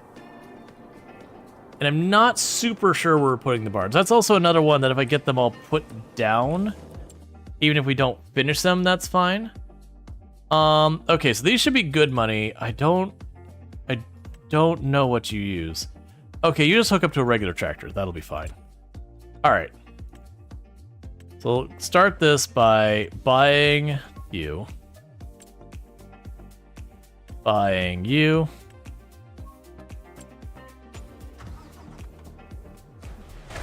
Just realized I want to pick up those eggs.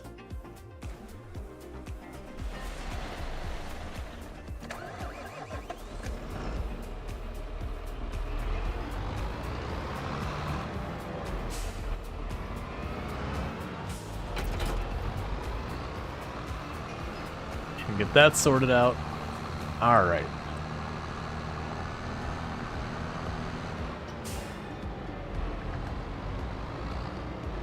I believe this is actually the big tractor I said is my favorite.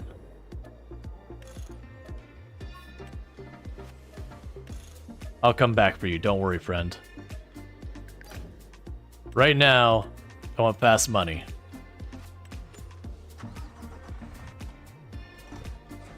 Alright, I haven't bought the other ones yet.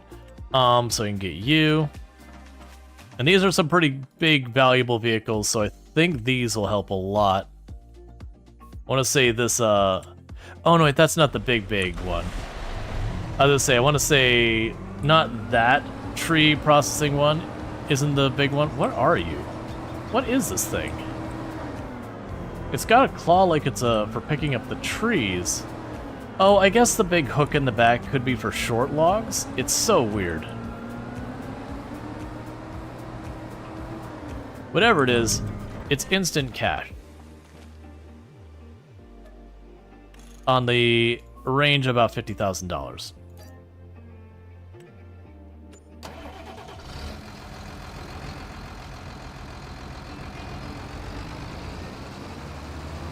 Yeah, I want to say this one only be another like 50,000.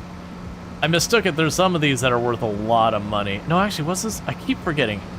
One of these, like this style, I want to say was like really, really expensive. The other one was kind of cheap for what it was. You know, still talking 250, 300,000, but. All right.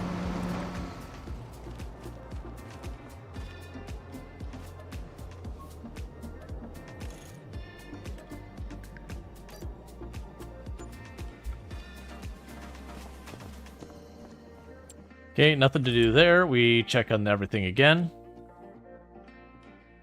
Greenhouse is good. Pigo's good. Herb's good. Alright. I do kind of want to push through to try and make everything happen tonight. Because I do know with the dare drops, like, if people already finish the objectives too early, like that kind of thing, they could run out of keys. I haven't run into that myself, but I know that is a thing. But that's part of the reason when I get like the bigger dares, usually I don't have to worry because you've seen the time investment it is to get through these. Okay, so it does take well. Yeah, so all of these are tractor attachments, so we can just go through the list.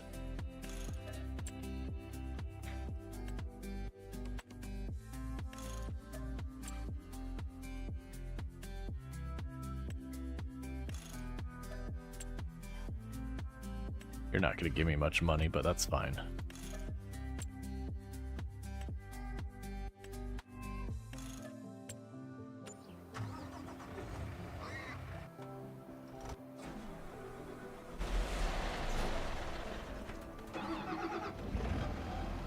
Alright, so let's go ahead and use the New Holland.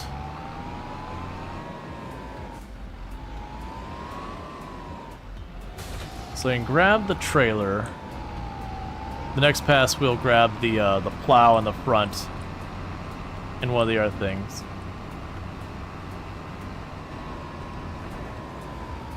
Definitely just abusing the crap out of all this. But the New Holland, I'm going to do laps with these, so we won't worry about selling it yet.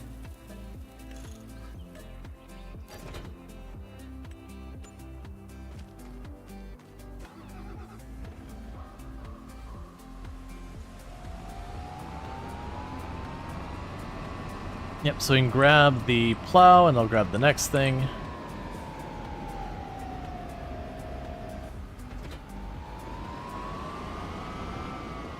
I have no idea how this other one hooks up.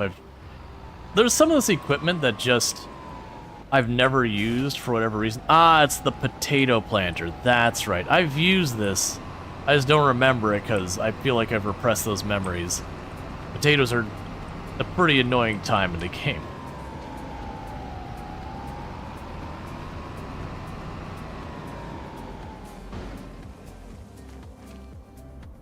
Alright. So the potato planter is going to score me 23,000, and you're going to give me like $2,000.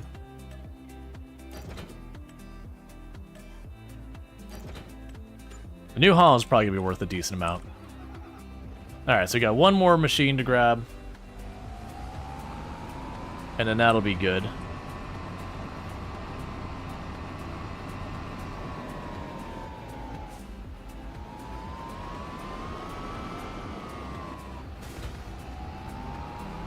Alright.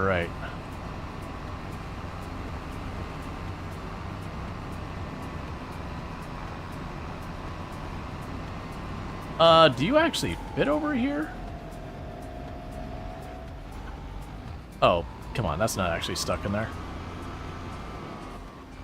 This is a sketchy repair spot.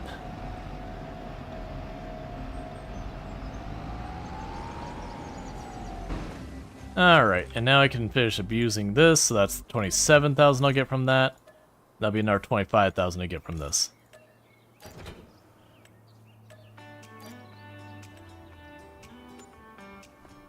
Alright. Let's see, so is this the new exploit, or is this something they haven't gotten around to fixing? This is a new exploit.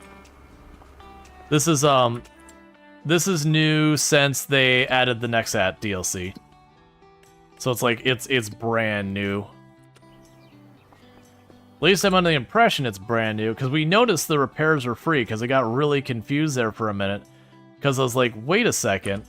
Like, I did this major repair, I was expecting it to cost me like $10,000. Why do I have a bunch of money? People are like, oh yeah, it's broken. It's like, oh. Alright. The alternative is if you were to do it fairly, you just drop down to solar panel, fast forward, solar panel, fast forward. So I mean, realistically, solar panel 10 months, solar panel 5 months, solar panel 2 months, solar panel 1 month, solar panel every month, 2 solar panels, 3 solar panels, 4 solar panels. Like, making money if you're willing to cheese in Farm Sim is practically given to you for free. I believe all those attached to our stuff here.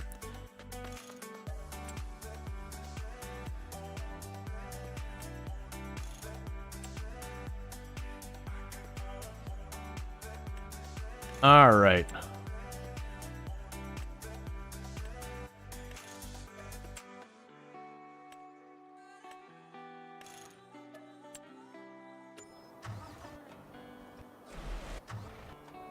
I want this to pick up the eggs.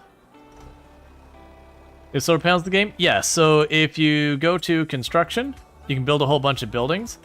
So this is the classic way you cheese the game. Is you put down a generator. It costs, like, I can't remember, it's like 20 something bucks to run, but it gives you up to 600 bucks a month, you know, there. So it literally just gives you more money. So you build one of those and 2 of these and 3 of these, whatever. And you eventually work up to these giant wind fans. And these will make you about 70,000 a month. And they cost about 1,000 to run. So you get the idea, is effectively once you start building those, you just effectively get free money every month. So it's one of the reasons why when people are like, oh, is the game hard? It's like, no, if you're willing to win at any and all circumstances, there are always ways to cheese the game. Do you need power to run your farm buildings? No. Literally those buildings are effectively getting yourself a stipend of money every month and having no farther cost. So you have a clicker game inside that? To a certain degree, an idle game where you just fast forward time. I don't do that in my runs typically. The only other time we've done that is we had a dare drop that it was like we were just waiting on the last thing. And so I was like, yeah, we'll just cheese it. You know, where you've got that, because making $1 million just takes time. As I had mentioned, the game is not hard in that sense.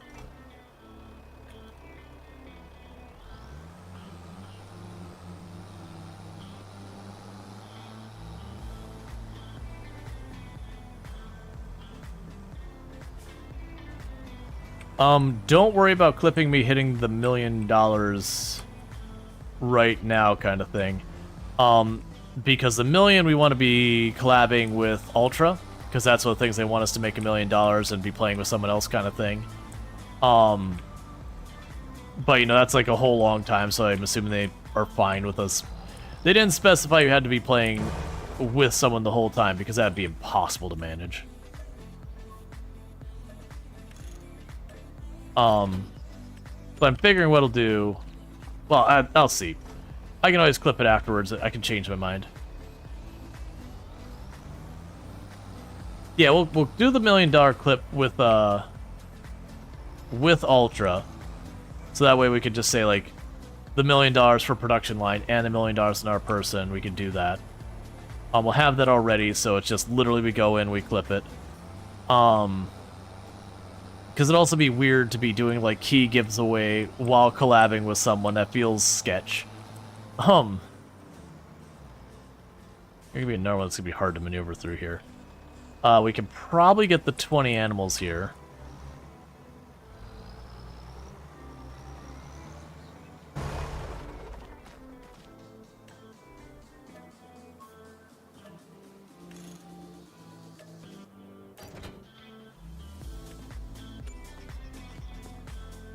Because this will be the $1 million right here.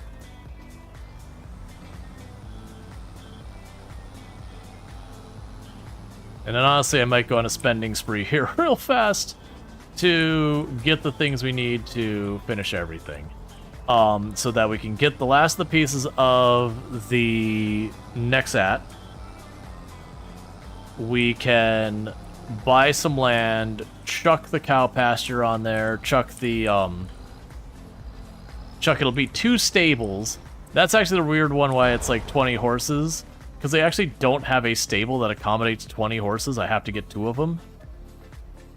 I'll have to buy animals to put in those. Let's see here. Alright, so there's the $1 million. Done and done.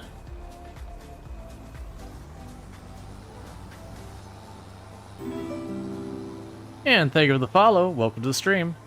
So, what we want to do now is, like I said, we can get all the things lined up so that we can just do a lot of clips on Earth Ultra and get all that stuff sorted out. I'll have to reach out to her when it's a good time. Okay, you saw mud in the tractor? Is it my... Yeah, so as you drive, it gets dirty. It's not like the specific spot you hit gets the dirt on it or anything quite that in-depth. Alright, so you've got the cows and all that. Alright, so, first, let's go and assess what we need. The things I know we don't have for the next stat. I do not have this header. We want to buy this header. I do not have the sprayer. We want to buy the sprayer. What else are we still missing? We've got that, we've got that, we've got that. I do not have the harrower. And I believe that'll be literally everything.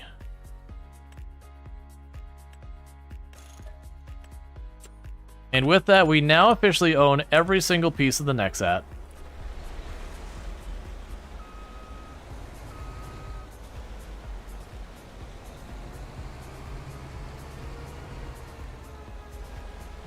This is gonna be complicated.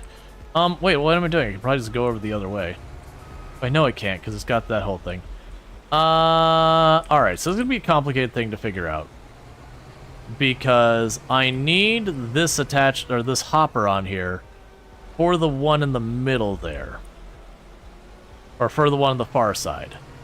But the attachment's facing the wrong way. So I'm gonna drop this down, and I'm gonna grab the sprayer. I don't think I need any other attachment for the sprayer.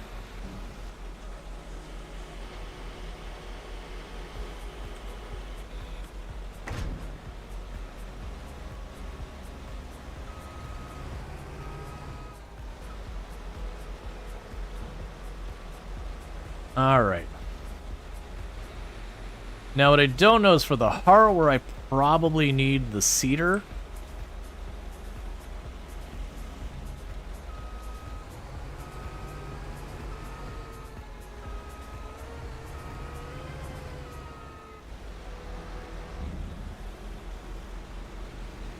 Okay.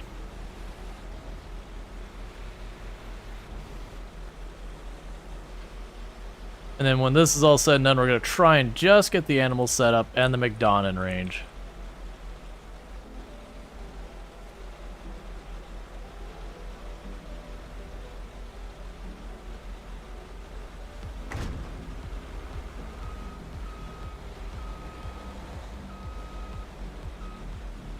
Oh, you can equip that. Okay, that's even better.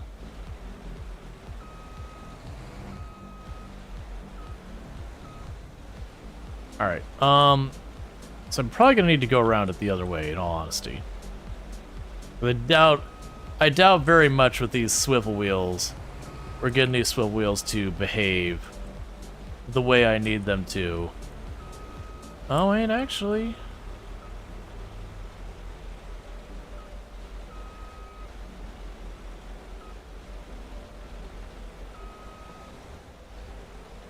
Nope, looks like I gotta go around.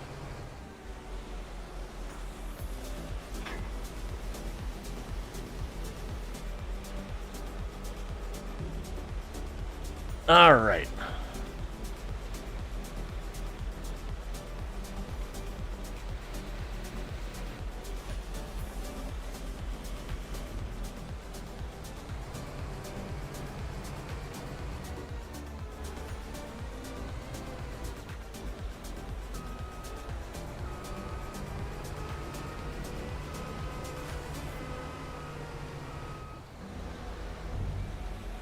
Now we can grab the Harrower blade,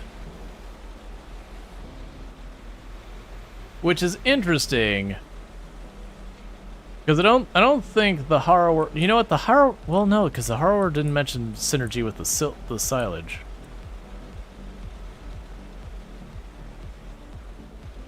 Ah, it's still not gonna work. Okay, so even though it's giving me the markers that it can do that, it's not gonna let me. There's two big like.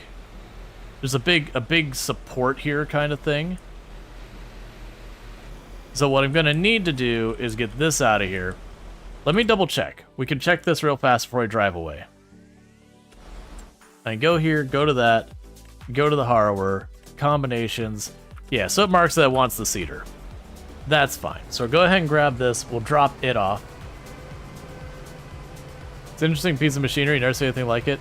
Yeah, my understanding, there's only like 10 of them operating in the world. Because it is definitely a very expensive and over-engineered piece of equipment. But it is a real thing. Just not a heavily used real thing.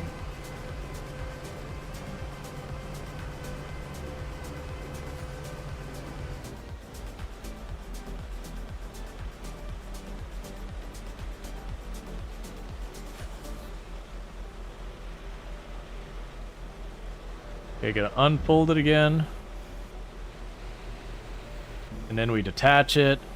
And then we shift away. Then I grab the cedar. It is interesting that this one machine, or that one, only that piece of equipment requires my vehicle to be in a different position than all the other ones. So it's like in a weird hybrid work slash drive mode. I'm honestly curious how that works when it comes time.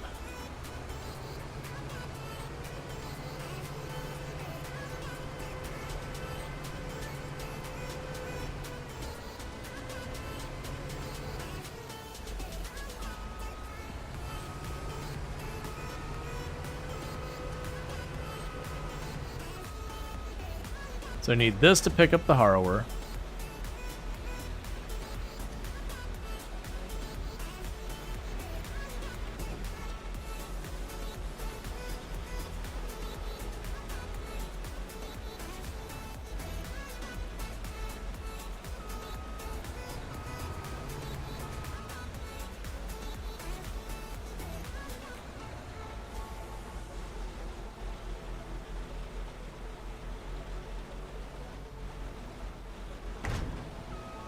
Okay. Yeah, no, the guidelines, I genuinely think when they were working on making this DLC, I think they added those guidelines just because there's like no way to tell which ways things are facing.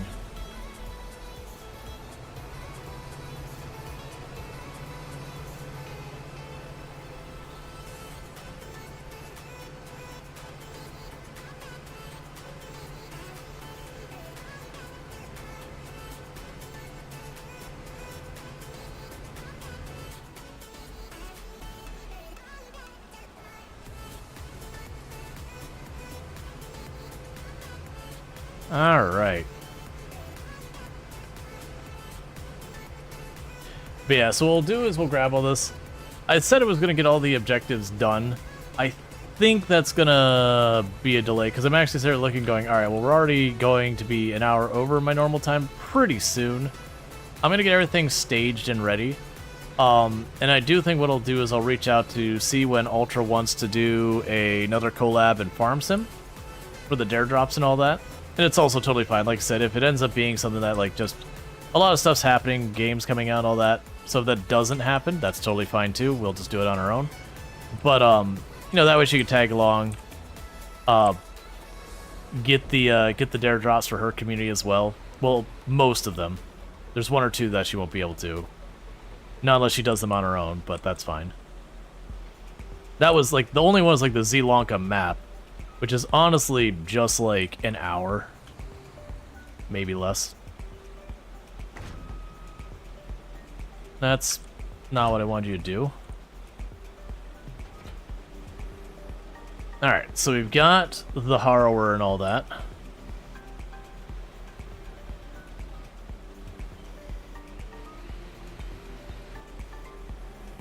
We're gonna need to make more money because we have to buy a plot of land, we have to buy the McDon, we have to put the sheep pen, the 2 horse stables, and a cow pasture thing all on that tile. And you don't have to put a ton of animals in it, we only technically need 20 of each. Which the sheep are relatively cheap, and I want to say the cow's not particularly expensive. I think the horses might be rough. I'm not sure. But we can grab all them.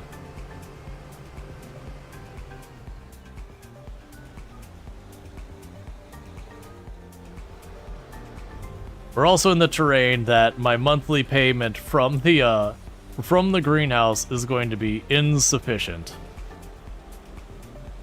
to make a lot of this happen. Alright, so let's go over here.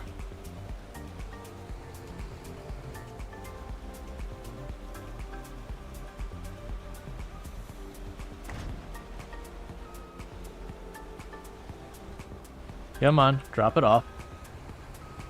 Come on. It's detached, I just need you to stay.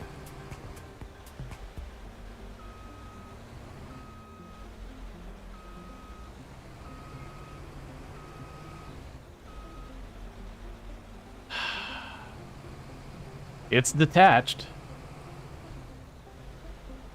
There we go.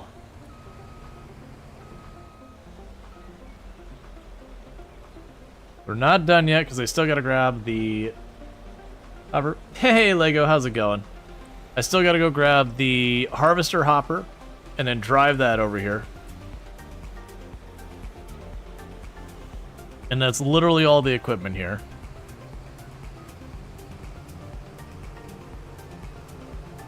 It'll have the next at everything here.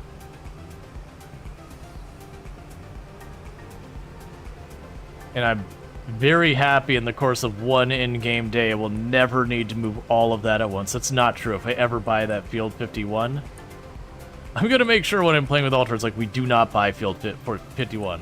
It's a parking lot. It's a neighbor's parking lot that we utilize. We are never buying this. Because if we do, I have to deal with all of this. And I choose not to.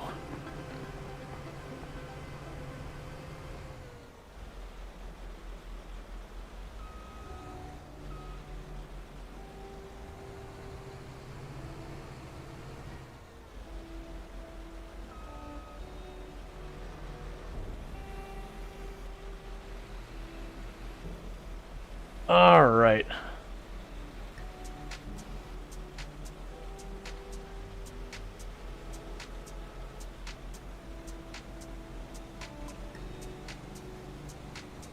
Come on. There you go. Just had to really shove it in place.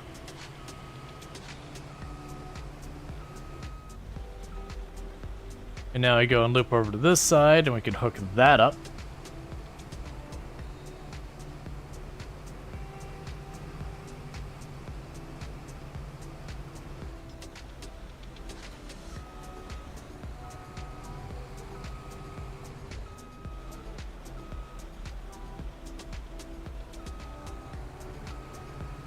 Turn it back to travel mode. Excuse me? Oh, it's deploying that. It's normally these ones that has like I have to switch. That every part of it has its own like lock-in or whatever. That's pretty funny.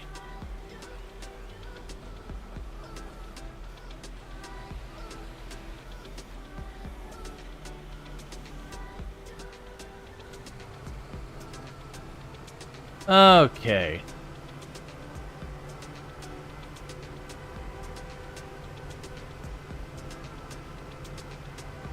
Alright. So this will be this good. I do think we buy the land and get the stuff set up on it. And the McDon, which is going to basically wipe us out money-wise. That's the thing that's so ridiculous, how fast money disappears. To be fair, we're buying ridiculously overpriced equipment. Oh, you're not where I need this. Alright, one sec. We're going to shift this to the airfield. Because I am trying to have it so, like, all the things over here require the seed hopper. The slurry hopper, luckily, only has one thing that connects to it. And the sprayer hopper doesn't have any other thing that connects to it.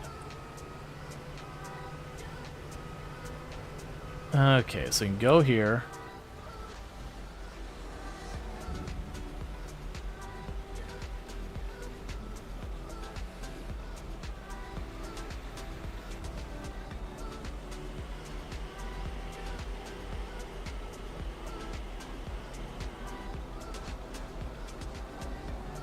Alright. I'll shift forward just a bit.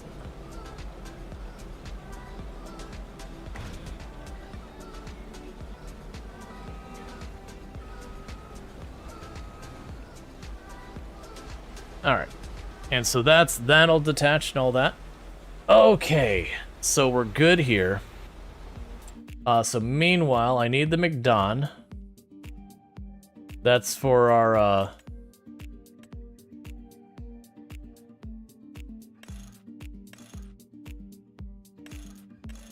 Sure.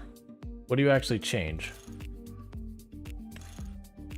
Ah, the horsepower. You know what? Fine.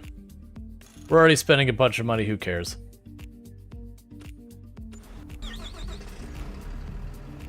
Okay, so get the McDonald's set up.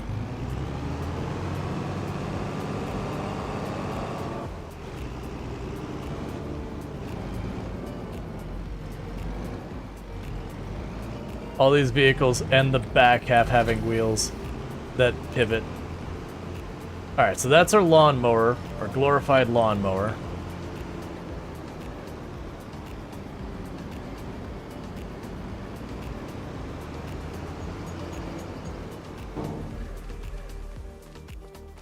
And get you all repaired up.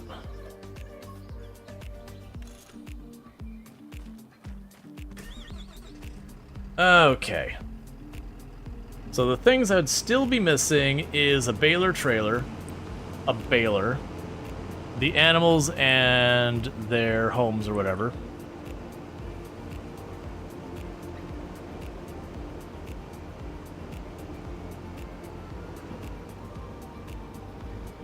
And the land. So yeah, we're not gonna have enough money to do this all. That's fine. I'm still gonna keep pushing what we can. So we wanted to get this plot of land here for the grass and all that. So I'm gonna go ahead and do that now. Cool. That's where we'll plant our corn. There's sorghum here. That'll actually work out for right now that there is sorghum planted here. It does need to be weeded. I'm gonna deal with that later. And what we could do on the other side of where that sorghum is, we can see about building at least some of the animal stuff. So we've got our animals. So cannot afford the large cow place. So you can handle 16 horses. Let's go for the sheep. So for the sheep, we now own this area.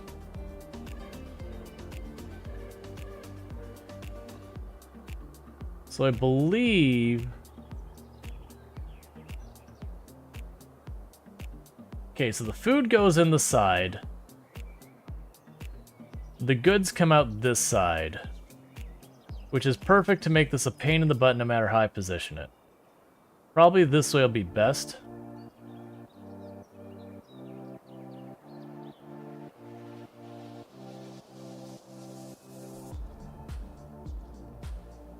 Let's not put right up against the road this time. Let's learn our lessons.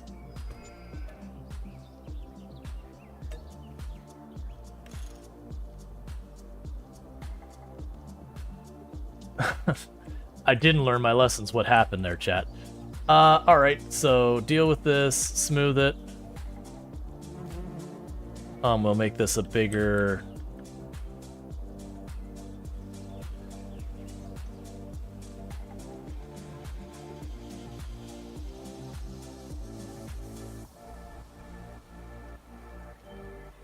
Alright, so what I'm trying to do here is smooth it so when I go to get my vehicles in here, it's hopefully not the worst thing ever. It's gonna be pretty bad. That is what it is. I wonder if with those piling it, they're gonna just dump out the side. We'll see. Luckily, it looks like I own a chunk of that road. Alright, so we've got the sheep pen. We're not gonna worry about that quite yet. But that has exhausted our money for the moment. So we'll have to abuse more stuff. No one saw that coming. I forgot how ridiculously expensive everything is. Alright, so before we go with that, I'm gonna get us to the point where we're about ready to harvest stuff again. And that's probably where we'll call it for the night.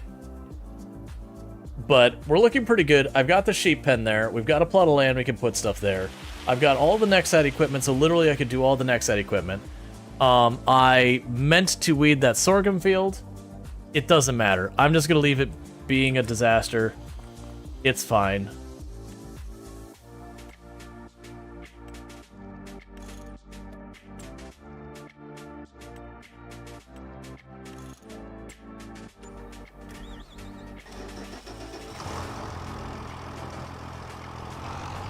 All right.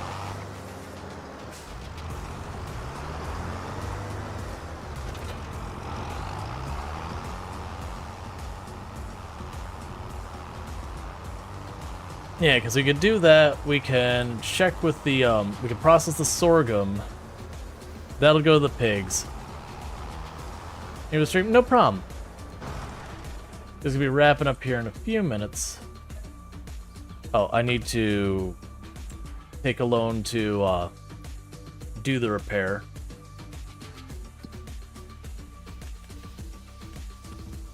Which is fine, because we'll make our money back almost immediately. I mean, we will make our money back immediately.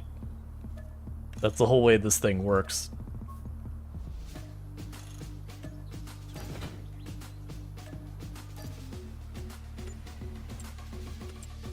Alright, so we can repay all that. Okay, pigs are happy, birds are happy. Sheep don't exist yet. The greenhouses are pretty low, but still happy. And with this, we'll go ahead and do. And we advance one more month. Actually, what month does the sorghum harvest? It's late, right? August. Yeah, it's late. All right. Yeah, so advance one more month. We'll abuse the things we're going to abuse. And then we'll stop there so that the harvest and all that, we'll just pick up right with that. And all that. That does mean I'll need a little bit of time before me and Ultra do our next stream to restock the cash. Ultimately, I could, you know, to make the $1 million, we could just sell all the crap and that'll give us more than enough.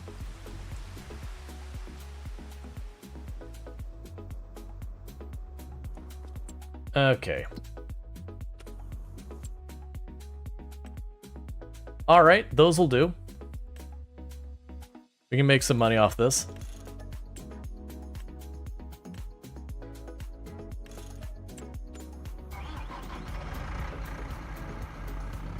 Okay.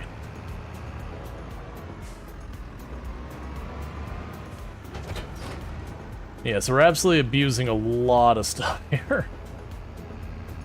I'm glad we're doing the abuse, even though it is very cheesy. because I'm kind of sitting here realizing that doing it at the rate we were doing it, we were probably going to be in this for like another 8 or 9 streams. I grossly underestimated just how freaking much money we needed. But that's okay. It's getting handled now, so repaint and repair you and sell you. I'll grab you.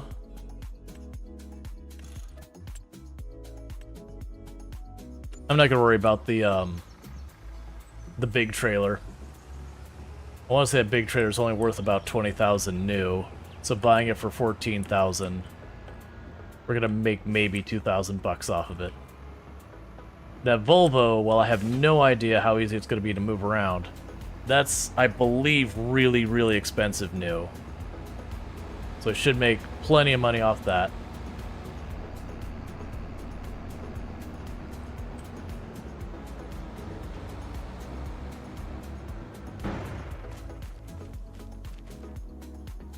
Oh, it's going to be about 5 in the morning. I am going to be calling it a night very, very soon.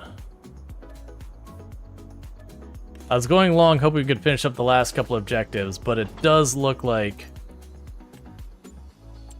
I am going to need to, snooze that ad. I am going to need to do one more stream of this to get those last objectives done, but we're basically right there. So we can grab you and abuse this more.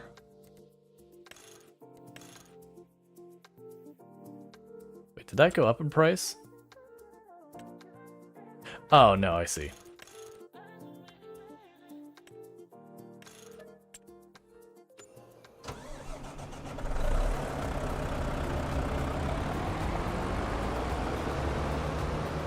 Alright, Alexander. Thank you for hanging out.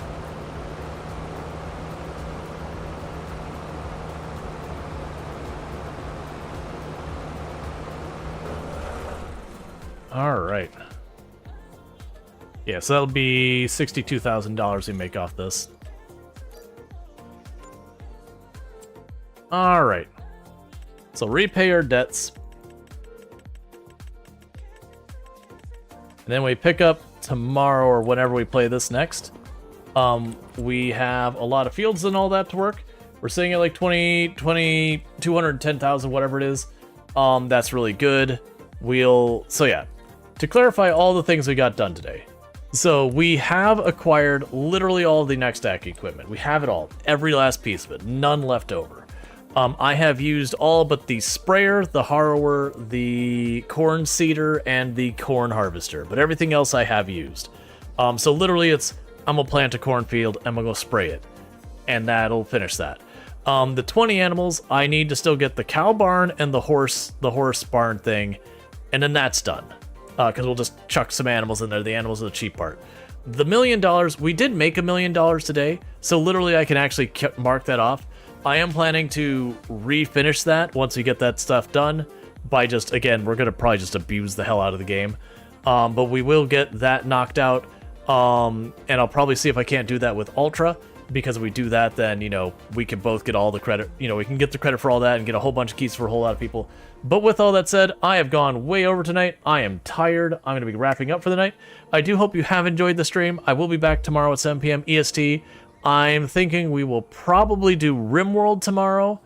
And either RimWorld and this or RimWorld and Oni. We'll figure it out.